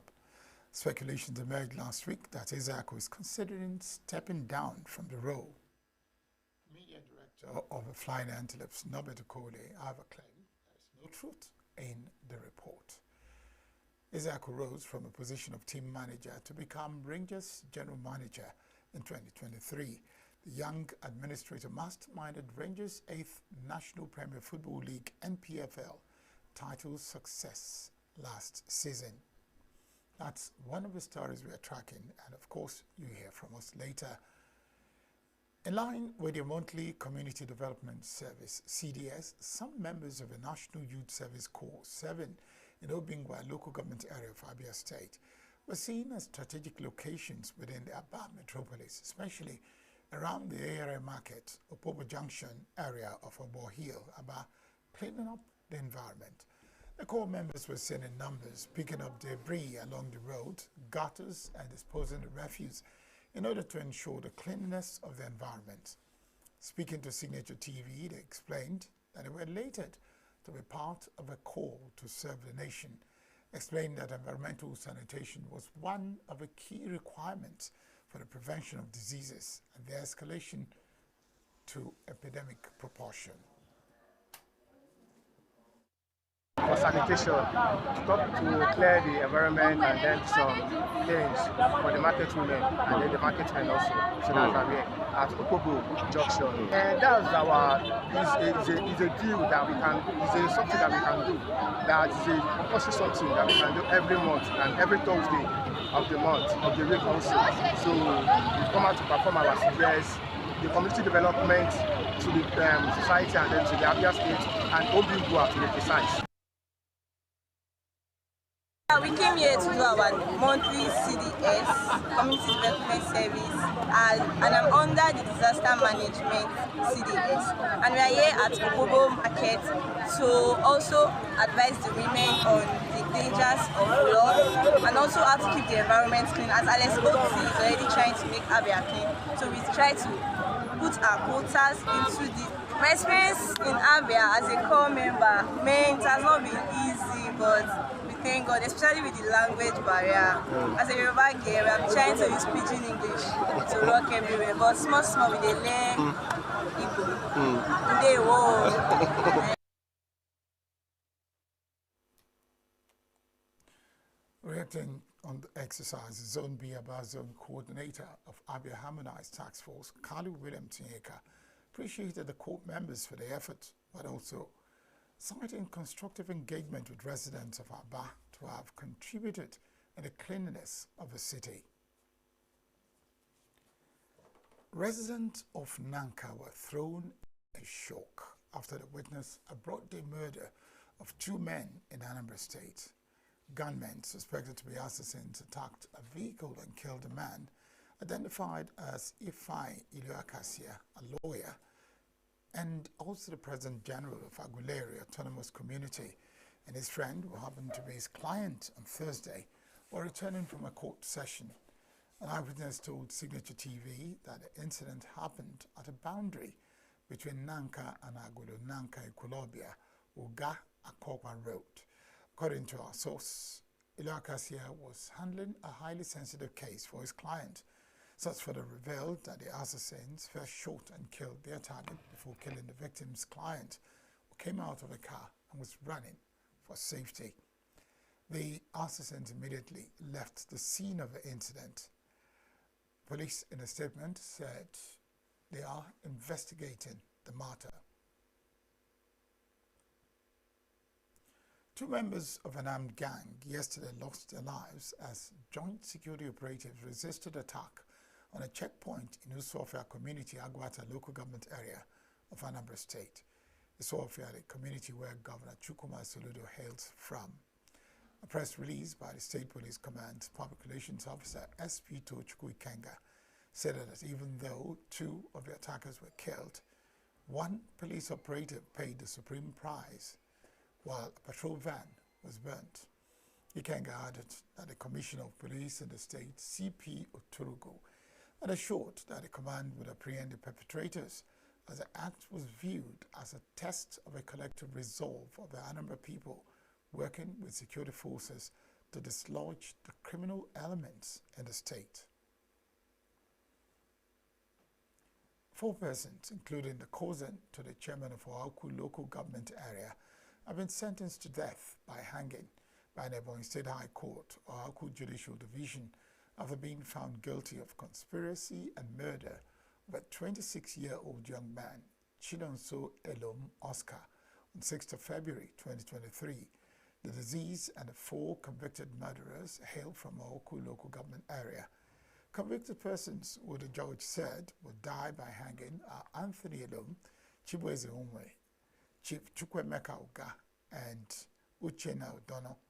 Trouble started on 6th February 2023 when the 4 convicted persons, including 1 Thangod Owe, who was now at large, drove a branded Sienna bus belonging to a known political party to Ndolo Umogudu Akbu Road, stopped at the front of late Chinonso's business area near Opungbo Main Market. According to eyewitnesses, the 5 killers were believed to be members of a secret cult, demanded that their victim, Chinonso Elom, known as Oscar, must provide information on the whereabouts of his younger brother, whom they reportedly had a misunderstanding with. Chinonso's inability to provide such information about his brother, as demanded, made them drag him into the Sienna bus. Upon his refusal to enter the Sienna, one of the hoodlums, Anthony Elom, also known as Tidy, shot him on the head with a shotgun, and he died instantly. 4 of the killers, who could be recognized by some eyewitnesses, were subsequently arrested by the police, where the 5th person, Thangod Onwe, remained at large. Delivering the judgment on Thursday, Justice Esther Otta of the Abakaliki High Court, Oaku Division, said that the evidence provided by the prosecuting counsel, including the eyewitnesses, proved beyond reasonable doubt that accused were responsible for the killing of the said Chinonso Elom, stressing that the defense of the defendants were not enough to exonerate them from the crime. She added that a check on the gun later recovered from the killers also indicated that it was used last on the 6th of February 2023. On why they were all served the death penalty, instead of singling out Anthony Elom, who shot the victim, Justice Otter said that the killing was an act of conspiracy and that one of the conspirators was the first to shoot the victim was immaterial. And that's the news. When we return, we'll start our conversations. Stay with us.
For football fans in Enugu State, they'll be wondering, why would a general manager who was part of a strategic team to ensure that Rangers became the #1 team last season as a winners of a Premier League, Nigerian Football Premier League, would be leaving the club? Is it because they didn't win any of the trophies in terms of the Premier League? But they do also have a shot when you talk about the FA Cup. But don't worry about that. I have with me Norbert Okoli. Norbert, good afternoon. And he is the media director of Rangers Football Club. Good afternoon, my big brother. How are you? Your moment, I've been wanting to be with you. Well, luckily for me, I'm talking with you as a media officer of Rangers. It's a pleasure being on your program, sir. The pleasure is mine for you to be on Southeast News. The pleasure is really mine. And now, what are we looking at? Are the rumors true? Let's start from that. Well, like I told my sister right there beside you, the sporting sector is believed with there is a beehive of rumor here and there. The rumor mills are always large, especially when the season is ending and when it is starting. It goes with players, goes with management staff, goes with coaches, and this is one of them. This is just one of those rumors from the rumor mills. General manager and chief executive officer, Barrister Ezako, is going nowhere. He has assured the players, assured the staff of the team, he assured the supporters of the club as well that he is here to see to the future of all his dreams for our club, Rangers International FC. Talk about the Rangers Academicals, talk about the Rangers under-19s, and talk about the deals he has here and there for the players of the team. This is a team he is building since he came back after getting the FIFA Masters in August of 2023. And before the end of first season, he did win a trophy for the state. And we are in the running for another trophy this season. Yes, we didn't successfully defend the MPFL title we won last season, but we are in the running for a shot at the President Federations Cup 2025. And I'm quite sure that is what we are all focused on right now. The young man you're talking about is in Abuja. He went to Abuja yesterday to actually streamline and expose things to ensure that the players are in the best frame of mind to give their all on Wednesday in Lagos against Kwara United. I'm talking about the semi-finals of the President Federations Cup. So whoever is pushing the rumor that he wants to leave, I want to assure our fans, I want to assure everybody that is there for Rangers that Barrister Ezako is Rangers General Manager, Chief Executive Officer, and remains so. All right. No dispute about that. But normally, too, in football, as the season comes to a close, you see players leaving one club to go to another. What about if the rumor is because some people feel that he has done so well for Rangers and they can tap him to move to another club? Isn't that a possibility? Well, it is a possibility, but he has actually assured all our sundry that he is here, he has a project he wants to accomplish with Rangers. Come tomorrow, we remember tomorrow is the International Boy Child Day, and we have a program for Rangers Academicals. Come to the Nnamdi Azikiwe Stadium tomorrow and you see things and that will wow you to ensure that, to assure you that this man is not living in the shortest possible time. So is he there for a long run? He is here, he has a project he's pursuing and he wants to achieve that for the club Rangers. No doubt that there will be people, there will be organizations anchoring for his services, but he is a Rangers man, true and true.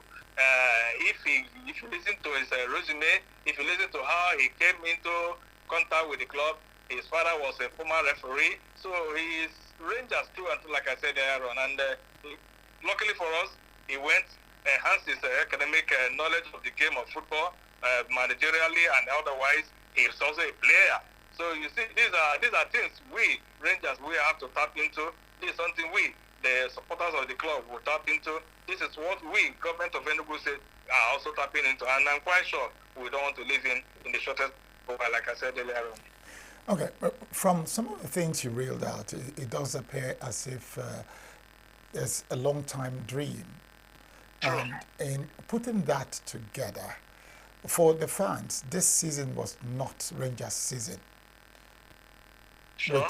With at the beginning of the season, we looked forward to Rangers defending the title they won last season. But by the middle of the season, it does appear as if Rangers were struggling. Why did that happen? Well, let me kind of say, by the middle of the season, we're still very hopeful of defending our trophy. Yeah, by the end of the first round, we were positioned in the 4th place. And that was with just, I think, 3 points separating Rangers from Remo Stars. But in the second round, injuries did set in. Most of our key players got injured, and the medical team fought tooth and nail to ensure that we get them back. But, you know, the body being what it is.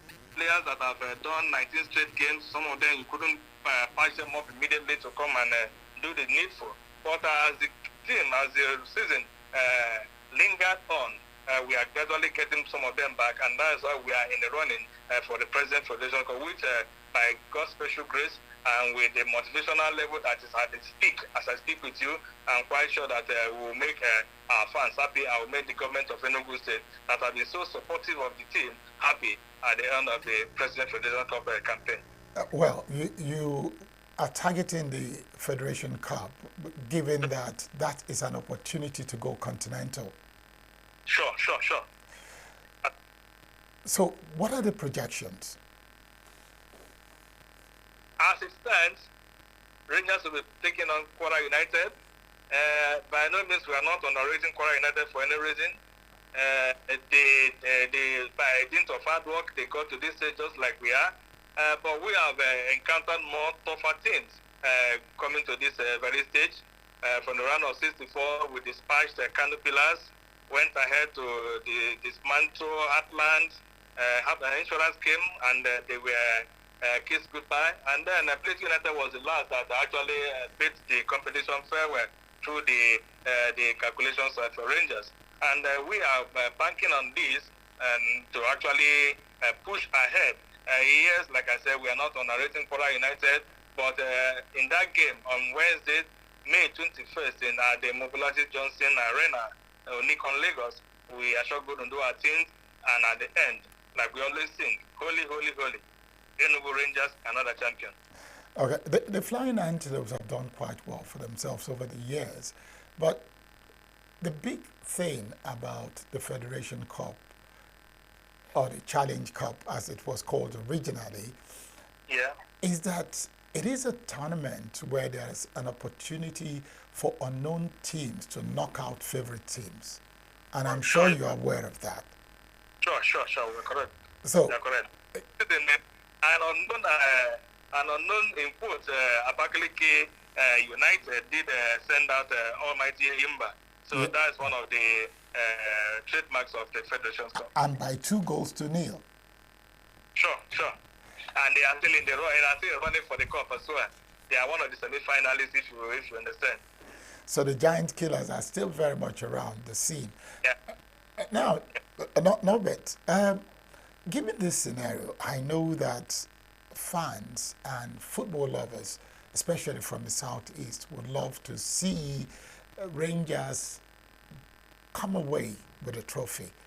But now that you have more than one team from the Southeast, there'll be a routine for at least the 2 teams. I know where your heart is. Don't bother about telling me where your heart is. Your heart is with Rangers. But what I'm looking at is, earlier in the season, did you all plan that there must be a way for you to go continental? I keep harping on that because for a while now, continental football has not been easy to come by, and we don't really do well currently. Nigerian teams don't do well in continental competitions. So if you're aiming for it, what are you putting in place to change the narrative for next season? Yeah, changing the narrative, like I said, has already been started by the league organizers, MPFL and the parent body NFF, by ensuring that the season did start as early as it did and will be ending early enough for all teams that qualify for the continent to actually go into the market, source for quality legs, engage themselves in preseason matches to actually tune the players, put them in the right frame of mind, the right attitude to work, so that before the first round of the Continentals, we may have actually started our own season, and then the teams will be stream rolling, so to say, into the Continental. These are not only the case, especially in the few years behind. Most the Continentals come before our leagues they do start, and this to a very large extent affected the performances of our teams on the continent. But with what is on ground now, kudos to the MPFL and the NFF for ensuring that the league started when it did and is ending in the shortest possible time.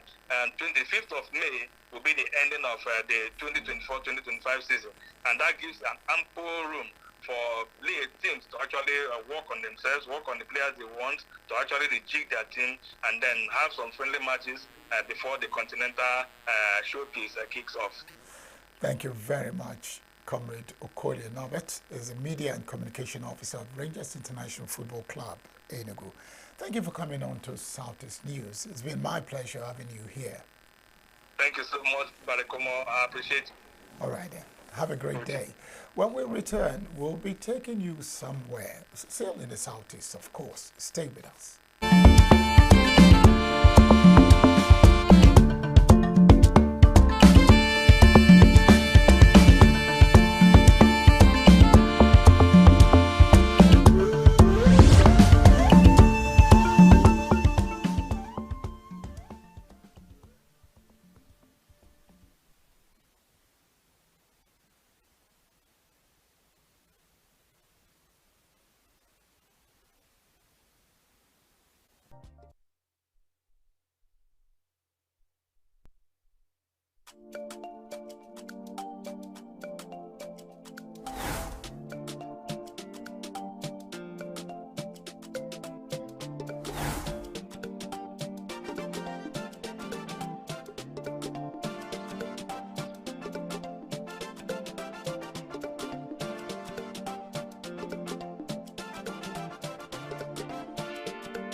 So, we're in Enugu, where we talked about Rangers. Let's take a quick trip to Ebonyi State. Now, when we're talking about the news, you heard in the news that a crime that was committed some years back, not too far ago, that the people who committed that crime have been convicted and they were sentenced to death by hanging. I know that there are some people who are wishing and hoping that they'll cancel the death penalty, but sometimes when crimes are committed, especially when it touches life, there is this wide gulf between those who say a life shouldn't go for a life. People should look for other ways. But that's not our story for today. We're going to Ebonyi now, and we're meeting a man in Ebonyi, Chukwubike Madu. Chukwubike, good afternoon and welcome to Southeast News. Good afternoon, Barry. How's Abakaliki this afternoon?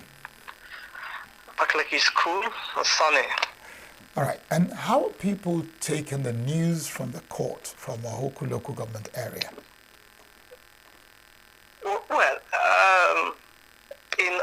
Okuku, precisely where it happened, the people accepted it with mixed feelings.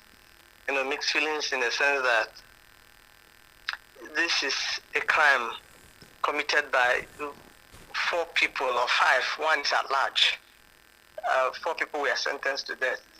And these are young men that should have contributed to the society. They are now going to be, they are facing death penalty. If they appeal, if it is not appealed, judgment is not appealed, they are likely to die. That is, if the governor signs their death warrant. So that is the story. That is the mixed feelings. As for what they did, the people say yes, they deserve justice. They deserve justice because, as the story went and as the court concluded, according to the judgment of the court, these are people who killed an innocent person because they wanted their brother who they felt offended them. They had issues with the brother and they were courtists. So they dragged this guy and he was shot in the process. And that was the story. A hostage taking. So he died. And so the people, this case has lingered, and finally, our judicial system, it grinds slowly. But eventually, justice was served, and then it's quite a sad story, especially in Ohuku local government area. One really has to understand that Ohuku is a hot zone in Ebonyi. First, they have the issue of Efium and the Efium crisis, which the governor had tried to resolve recently by demarcating their land and separating more autonomous communities and political wars for them now. So that place is a hotbed for crimes. People have been killed in a horrendous manner, and I believe that what governor has done recently may bring succor, an end to hostilities there. That is one part. The other is that they have this issue of masquerades, masquerades killing people, maiming people, wounding people. At a certain point, the government banned masquerade in the area. So one wonders, masquerade that should be a thing of joy. People look forward to having seeing masquerades. It turned into something else, where it became an issue. So, and even after the government banned it, some people were against the decision of the government, and it has caused a lot of problem in that area. And now we have left Ohuku, and we have left the issue of masquerade and the issue of cultism. It's unfortunate that the young people have so embraced cultism. In the days we were in school about 20 years ago and so on, cultism was about university, institutions of higher learning, But these days, mechanics, artisans, everybody, even in secondary school, even in primary school. So Ohuku is also known for cultism, and it has not helped matters. And those who were convicted, they were said to be cultists, and it has not helped our society. It's quite unfortunate.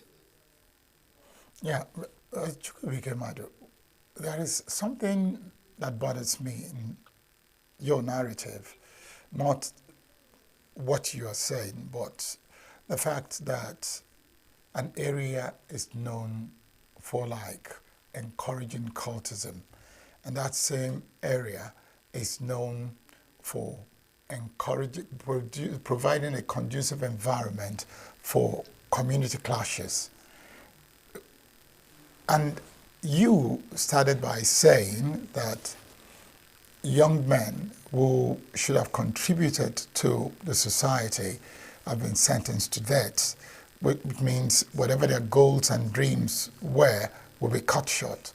But when the environment they're growing up is festered with crime and criminality and killings, don't get me wrong, do we expect anything different from what has happened? No, and that is the times we are in, the irony of our time. And until, when we talk about government need for good governance, some people seem not to understand this. It has, every bad step suggests another.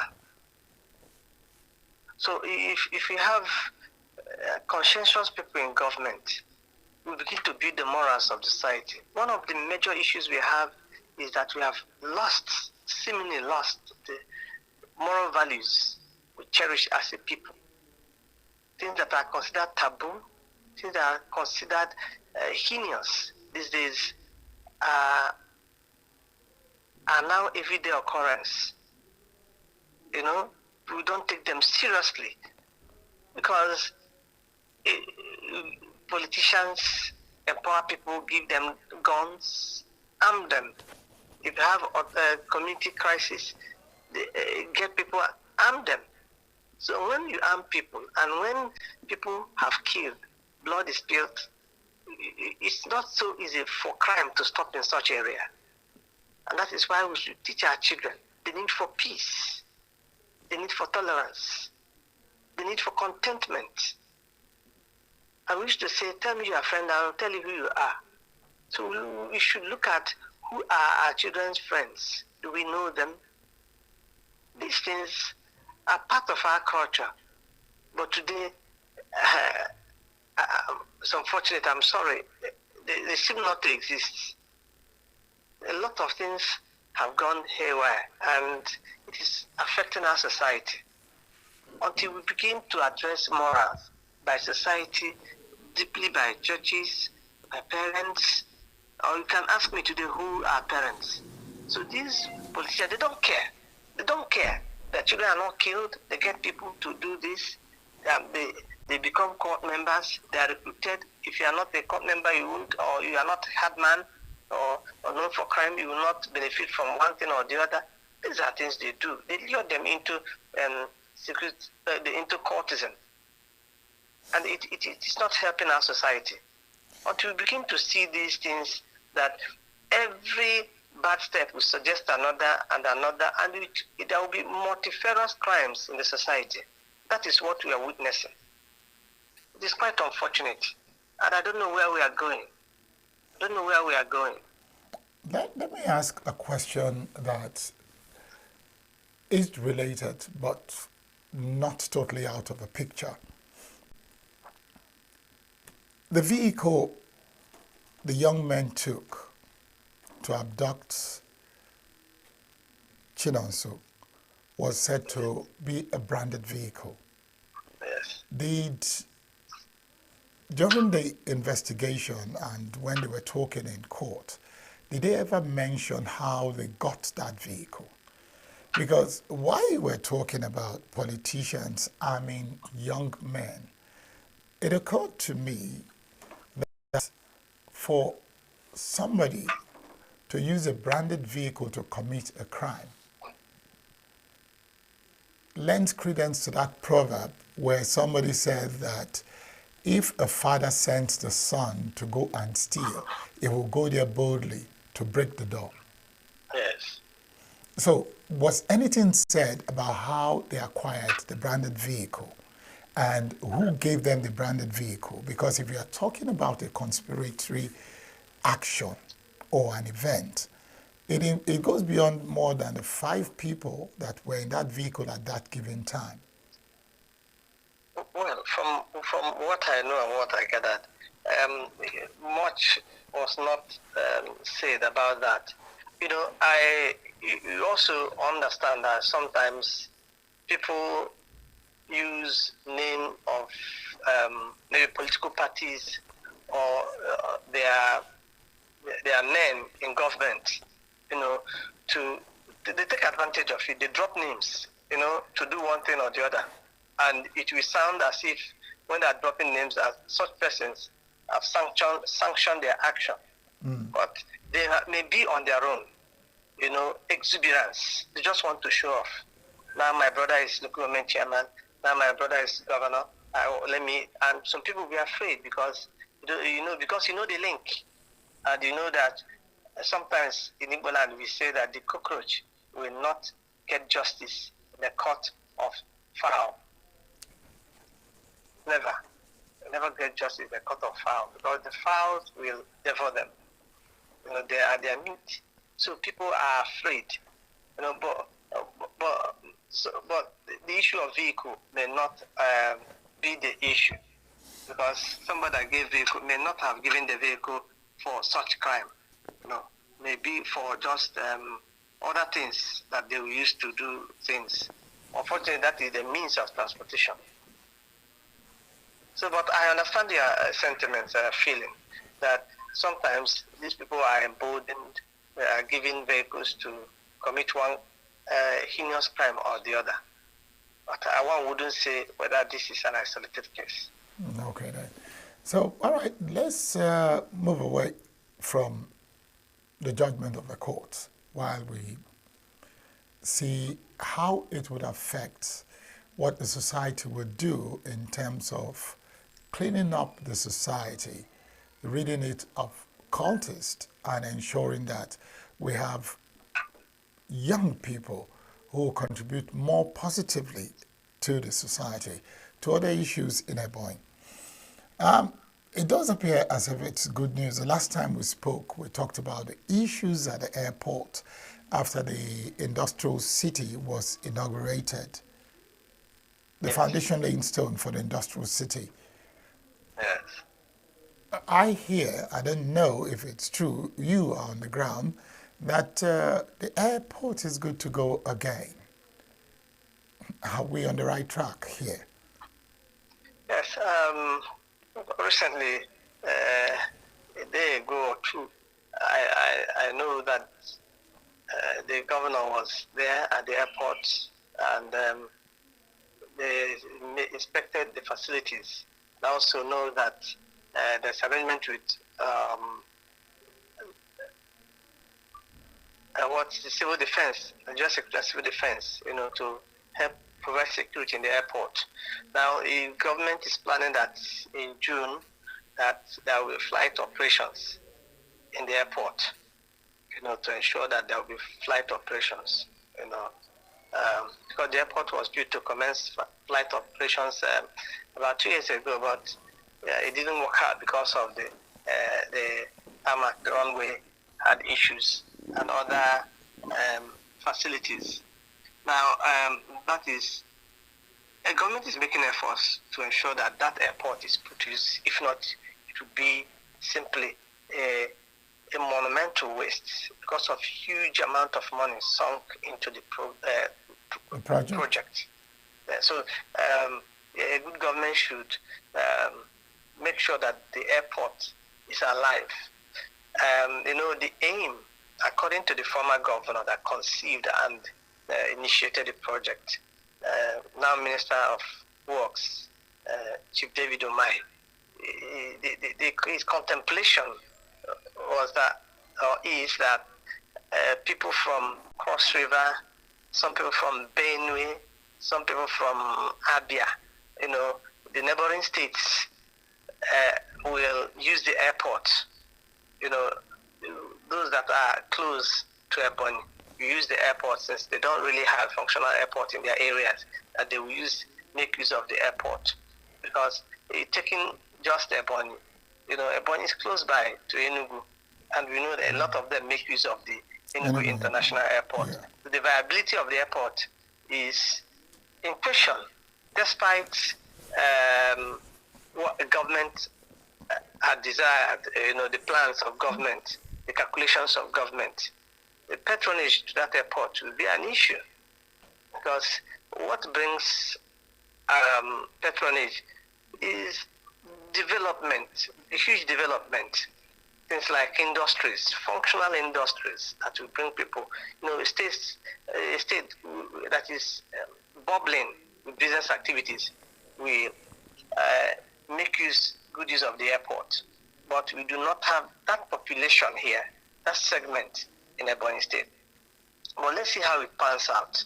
It all depends on government. I don't really know the plans they have. And,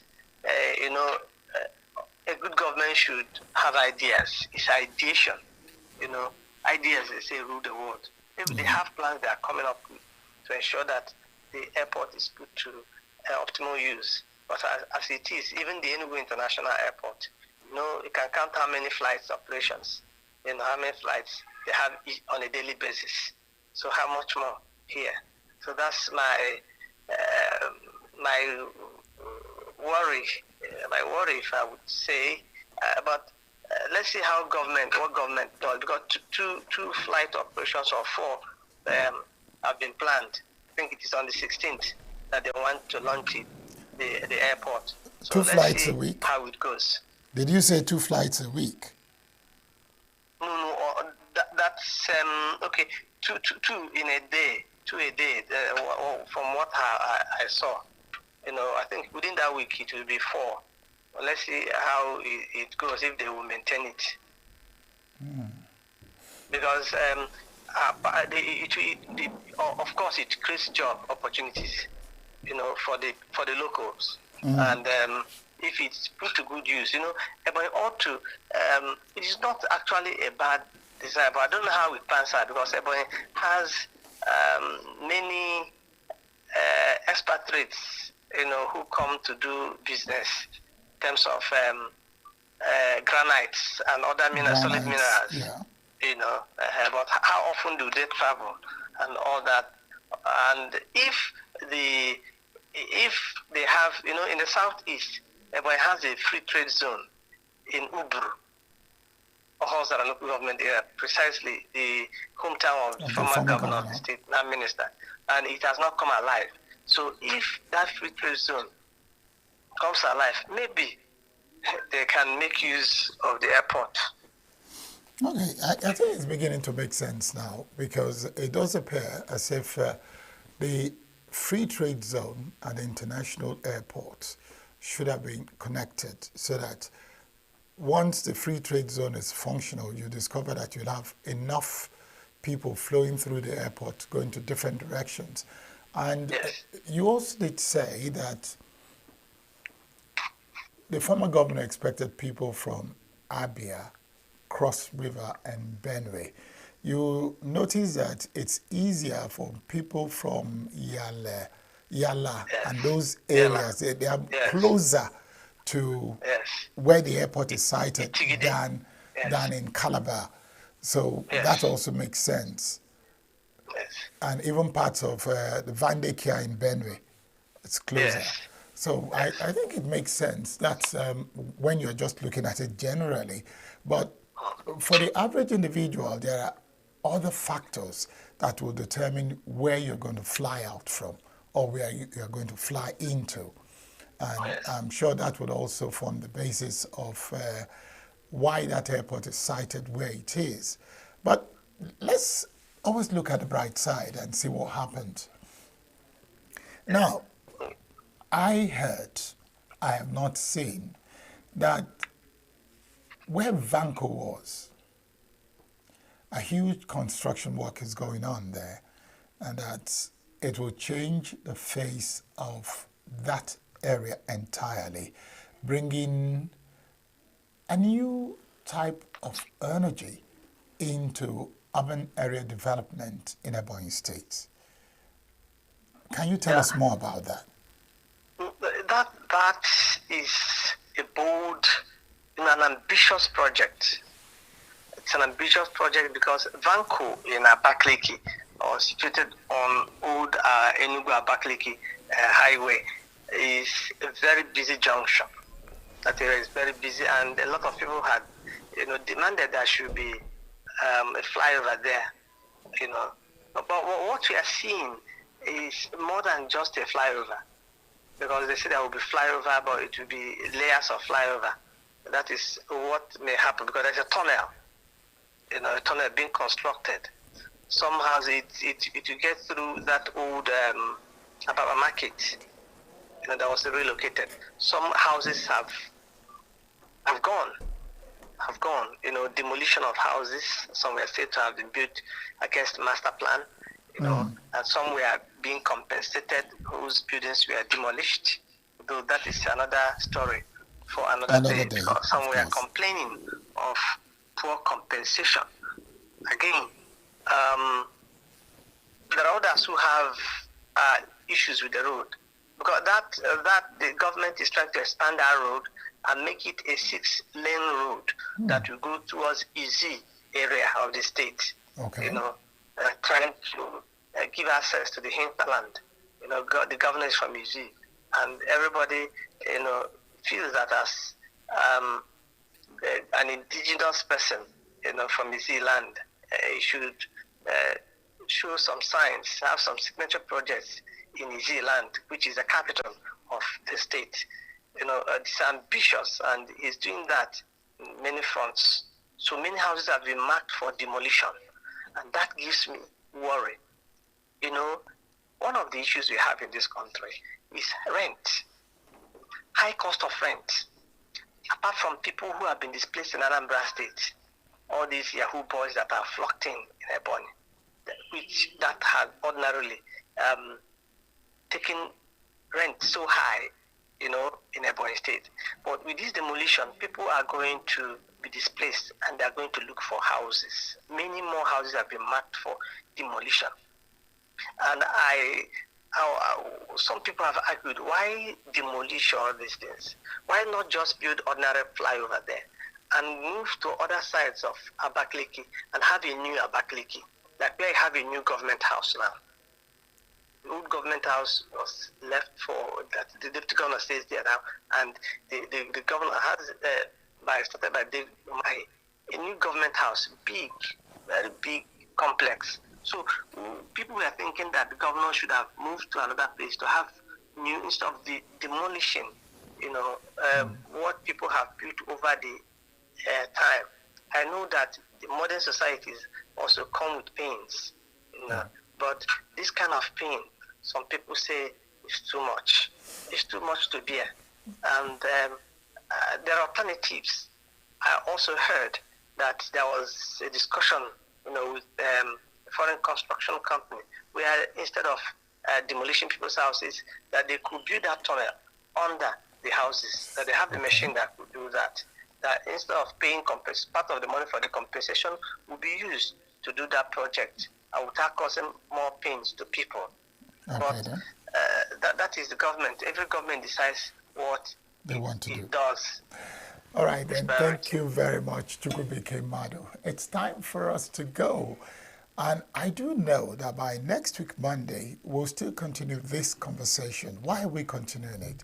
It's because Ebonyi is also talking about housing. You made mention of increase in rent, so we'll begin to look at all that. But that will be for next week. For now, thank you very much, Chukwubike Madu, for coming on to Southeast News. It was my pleasure. Barry Kumado is my name. I'll be here by God's grace on Monday.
In our universities now, I'm not just talking about Nigerian universities, all over the world, students come out, with no jobs, I served as a provost of a university in the US for 8 years, and part of my major responsibility was curriculum renewal, faculty looking at curriculum, and you see still operating curriculum that has been outdated, and so when students graduate, there are no jobs.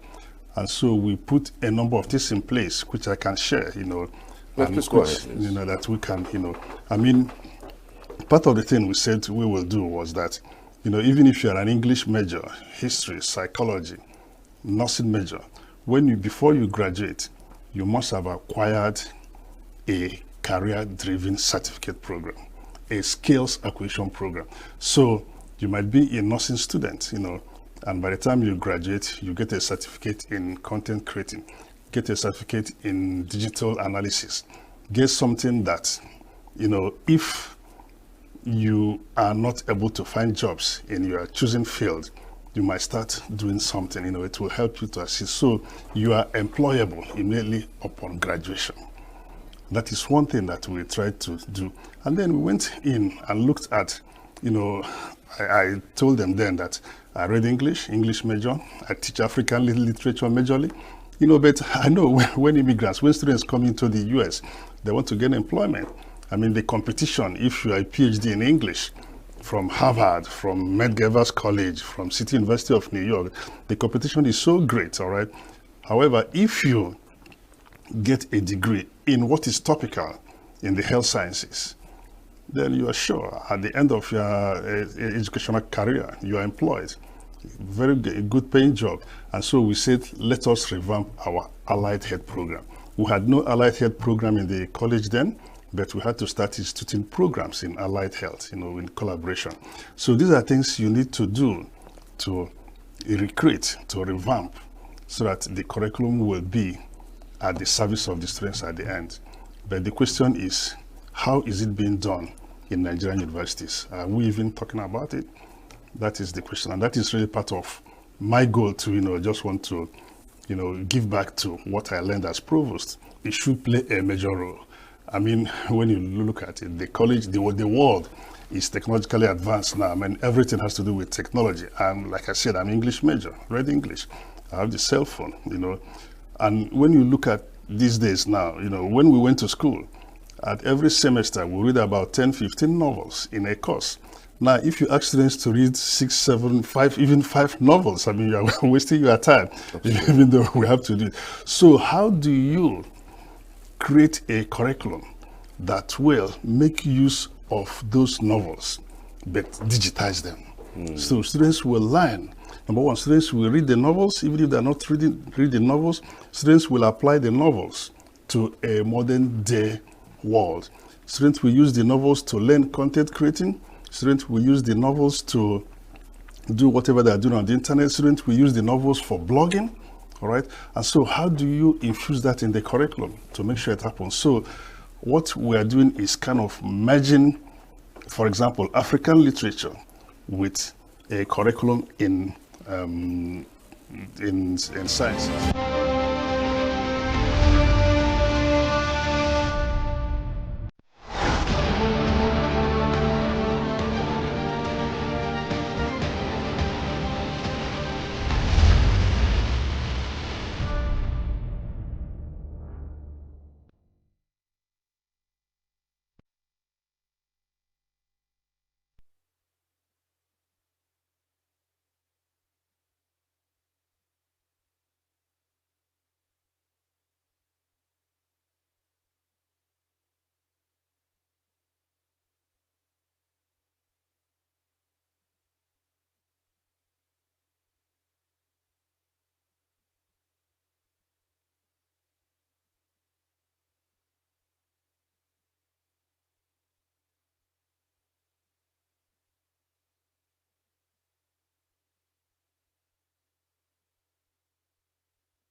Good evening. Welcome to Top 5 Stories on Signature TV. I'm Charles Pius. And of course, you know, the show will bring you the top trending stories of the day and give you the rare opportunity to share your thoughts live by calling into the studio. That's right. So you get to react to any of the stories trending right now. There are quite interesting stories that we have in store for you. They're quite interesting in terms of the fact that it is timely, and it is one that everyone is talking about. The Joint Admission and Matriculation Board is in the news. I mean, sometimes when news come on board, we tend to know whether it is, you know, the exam starting off or the exam finishing. You know, whether the results have been released or the result hasn't been released. That's when you hear about JAM. But this time around, JAM is in the news for a totally different thing.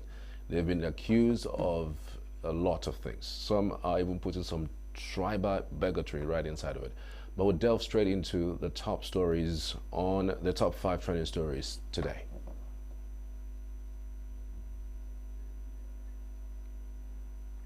Remember also you can call the number that's 0912-520-7370. That is +234 912-520-7370. In the headlines, Peter Obi proposes death sentence for corrupt leaders in Nigeria. UAE and US agree on the path for Abu Dhabi to buy most advanced AI chips from the United States. All the details shortly. Do stay with us. We are local. We are right now with the wife of the man that was... Why the main market is in chaos. People are... We are national. Those in support of this motion as amended, say aye. Aye. We have taken the move by default. We are international. Israeli airstrikes. Donald Trump left us the worst unemployment.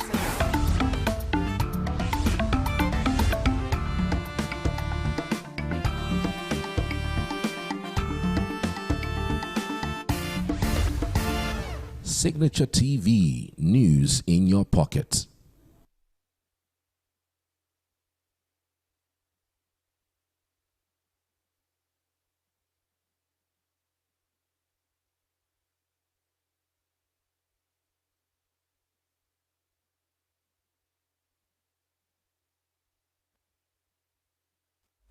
Former Labour Party presidential candidate Peter Obi has called for more severe penalties, including the death sentence for corrupt leaders in Nigeria. He made this proposal during a courtesy visit to media personality and publisher Dele Momodu at his residence on Thursday. Obi emphasized the urgent need to address Nigeria's leadership crisis, attributing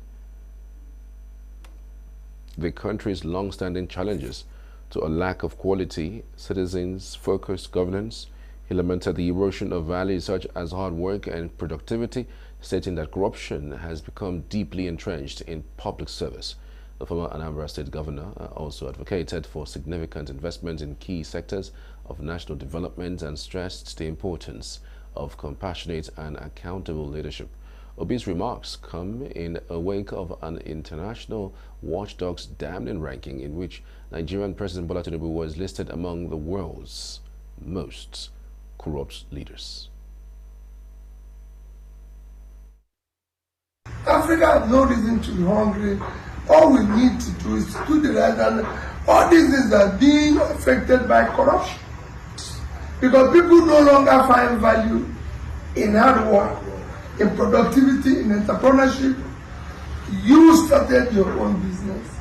You are working hard to earn a living. Today, people who have no daytime job live better than you live by far. People who have no office live like stars. So it is a crisis. So we must deal with the issue of corruption aggressively. Maybe what the Chinese people are doing. Make sure that the amount you steal is death sentence. The amount you steal is life imprisonment. The amount you steal is not less than 10 years imprisonment. So when you deal with it strictly, then you start investing in critical area of development which you can achieve organically by ensuring that those who we elect, one, are competent, two, have the capacity. Because you cannot be competent, but you have passed the age where you have the capacity to walk. You must have the capacity to be able to move around and do the right thing. Three, have a compassion. And leadership without compassion is not a leadership. A leader must be somebody who feels that, listen, we have to do things to the people. Citizens-led leadership. You must go 24 hours thinking about the people. Anything short of that, you will see that. And all these things come with your character, with this and everything. So it's a critical thing.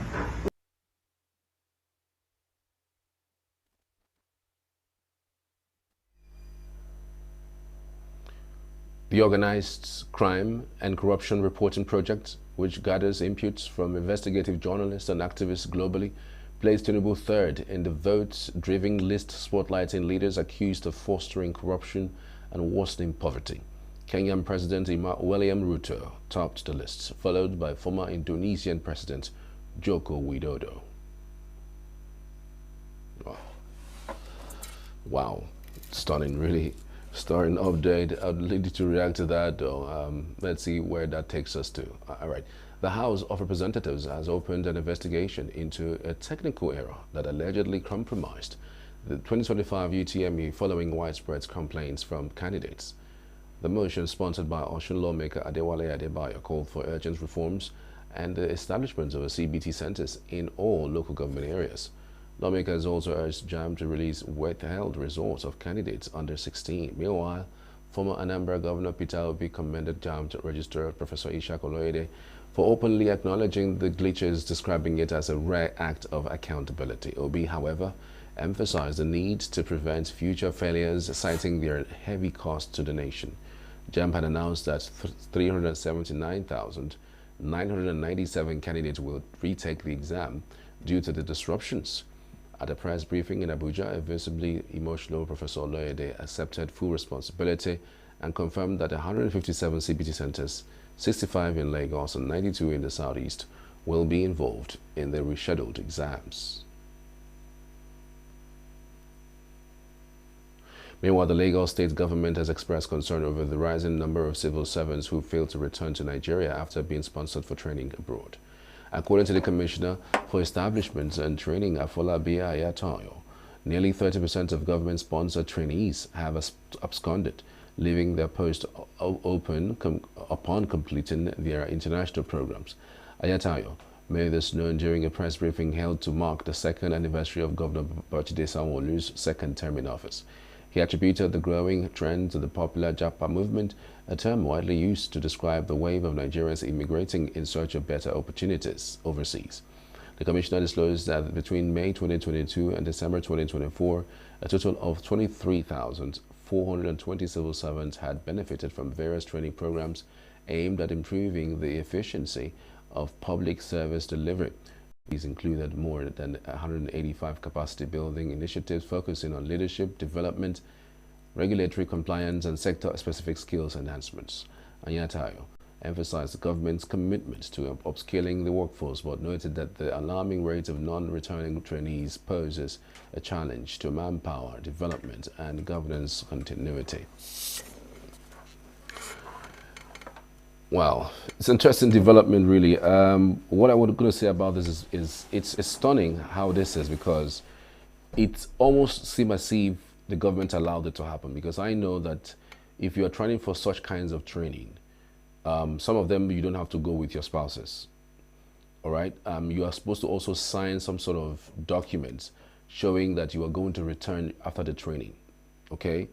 And beyond that, you are going to get somebody like a third party who is within Nigeria, who is going to sign to provide you or to produce you if you eventually get there and not come back.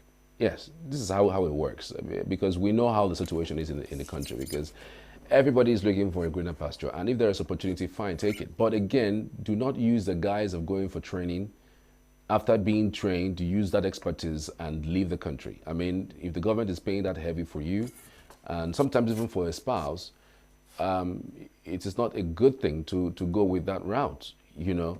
I'm just thinking to myself, because I feel that there's some sort of lapse that the government has left it as the reasons why, you know, the people are leaving it, to the tune of up to 30% of 24,000 people. I mean, that is stunning. Between 2022 and the end of 2024, but we're talking 30% of 24. It's around maybe around 5,000 or so, 5 to 6,000.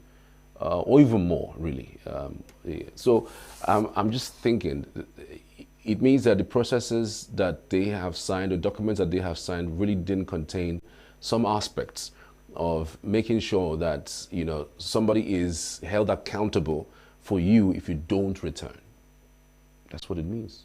Because I really don't understand why, you know, people would travel and they wouldn't return in the guise of going for training. Anybody can leave at any point in time, but when it becomes through a government-sponsored programs, then it smacks of some sort of criminality, you know, that is, you know, infused in that. All right, but again, the government should try to also focus on keeping its citizens here and making work life a little bit better, because I can imagine, you know, going to work and earning 70,000 naira minimum wage. For South Africa is, for the Nigerian currency, in South African currency, it's around over 350,000 naira minimum wage. That's what it is. You know, so you can imagine the number. So an average Nigerian would even prefer to work in South Africa, you know, than even working in Nigeria. So we're still not there yet, but I think that's about time that we address workers' welfare, because this is only when workers are appreciated more or appreciated better that they will stay back in their country and build what is of it. But if there is nothing of that nature, if nothing of that standing is happening, you don't expect a worker, you know, to stay back to build the country. It's not just possible, all right? It's almost smacks as if we're not catering to our workforce, and because we're not catering to our workforce, and any opportunity that they see in training like trainings like this, they use it as a pipe to, you know, leave the country and never to return. So it's important that these things are clarified, these things are streamlined. While I frown at the fact that people are leaving the country using government trainings, it's also important that the government also does its own part in making sure that they don't go. And I believe that this country can pay minimum wage of at least, the very least, 200,000 naira. Yes, the government of this country can. And that's the only time we can start talking about, you know, having Nigerians stay back in their country. I mean, take a look at the statistics. I did one statistics, I think some 2 years ago, you know, and 2 years ago, I was seeing 6 over 10 of Nigerians asked, this is youth between ages of 18 and 30. I went around doing that statistics, and, you know, I was stunned with what I saw. Well, even though not really stunned, but I mean, everybody wants a better life. 6 over 10. And guess what? I repeated that same stats, trying to check, asking Nigerians, out of every 10 Nigerian, as of that last year, 2024, it was between 8 and 9.5 over 10 that would tell you that if they see opportunity, they would just have to go. And quite largely, the only reason why most people are still back is because maybe they really don't have what it takes to, you know, go over there, because it takes a lot of money in terms of visa procurement, you know, where to stay when you get there, and all whatnot. But if that opportunity is provided, I'm not sure that it would have Nigerian youth still staying back with what we're going through today. Anyway, we'll get to that a little later. But US President Donald Trump said on Friday that the United Arab Emirates and the United States have agreed to create a path for the Gulf country to buy some of the most advanced artificial intelligence semiconductors from US companies. The deal, which was finalized on Thursday during Trump's visit to Abu Dhabi, is a major win for the UAE, which has been trying to balance its relations with its longtime ally, the U.S., and its largest trading partner, China. It reflects the Trump administration's confidence that the chips can be managed securely, in part by requiring data centers to be managed by U.S. companies.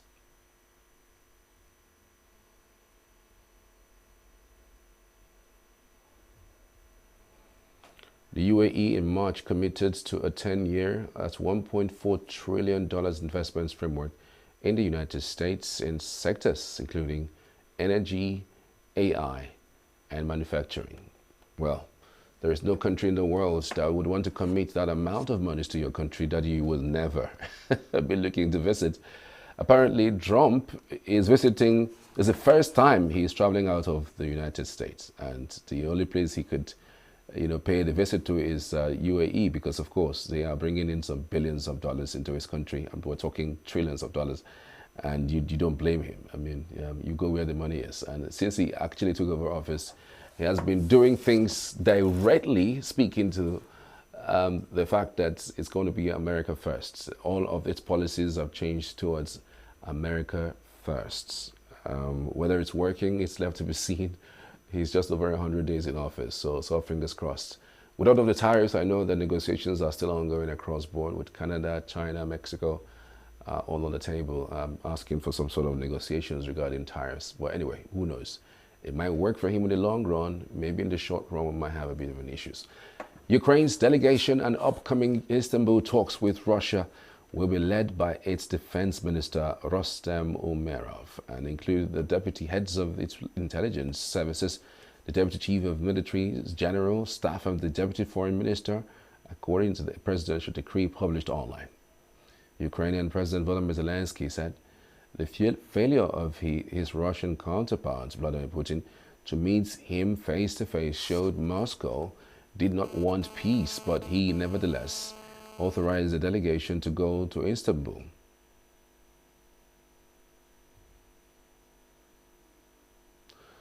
There will be the first direct talks between the sides since March 2022, but hopes of a major breakthrough were further dented by US President Donald Trump, who said there would be no movement without a meeting between himself and Putin.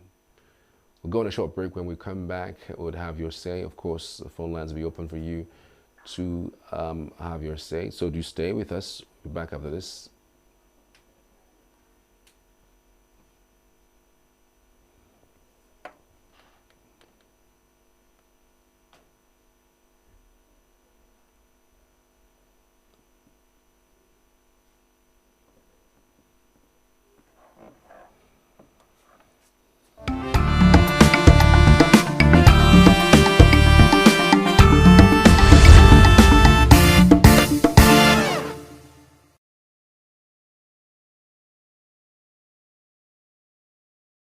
It goes wrong, and then instead of being held accountable, they start crying. Instead of being held accountable, they tell it to your face, go to court, because they know what they have done, because they know, how to hoodwink and how to twist other institutions of government. It is so unfortunate we have come to this point in our lives where we would have to advocate for killing people for stealing. It is that endemic. And I dare say also to Peter Obi, that killing our citizens really will not stop the corruption, frankly speaking. But whether you advocate for a death sentence for corrupt public offenders, I'm not sure it would be in any way solve the problem of corruption. But again, there are other types of corruption that we are living out. Is it only a corruption in the public sector? What about corruption in our religious institutions? I mean, it's widespread. Every now and then we hear and see these things. Let's see if we can take this call. Hello. Hello. Hi. Good evening. Yes. Good evening, Mr. Charles. My name is Chinagoram. Chinagoram, how do you do? I'm good. I'm calling you from Port Harcourt. Okay, you're welcome. You're a regular caller. Yes, I'm a regular caller. Mr. Charles, I heard about, I was following the program and I heard you call Peter B P2B statement he made that corrupt leaders should be sentenced to death. Yeah. I am so interested and fascinated about that call by P2B. I think this is the first time a Nigerian citizen will be saying what is right.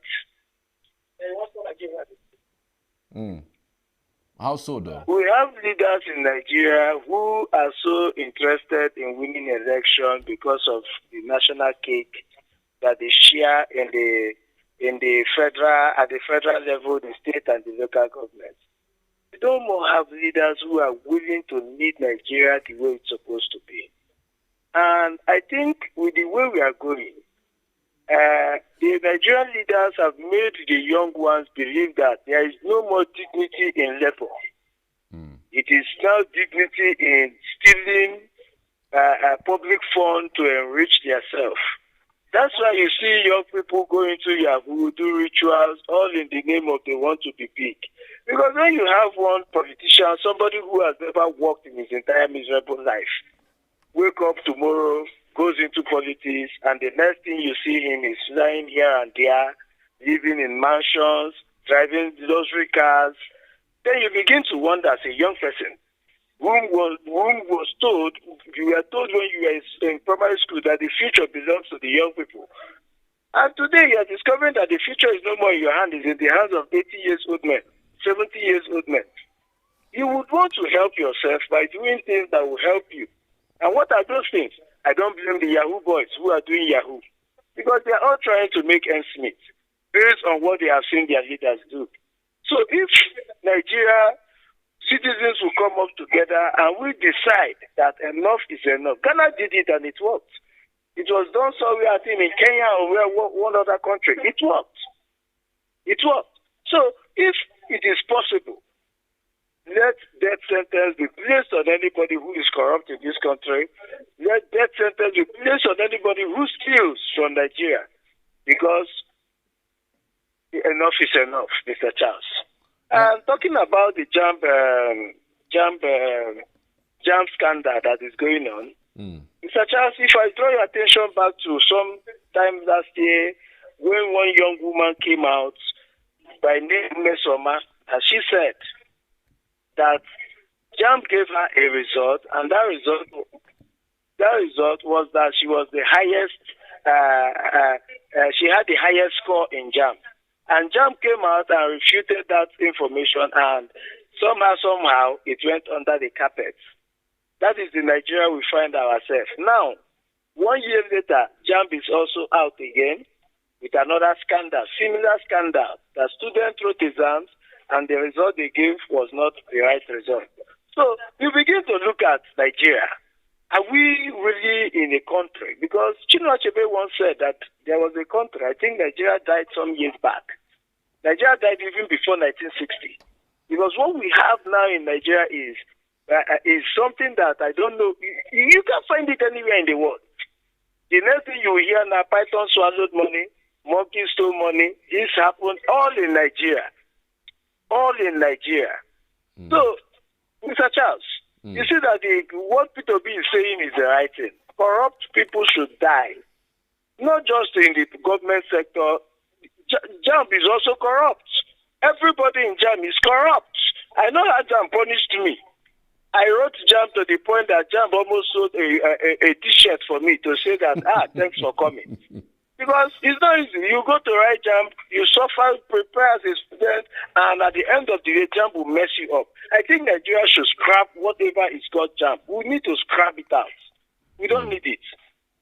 But we don't really need JAMB. Do you this think... is my candid opinion. Thank you very much, Mr. Charles. Can you hear me?